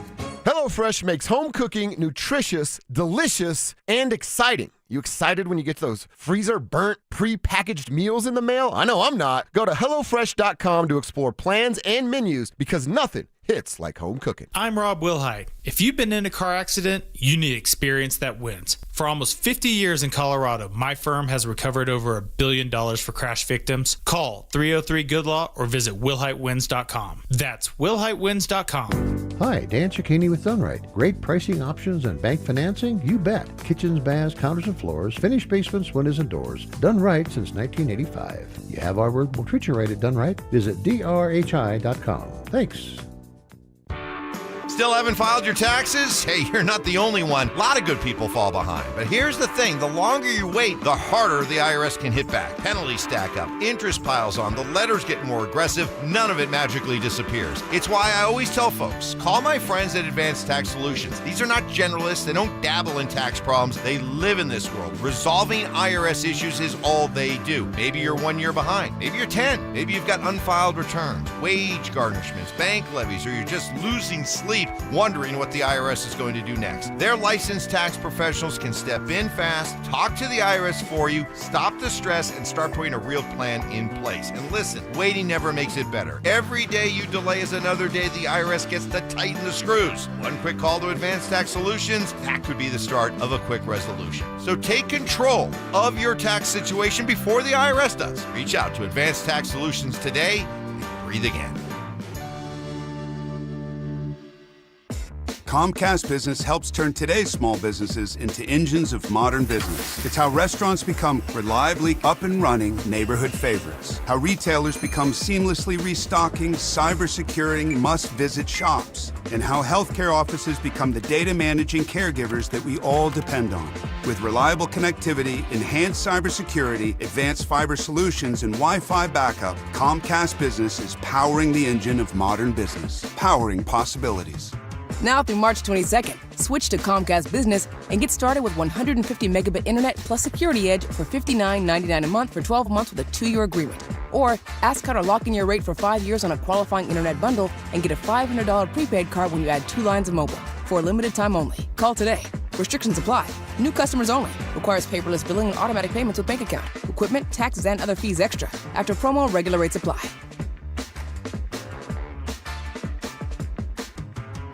Hi, I'm Terrell Davis, 2-time world champion and Pro Football Hall of Famer. There is nothing more important than your health. That's why I made the smart move to invest in fitness equipment with Fitness Gallery. It's a game changer. This February, save 25% off all primetime functional trainers, home gyms, and racks. Work out on your schedule on the equipment you choose from the safety and comfort of your own home. Save up to 50% off on select premium equipment. Visit one of Fitness Gallery's 7 convenient locations from Colorado Springs to Fort Collins.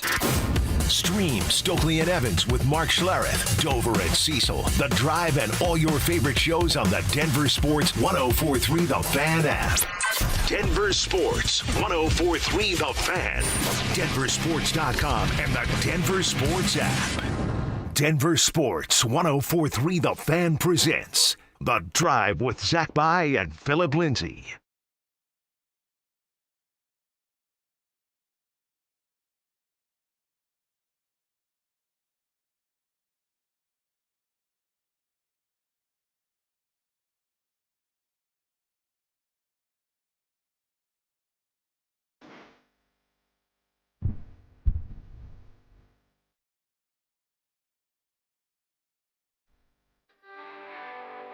All right, final segment here on a Tuesday. Got to tell you real quick, before we look back on what we learned today in Denver sports, I'm calling all wrestling fans. We have your chance to go to Las Vegas for the biggest pro wrestling event in the world. It's the Superfan Send-Off presented by 303 Law 4040. Here's what you get. A pair of 2-night tickets to the event. Round-trip airfare for you and a friend from Denver to Vegas, 2 nights hotel stay, and if that wasn't enough, you're also going to get a $500 Visa gift card. For more information and to enter, head to denversports.com/superfan. All right, what did we learn today in Denver sports? One of the things that we learned, and it's not, I guess, hyper Denver sports related, but has to do with Denver sports athletes, is that the gold medal game on Sunday morning, the puck will drop at 6 o'clock in the morning here locally. Man, that's rough. Yeah, that's an early morning. Am I going to wake myself up for that? You know, I probably will.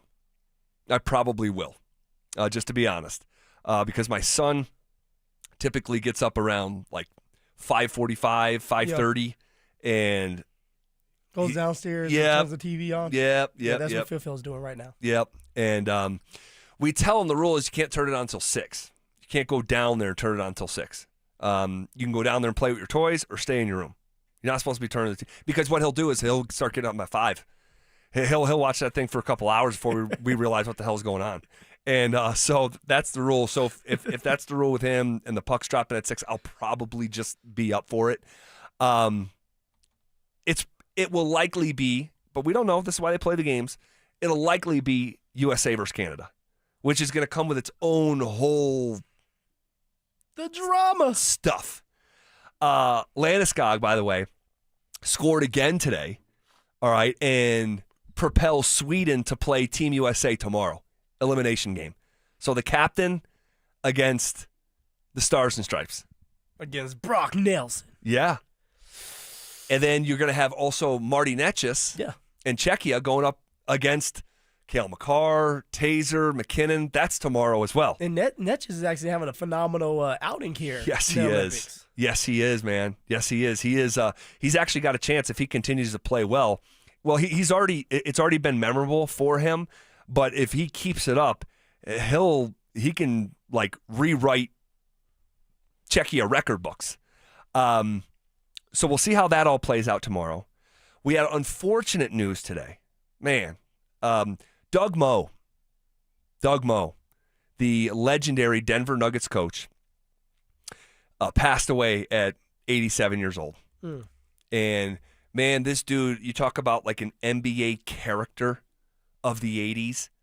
Oh my goodness. This guy was hilarious. He could be profane. He was just uniquely Doug Moe.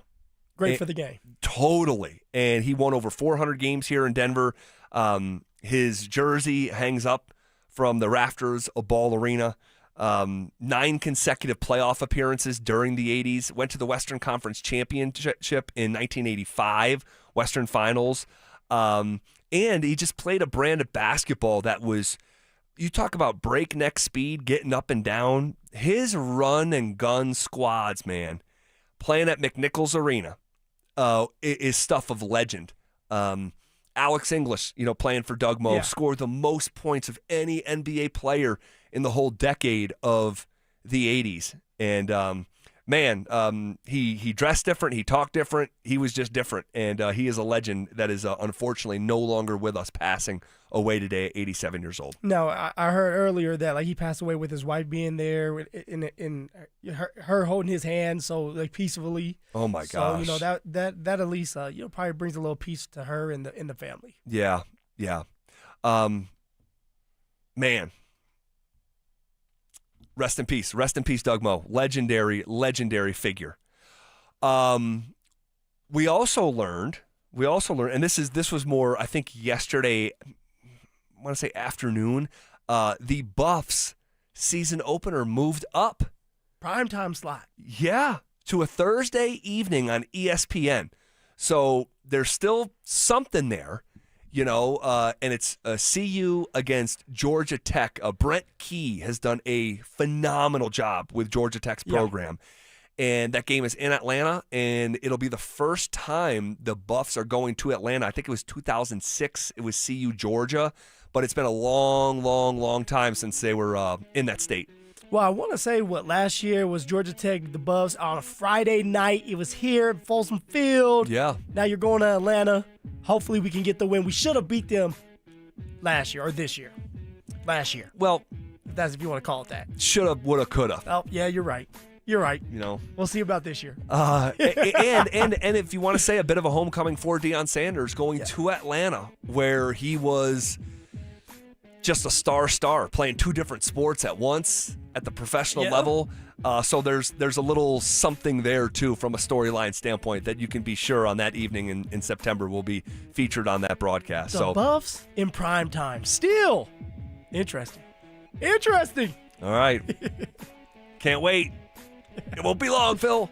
It won't be long. I know football season's just wrapping up a few weeks ago, but it still won't be long. We're less than a month from free agency. We're now officially late February. All right. Franchise tag year or day. Yeah. Yep.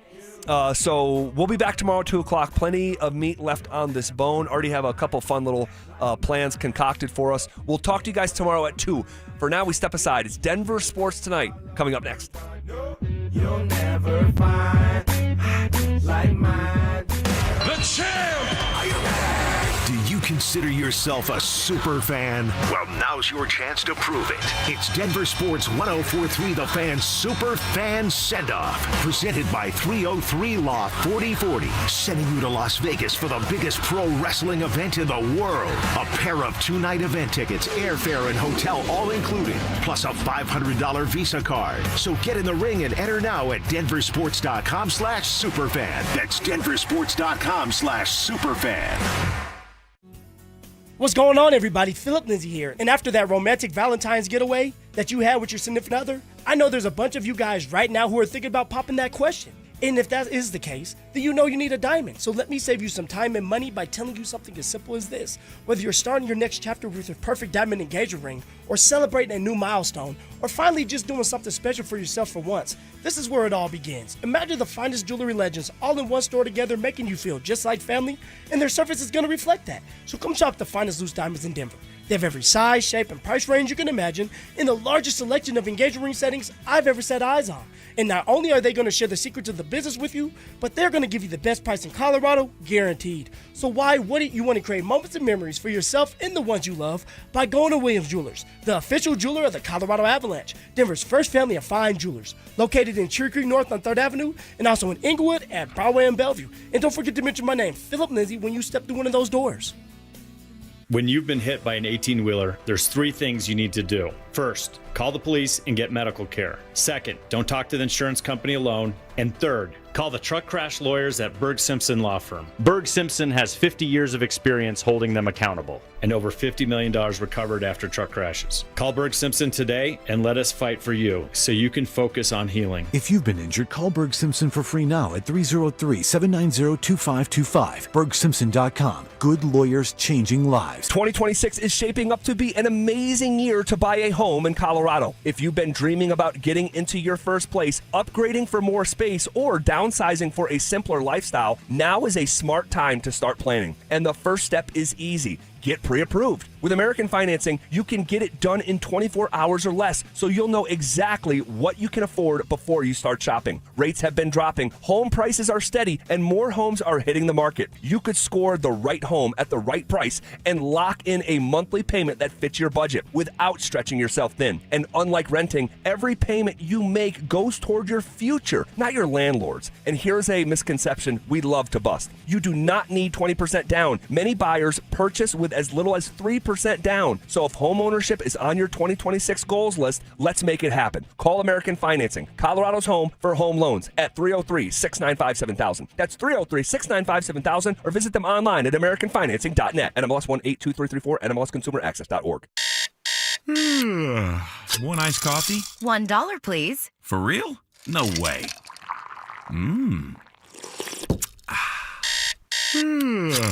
One iced coffee? $1, please. For real? No way. What a deal. Your new morning groove. Iced coffee from McDonald's, any size for just $1 until 11 a.m. Price and participation may vary. Cannot be combined with any other offer. Ba-da-ba-ba-ba. Hey guys, it's Mark Schlereth, and home show season in February is when homeowners make the smartest improvement decision before the demand hits. If windows are in your future, Gravina's Window Center of Littleton offers Infinity by Marvin fiberglass windows built for strength, efficiency, and long-term value. And this February, you'll save 25% plus enjoy 12 months zero-interest financing. Visit windowsforyourhome.com or call them at 303-794-0490. With the new IHOP value menu, $6 is all it takes to go to your happy plates, where stacks of pancakes with bacon and eggs are just $6 every day. French toast, sausage, and eggs are, you guessed it, $6. And fluffy omelets come with a side of pancakes and only cost $6. Go to your happy plates every day at IHOP. $7 in some locations. Available every day for a limited time at participating restaurants in the U.S. Hours may vary. No substitutions. Not valid with other discounts or promotions. Prices may vary. Wesley Financial Group is not a law firm, and Chuck McDowell definitely not an attorney. This is Chuck. If someone talked you into buying something really silly and you want to get out of that silly little thing, my advice, get the facts. Call me and I'll send you our timeshare exit kit absolutely free. Inside, you'll learn how timeshare works and all your options for cancellation. Call Wesley now for your free exit info kit. 800-290-7100. That's 800-290-7100. Brandon Stokely here. My guys Trevor and Tate with Embers Golf just returned from the PGA show in Orlando, Florida, and they brought back a truckload of brand new equipment. Check out the new Quantum drivers, the latest tailor-made QI4D lineup, fresh Vokey wedges, and Cobra's newest drivers, and 3D printed irons. How about that? If you want the cutting edge of golf tech, it's all at Embers Golf right now. All the latest and greatest is in store. Come in early before the spring rush. Embers Golf, where passion meets a green. Some people just know you can save money on car insurance by checking Allstate first. So what are you waiting for? Check Allstate first for a quote today. You're in good hands with Allstate. KKFN and KKFN HD1 Longmont, Denver. You're listening to Denver Sports 104.3. The Fan. Welcome to Denver Sports Tonight, taking a look at the biggest stories in Denver sports. From your online home for the best opinions and information on the Broncos, Nuggets, Avalanche, Rockies, and more. Denver.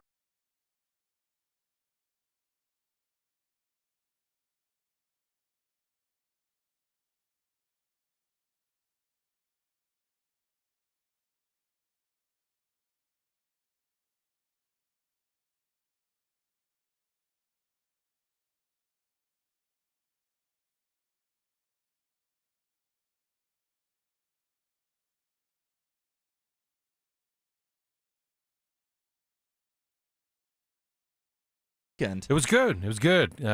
Busy. Valentine's Day, of course, and then we finally got my side of the family's Christmas done with the kids. So what do you mean Christmas done? So they had Secret Santas, right? And we were supposed to go up to a sledding hill up in Windsor, and we were like, oh, we'll just do it in January. Well, it's been so mild around here lately that kept delaying the opening of that tubing hill. It was finally opened. We went up. They exchanged gifts. We went tubing, and then hit up the ski hill yesterday with my oldest. So, okay, well, where'd you go? Winter Park. Okay, how was the snow out there? Not that bad. I mean, there were certainly That's what you want to hear. there were certainly spots where I was like, I'm not doing that run again, dude. I'm too old for this. If I wreck now, my body the next day, I may not have been here. So there was a handful of them that are really good. But the good news is I think they're getting hammered with some snow right now. So I'm headed back up there this coming weekend. So when I'm on next week, I'll let you know how that goes. Do you partake? I do not anymore. I used to when I was younger. I sliced my head open when I was in middle school skiing. And have not been back since. So I thought about getting back out there. Then I tore my Achilles 2 years ago, and I was like, maybe that's just a sign I don't need to ski anymore. Little PTSD for the skiing? A little bit, but I think I could get over that. You're an Arizona kid, so whoa! Arizona's got some good ski mountains. Snowball, Sunrise. Where are those at? Like Flagstaff? Yeah, one's in Flagstaff, one's in Prescott. So no, they got some decent. Is that skiing the up proper there. pronunciation of Prescott, or is it Prescott? It's Prescott. That's how you say it out in Arizona. Gotcha. And then I thought about getting back out there, and I'm kind of in your boat now where I'm too old. If I sustain an injury like that, it's just, one, it's embarrassing, and two, it's just incredibly debilitating and self-sufficient at this point, and I have to go get groceries. I have to go to work, and I can't miss those kinds of things. So it's just not worth it right now to go skiing. It is weird how Father Time never loses a battle, and injuries are one of them that we sustain. Like a couple years ago, I was getting up every 3 days a week to go play basketball at the rec, to get there at like 5 a.m, and we'd run for like 2 hours. And I went for, 3 or 4 months, and then I had one of those ankle injuries where the bone hit the hardwood, and it made me feel ill. And my ankle wasn't right for probably 3-4 months afterwards, but I haven't gone back to that morning little run since. So I'm like, yeah, I think I'm good with that. Skiing something similar. Like my son now is like, hey, can you video me jumping and stuff? Like I'm cool with it. I'm at that point where the leisurely fast runs I'm good with, which I can still go fast. I'm not bunny hilling it yet, but as far as getting crazy with it, nah, I'm good. I think it's a good spot to be. I still enjoy going. I'll go on some ski trips with some friends, but I usually just hang out in the lodge and get a couple drinks in me and hang out. Make some random friends in there, or my friends will come down and have lunch and stuff. My wife has graduated to that stage. And even my younger son's like, yeah, I don't really love it anymore. I ain't going to go. So I'm like, all right, do you, man. You can do whatever you want. It is Denver Sports Tonight. We have you for the next, 55 minutes here in about 15 seconds. I do want to echo what Zach was saying real quick, as Denver lost a legend today in Doug Moe, because that was my first introduction into NBA basketball. I remember being 4 and 5 years old and seeing the highlights of those Nuggets teams and how they played the game and the names that were there, the Alex English, the Kiki Vandeweghe. My favorites, because I was a littler dude, were Fat Lever and Michael Adams, and It's just it's a cool thing because he brought up the rafter up in the rafters in Ball Arena, the number, and my kids have always been like, what does that mean? What's Mo 432? So I think it'll always be an honor to have him as being one of the legendary names that the Nuggets have had, and it's sad that he's gone at 87, but I did want to make sure that we did not miss that at all. And this predates you by probably decades, really, to be honest with you, his run in the NBA. But you've been in Denver long enough, you know the name. You've been to Ball Arena, you've looked up in the rafters, and you've seen it. And that's the perfect way to describe it, where when I heard about the passing today, I was like, I know that name. I've heard it on the station. I've heard the host say it. We've said it behind the scenes, and I just couldn't connect how I knew that name. And then I was asking Drew about it before our show today, and he was kind of filling me in, just like you did there, about how he was the Nuggets coach back in the day. He had a lot of success here, all-time winningest coach up until Michael Malone passed that. So seems like a Denver legend, and I don't want to speak firsthand on this because I didn't see him coach, obviously. I haven't dove into his record books as much either, but it seems like everybody has just something very good to say about him and how he was introductory process into them getting into the Nuggets. So it's for sure. And lost a good one. And it's cool that he was able to witness a championship for that organization a couple years back when the Nuggets finally got it done. So sad to see a legend go, but did want to pay respects to someone who it introduced me and my brother, my friends. When we were at that age, it was before Michael Jordan. So that was our real first introduction into NBA basketball for my generation. We'll spend a little time tonight on the Nuggets as they're finishing up the All-Star break. We'll also talk a little bit about the Avalanche. As you see, all 8 players now have scored over in Milan Cortina in the Olympics, so it's good to see that. We'll hopefully get into some of the power play issues that they've had and what they could have learned while they're over at the Olympic Games. But we start here. All right, I'm going to ask you this question because I think it pertains to all 3 organizations. I'm not going to include the Rockies, and if we have time and our 17-second quota is met with the Chris Bryant story, we'll do that later in the show. But I'm going to ask you this to start, Dante, and I'll throw it out there to you out there listening as well on the RamosLaw.com text line, 303-713-1043. Other than the obvious, what has to happen for these 3 organizations to compete for a championship? Now, we know that the Broncos 2025 campaign is over, so now we're looking forward. So we're going to spend a lot of the first segment just talking about the Broncos and how to build that so that they can get firmly back into discussion for competing for a championship. But in the final 2 segments, we'll go Nuggets and Avs there. And I think the first 2 are kind of obvious. So I'm saying other than Avs got to fix the power play. That one's a simple one. What else has to happen for them to lift Lord Stanley at the end of the season? And then the Nuggets, the obvious one there is health. They've been struck by the injury bug this year, and we know that that's the obvious one. They got to be healthy to make that run. What other things have to happen for them to make championship runs? We'll do those 2 later. I'm going to start with you with the Denver Broncos because this is that point of the season where it's all speculation, like what you're going to do to compete. And I'll start here, Dante. If you're going to make the moves necessary for them to get back into the conversation, and I say that because they have, I think, the 12th highest odds to win a Super Bowl. If you are of the gambling variety, I would say grab that ticket now before any moves are made because I think those numbers will change.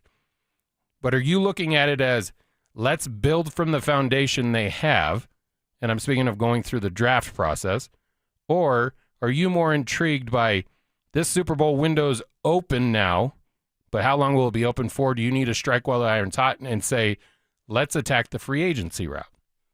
I think it's all the above. I don't think you can build a championship-winning team with just draft picks or just free agency. Obviously, we saw that with the Seahawks this last year. If you look at their best players, Sam Darnold, free agent signing. JSN was a draft pick there. So obviously you need to meld it all together for a true title contender.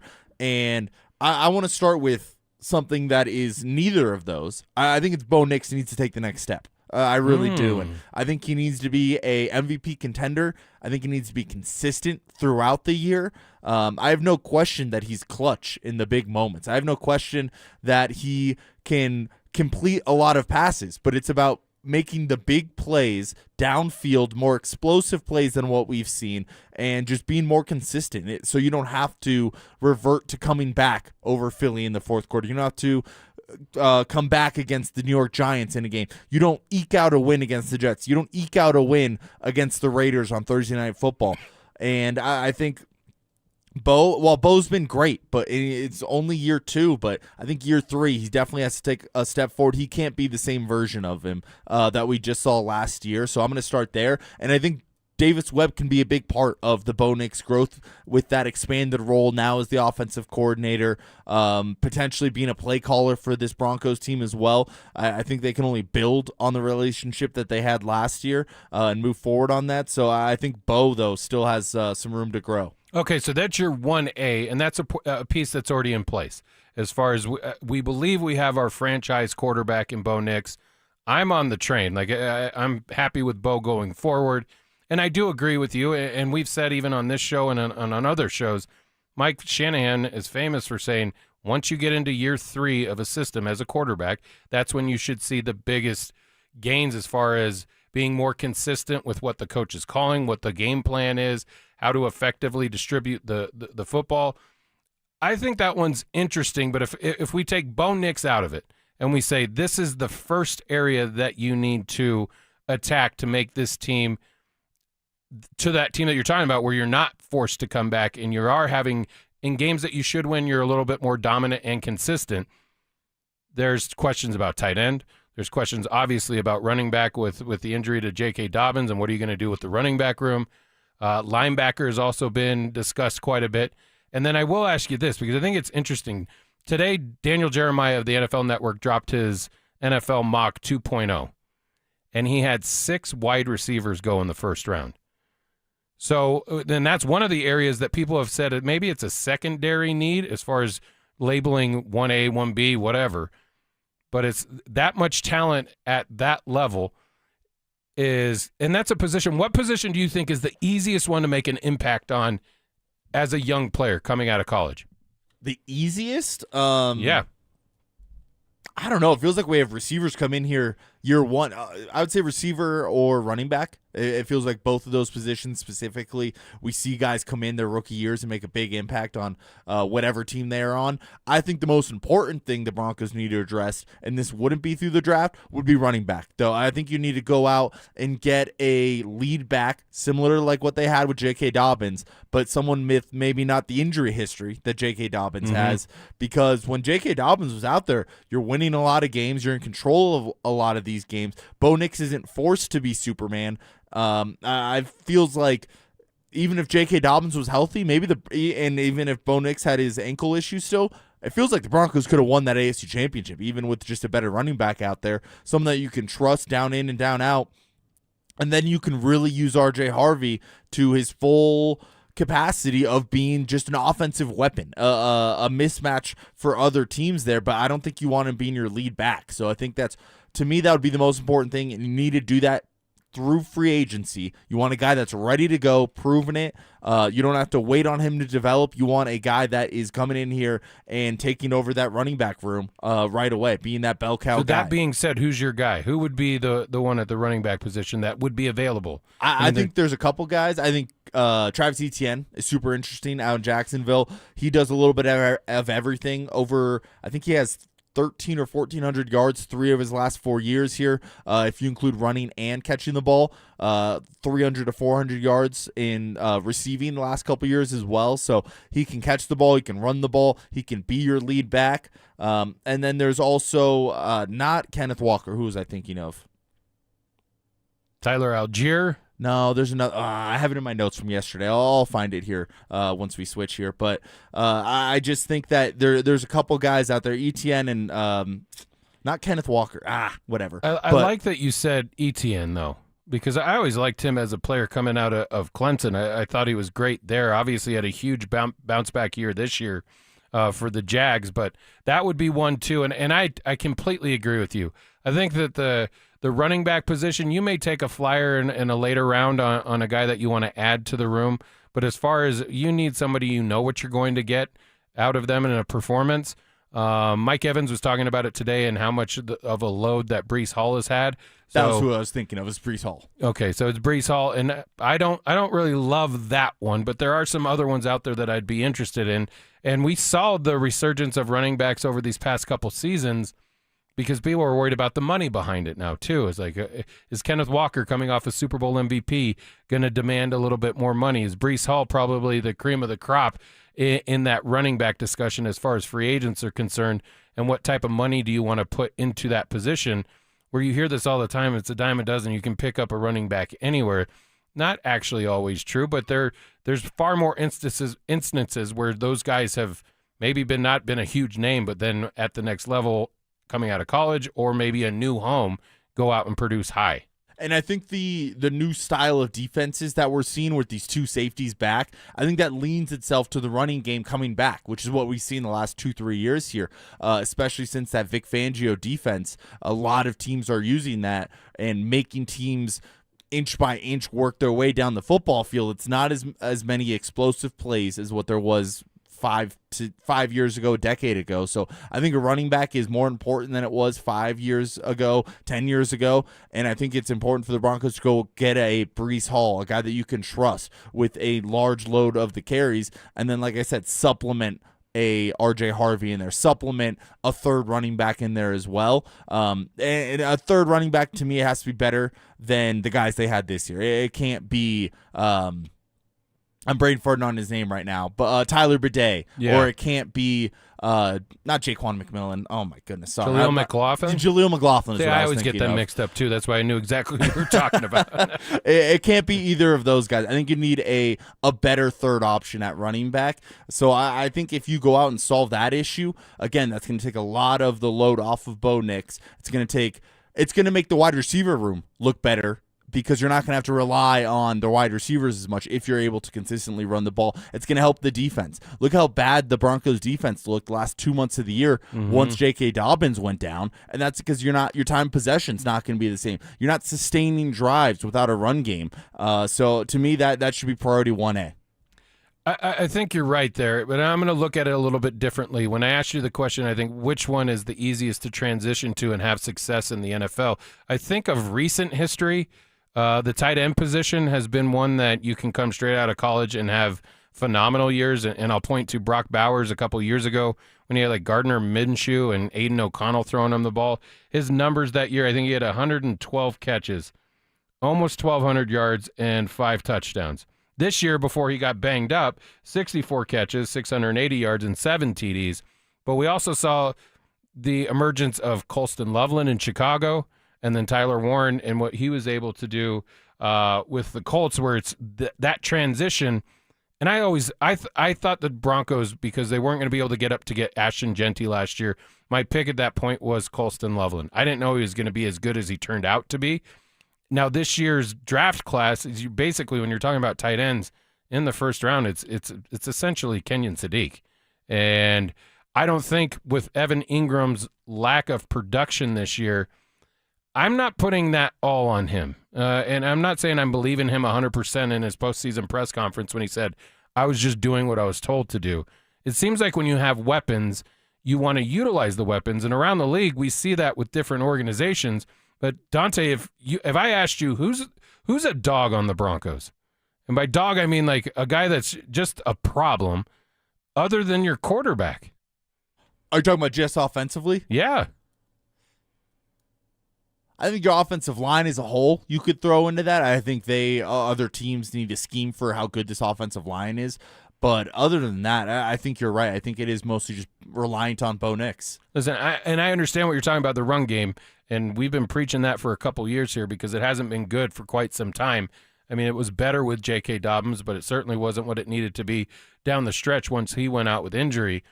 But tight end is one of those ones where I think if you can get a player like Sadiq and he could learn from Evan Ingram, I think it's more so on the philosophy or the game plan and the implementation of it. Because name me a game where I was like, man, Cortland went off today. They just couldn't stop him. You didn't give me a game where he had like 12 to 15 targets and was just tearing it up. Where other teams, when JSN is on fire, they're throwing the rock to him the whole time. I think the Eagles have a similar problem with theirs as well, because if Saquon Barkley isn't doing it, A.J. Brown had a decent year, but it wasn't anything crazy. You have him and Devontae Smith on the same team, and you can't get people open to get the rock to him. Like, I think the Broncos and Sean Payton, he's great at distributing it to a lot of different areas, but sometimes in the NFL, if you have a dog, you need to feed him. No, I think that's a very fair point, that there's nobody that they're going to consistently over and over and over that's just a mismatch for the other team. So I think a tight end would fit that role, but traditionally a Sean Payton offense isn't that way. I think he likes to distribute the ball all the way around, and Bo Nix has shown that he can be accurate enough to pass it to all these different guys.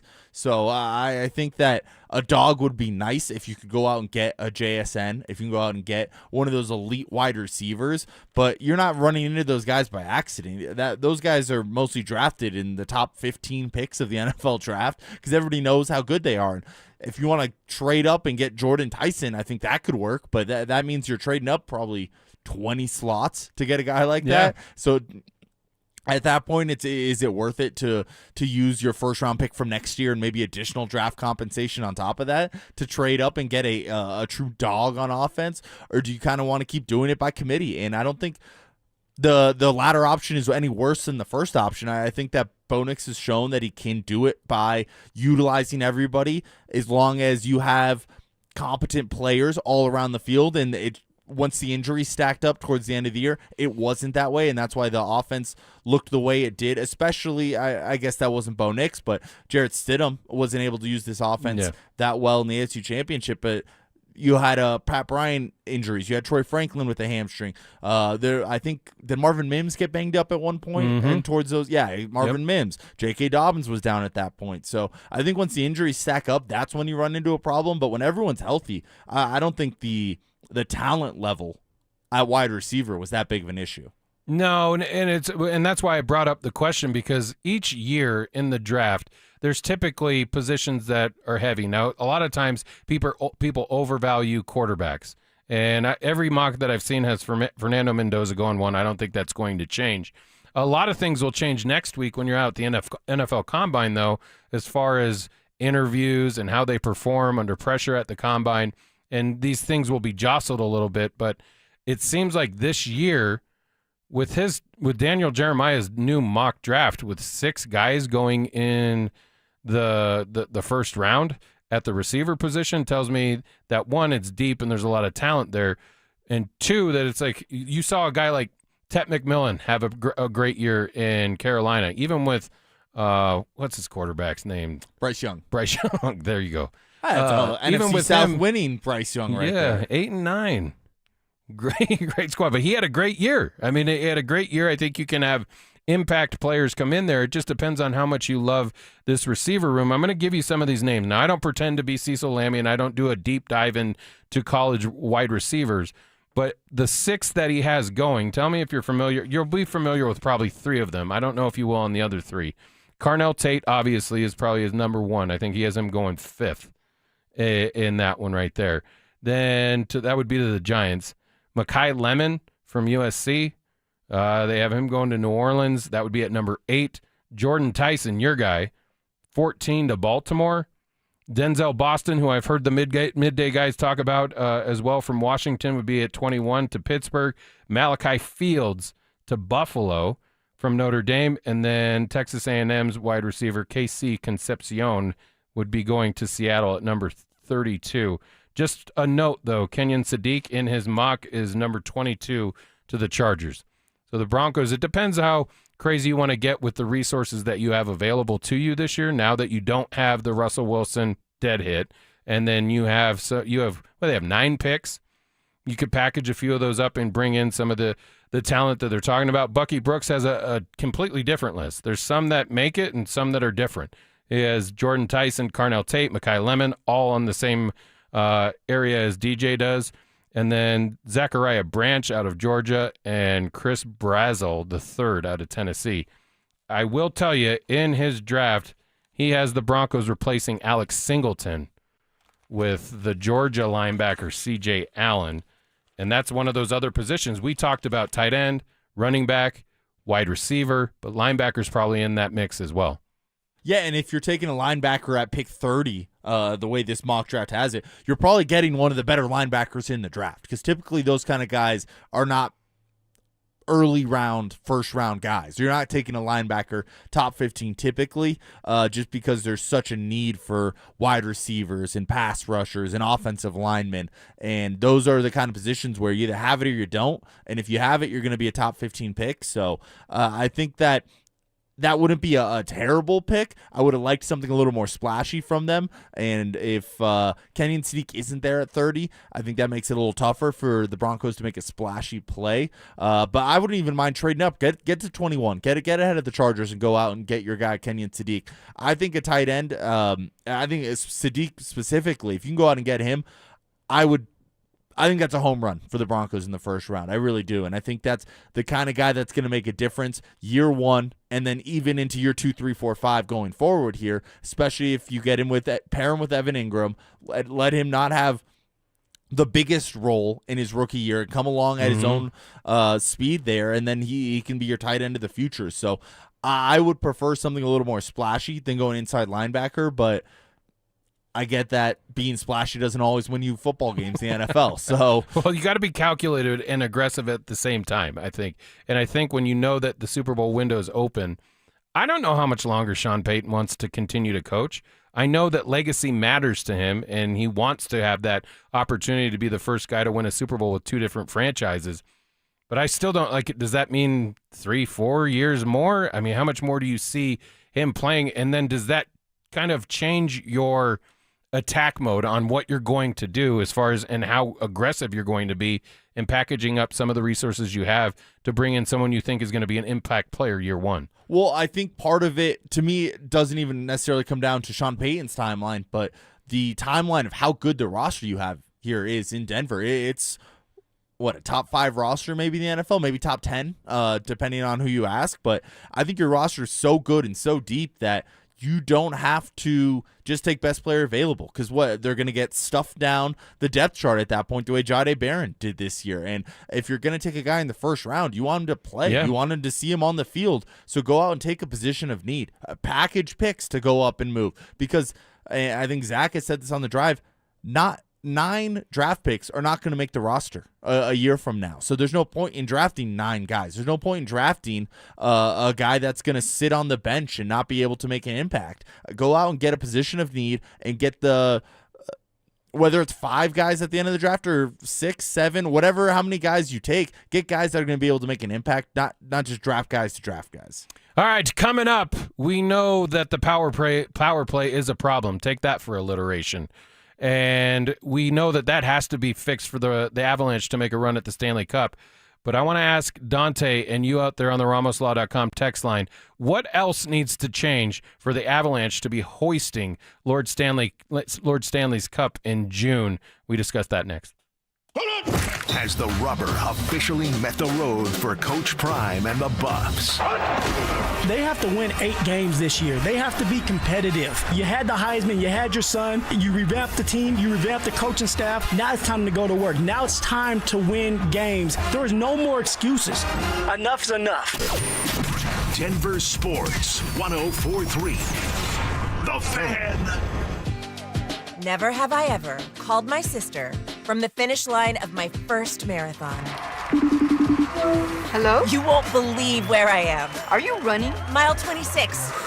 I'm gonna make it. Switch to T-Mobile's 55 Plus plan and get iPhone 16e with its advanced camera system on us. Plus 2 lines for just $30 a line. Guys, I can't believe it. I knew you could do it, babe. That was amazing. Mom, how do you feel? I feel great. I can't feel my feet. Let's take a picture, and then you may carry me to the car. Share every stride, every mile, every memory on America's best network. Switch to T-Mobile's 55 Plus plan and get iPhone 16e on us and 2 lines for just $30 a line. With 24 monthly bill credits and 2 eligible port-ins on Essentials 55 Plus for well-qualified customers with autopay plus taxes, fees, and $35 device connection charge. Credits end and balance due if you pay off early or cancel. Contact us. Finance agreement 128 gigabytes, $599.99 required. Best mobile network in the U.S. based on analysis by Ookla of Speed Test Intelligence data 1H 2025. Visit T-Mobile.com. Hi, Flo here from Progressive. You know, life changes quickly, so so it's good to have flexible coverage. Oh, you mean like adding another vehicle? Yes, that's something we can do. Great, because I was thinking about getting a van so we could just keep the kids' softball stuff in the car. Oh, we don't need to get into specifics. Just saying it's easy to change. Oh, and Hannah wants to try the tuba. Again, we don't need the specifics. Last year, she wanted to be a tap dancer, but that only lasted 2 lessons. Okay. But she kept the shoes because they are adorable. Well, just know that with Progressive, you can easily add another car to your auto insurance because we know life changes. Progressive Casualty Insurance Company and Affiliates. Why choose a Sleep Number smart bed? Can I make my site softer? Can I make my site firmer? Can we sleep cooler? Sleep Number does that. Cools up to 8 times faster and lets you choose your ideal comfort on either side, your Sleep Number setting. Enjoy personalized comfort for better sleep night after night. And now, during our President's Day sale, take 50% off our limited edition bed, plus free home delivery with any bed and base. Ends Monday. Only at a Sleep Number store or sleepnumber.com. This is a test of the emergency alert system.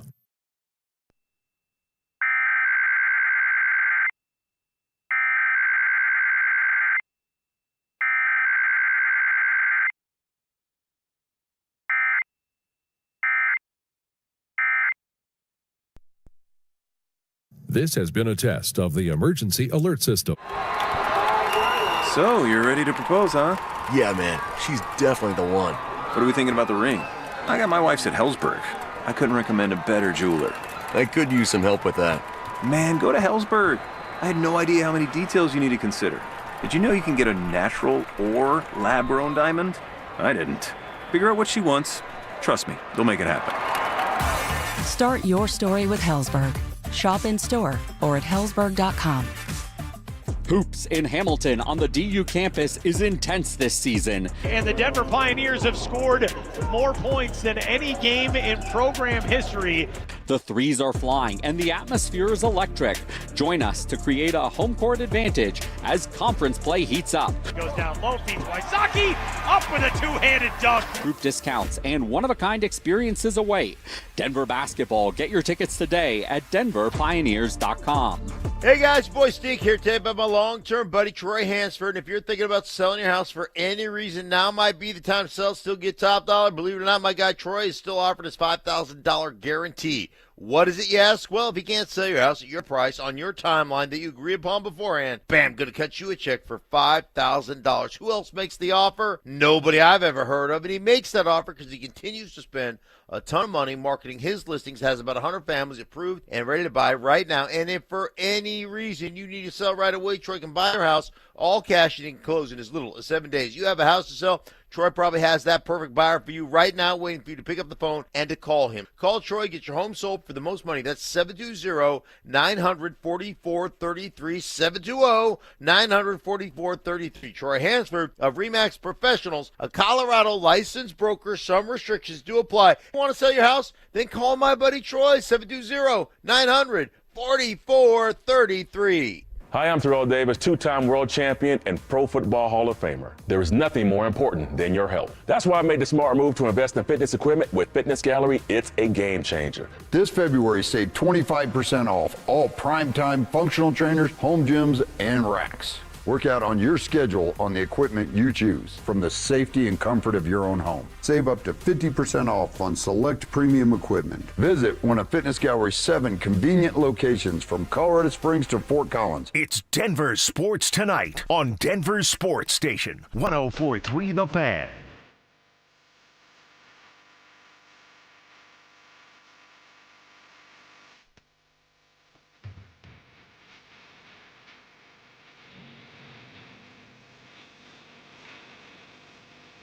Back in Denver Sports Tonight on 104.3 The Fan, Marcello Romano, Dante Gomez, yourself, the RamosLaw.com, text line 303-713-1043. Chad in Lone Tree says we need to take an inside linebacker. If you can't get the top two, we've been talking about this spot's being a need since Trevathan. So go out and address it. He also kind of agreed with us as far as you can address some of the other positions in free agency, but I made the point last week that you don't see defenses usually repeat. And I'm talking about the ultimate repeat. That's Super Bowls. All the greats of all time didn't end up winning a Super Bowl. So the Broncos need to take advantage of the defense that they do have right now and try and get in that discussion this coming season. We left going into break talking about the Colorado Avalanche. and the power play problem that they have had. And I would make this assertion, Dante. I'd say this break came at a perfect time for the Avalanche. I think they needed it as far as they couldn't see the forest through the trees, I think is the statement, and they're so focused on it to the point where they were so good for the first couple of months of the season, and January was kind of a dud for them. So I ask you the question, other than the power play, what has to happen for the Avalanche to win Stanley Cup this year? Because if you don't, obviously there's going to be changes that are going to be made, especially if you don't get past the first round at least. But even in that discussion, if you got to the second round of the postseason and then got ousted, I think you'd probably still be seeing some moves, much like the Buffalo Bills made a move with Sean McDermott because it just wasn't working. The Broncos, when they finally decided to move on from John Fox, that type of deal where the message may have gotten stale. But what has to happen for them to be competing at the highest level come early June? I think obviously health factors into that too. We saw a couple injuries before the break there too. Gabe Landeskog, most importantly, your captain. And I think what Gabe brings to this team is a little bit more of a gritty approach.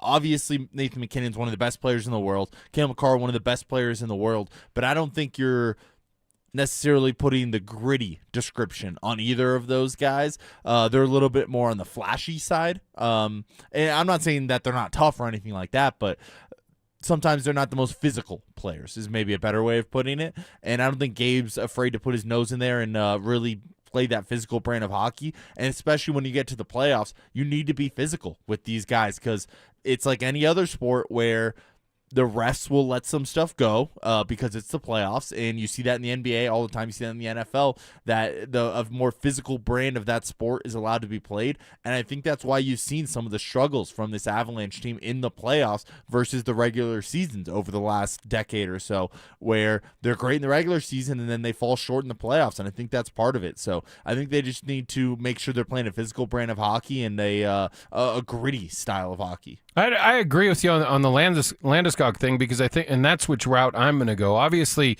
they're having meetings during this break about how they can improve the power play. And they had meetings in the offseason. They fired a guy, and then they bring in Hextall, and it's not only not gotten better, it's gotten worse. So sometimes it's one of those deals where if you're focused so much on one thing, it's hard you kind of lose focus on what else has to happen. And the lack of success there, I think being over at the Olympic Games, allow those players seeing it from maybe a different vantage point with different players will hopefully alleviate some of the stress on the power play. But for me, it goes back to leadership. I think since they won the cup and then you missed Gabriel Landeskog, your captain, for those few seasons where he was rehabbing to get back, and he did come back last year in the postseason, and I think it gave the Avalanche a little bit of a bump, but that season was crazy because of the overhaul within the roster, not only in the goaltending room, but with the moves made with Rantanen and bringing Natchez in and Nelson. And I don't think they had enough time for the chemistry really to kick in. And we saw how good they can be at the beginning of the season. Now you need to have that leadership back. There was a void when Landy went out, and it looks like he's healthy. Hell, he scored again today, so that's going to put them in a matchup tomorrow with the Americans. So just bringing that type of focus, and you need that because Nathan McKinnon's a great leader, but it's more by watch what I'm doing versus how is he going to deal with different personalities. It's one of those, he's so damn good that it's hard for people to relate to how good he is. I think Gabriel Landeskog has a good gauge on the locker room, and I think that's what has to happen for them to get back because it was so fresh and so new when he came back last season. Yeah, Gabe was great, and he gave them a little bit of a spark, obviously, when he came back last year. But I'm right there with you where it was just too many moving parts, too many trades during the season. Not too many trades during the season, but too many trades during the season to expect successful hockey in the playoffs there. So I think that you have a lot more camaraderie, chemistry this year as they've already played with each other for a year and a half now by the time the playoffs roll around. So I think that honestly, I would be very surprised if they are not Stanley Cup champions by the end of the year. But yeah, if we are talking about things that could derail it, obviously the power play, and then I think just health. But as long as those things go, as long as you're average on the power play and then you have good health, I see no reason they shouldn't be champions. Yeah, and sometimes it's like I'm kind of actually, it might be a little bit of a blessing in disguise for them to have hit that lull in January. I mean, because it was so easy for them. You're talking about a team that had 2 regulation losses as we flipped the calendar over to 2026, and Jared Bednar spoke of it, how easy it was, and they got into kind of the monotony of the season where it wasn't great. And with other leagues, you can be like, oh, any given night you can lose a game. I think the Avalanche got a good taste of that in January. I think this Olympic break came at the perfect time for them to come back. And I made the point, sometimes it's good just to get away. I'm a firm believer every 3 months or so, you should probably get away, recharge your batteries, so to speak. And I think the Avalanche will get that when these guys come back. I've never really had a fear of them coming back. I didn't have a fear of them going over and getting injured, although that's always a possibility. But just to kind of renew that focus, and especially if you're a team that gets close to or wins the gold over there and wanting more of it. Yeah, and I think part of what will help the Avalanche too is it's kind of a sprint here once they get back. 27 games remaining in the regular season, so it's not this big long slog you have left. It's 27 games and then you got the playoffs. And think about how good the Avalanche were in their first 27 games of the regular season this year. If you're resetting the clock on that, I would expect really good things coming out of this break as well. Maybe not necessarily in game 1 or 2, but once they get their feet back under them and get that chemistry back, I expect them to finish this regular season very strong. Obviously, the gold medal game is Sunday morning. We expect it to be Canada, and as long as the Americans do their job, you're going to have, what would that be, 4 participants in that gold medal game. And then you fly back, and I think you're back in action, NHL action, on the 26th of February. So it's a short turnaround afterwards, but you can't ever really replicate what you can get in situations or experiences that they're going to have over the next 4 days or so here, coming up quick.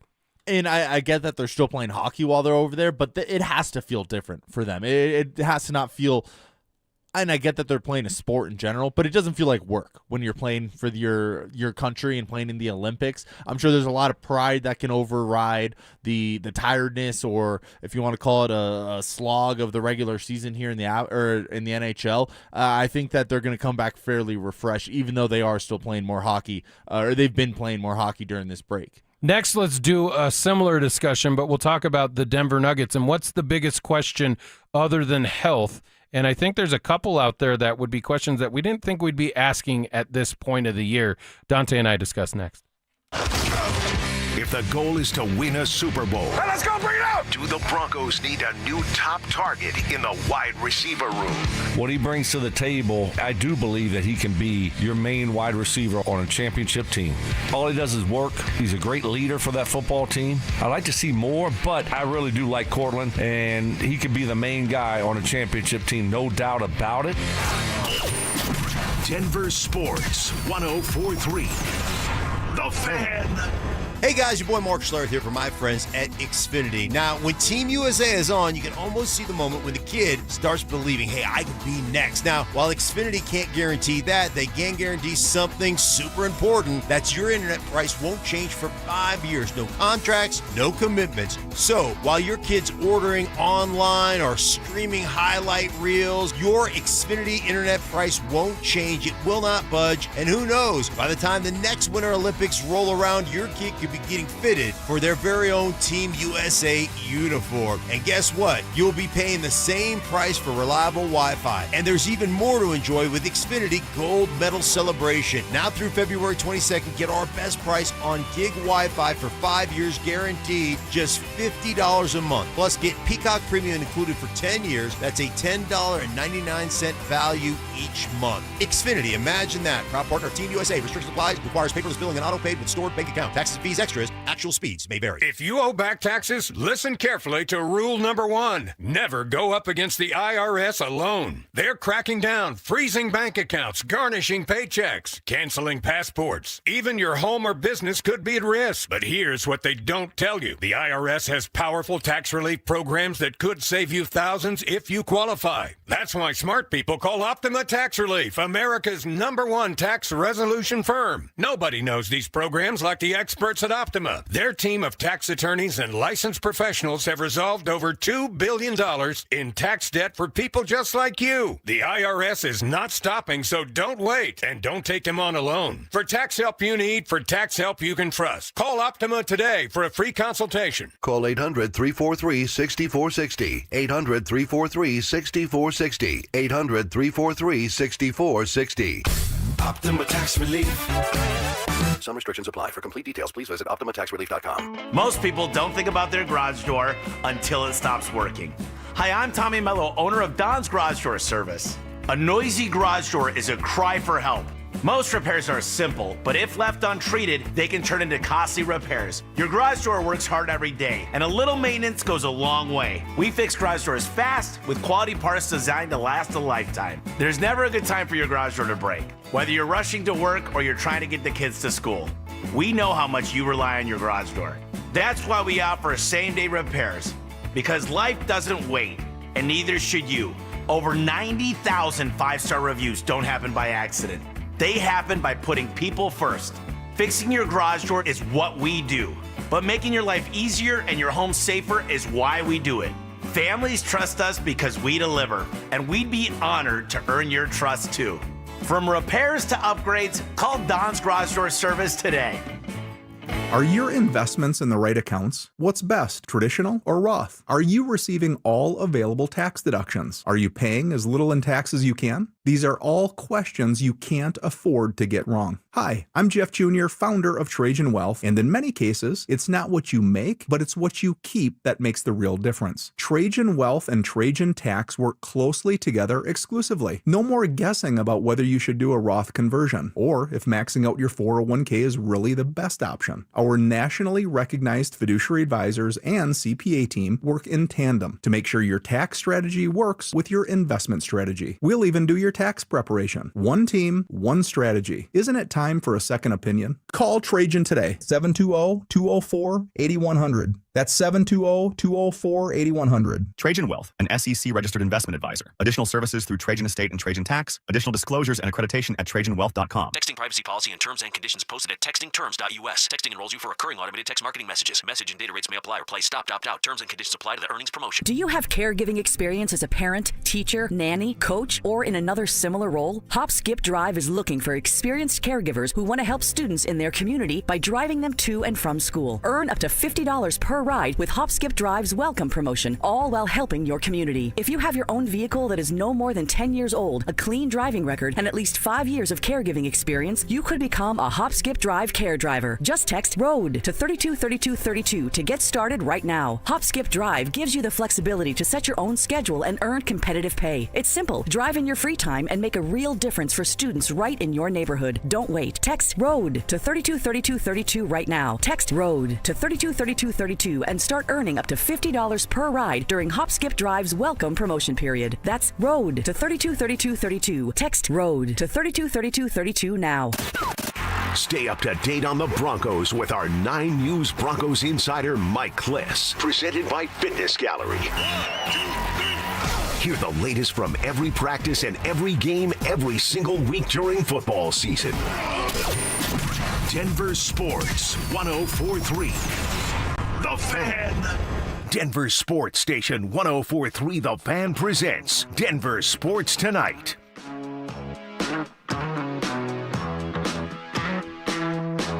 Final segment, Denver Sports Tonight, 104.3 The Fan. Marcello Romano, Dante Gomez, you on the RamosLaw.com text line, 303-713-1043. Let me pay off a couple of those as we finished up the Avalanche discussion. As there's a couple that say these coaches need to be fired. They can't coach a power play. Normally within hockey, Dante, you see moves being made. I've seen rash decisions after like 3 games where coaches have been fired. So I don't think that's going to be something that would happen. I think they just have to, they obviously need to coach it better, but the guys have to go out and execute it better too. So we asked the same question about the Denver Nuggets. And other than the health, which I think is overriding the main concern, especially with the type of injuries that Aaron Gordon and Payton Watson have and the lingering issue with Christian Brown and the ankle, We did get a lot of information when Jokic was out, when they had to really kind of empty the bench, and those guys get some experience doing it there. My biggest thing, and I'll start with it, Dante, for the Nuggets to be in that discussion is, and this isn't something where it's a knock, but it goes back to Nikola Jokic, because since he's returned from the injury, you can tell there's a bit of fatigue. He's playing kind of uncharacteristic as far as him turning the basketball over, and I have no bones about it. I don't have any fear that he's not going to get that righted, but the Nuggets will go where Nikola Jokic goes, and his play will have to improve from the final few games before they entered the All-Star break, where they were 2-4 in their last 6. So that's the biggest one for me, other than the health. Obviously, that's the number one. But then the secondary question for me would be David Adelman.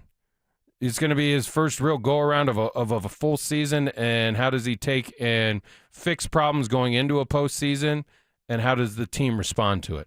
I like both of the points you made. I think that around here, or at least me specifically, kind of grown accustomed to a certain level of play from Nikola Jokic, and I just kind of assume that it'll all be figured out by the time the playoffs come around. I don't expect the turnovers to be a problem in the playoffs the way we've seen recently. I expect that he'll be playing his best version of basketball, and when he is, he's the best player in the world. So I kind of am just under the assumption that he will be okay, and I'm worried about everybody else at this point.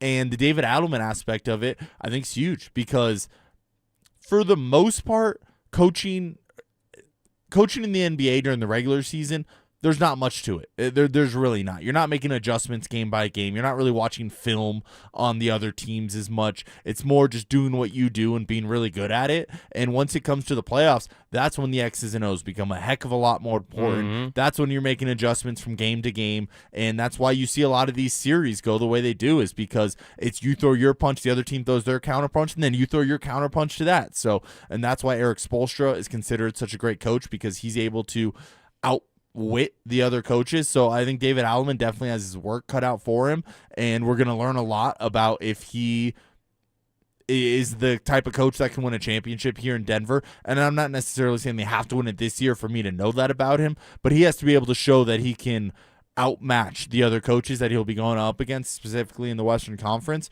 And as far as concerns go for the Nuggets trying to win a championship, I would add on the defensive versatility. The Nuggets, I think they need to make sure that Payton Watson is healthy, because he's a big part of that versatility that they're able to have.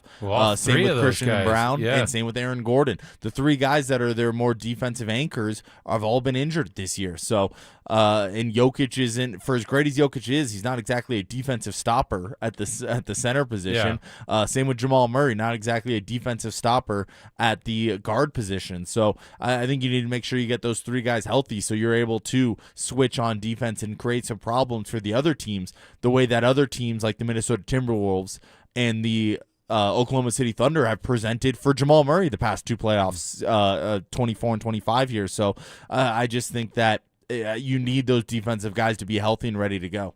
I think it was a bigger surprise that the fear that everyone had when Jokic went down. There was 18 games, I think, that we thought he was going to miss. He didn't end up missing all of them, but they played pretty well in his absence, so they went 10-6 in those games. The bigger surprise was when he came back. You're 3-4 in the 7 games that he participated in before the All-Star break. And I asked you this the last time it was just you and I in here doing this show, Dante. I asked you, can the Nuggets win the championship? I think your answer was yes, but you didn't have them representing the Western Conference. I think your finals, was it Knicks and Thunder? Knicks and Thunder, yep. Where do you have the Nuggets ranked on like the probability of being in the finals now? Is it Thunder Nuggets, or do you have another one of the teams that's kind of emerged, whether it be San Antonio or the big problem that Houston presents with their size? Who do you have representing the conference now? I still have Oklahoma City representing the West. I think the Nuggets are the second best team in the West, so I think it'll come down to either Thunder or Nuggets, unless somehow there's some upset with Minnesota, the way they beat the Nuggets 2 years ago. That was, no one expected that at that point in the year. But to me, it's still those two teams. I would give maybe the rest of the league a 15% chance. Or the rest of the Western Conference a 15% chance. So what does that leave me with? 85%? between that, I'd split it almost even. Maybe you're going 45-40% between Oklahoma City and the Denver Nuggets. And this is presuming that they're healthy, I'm assuming as well. So I just think that the Nuggets still have a really good chance. Does anyone on the East have a legitimate shot? I think the Knicks could. I think Jalen Brunson's special. If you get Cat shooting the ball well, I think Mikal Bridges and Josh Hart have some defensive versatility. And who knows? It's 7-game series. Nobody thought the Pacers were going to take the Thunder to 7 games last year, and that happened. Listen, man, the Nuggets taking them to 7 too. Like that's a series that I'm pretty excited for. And I hope that's the and I hope finals. It happens again because that'll be what we all thought at the beginning of the year, and then the East will be the East. So we'll see how it plays out. For Dante Gomez, it's Marcello Romano. You've been listening to DST on the Fan.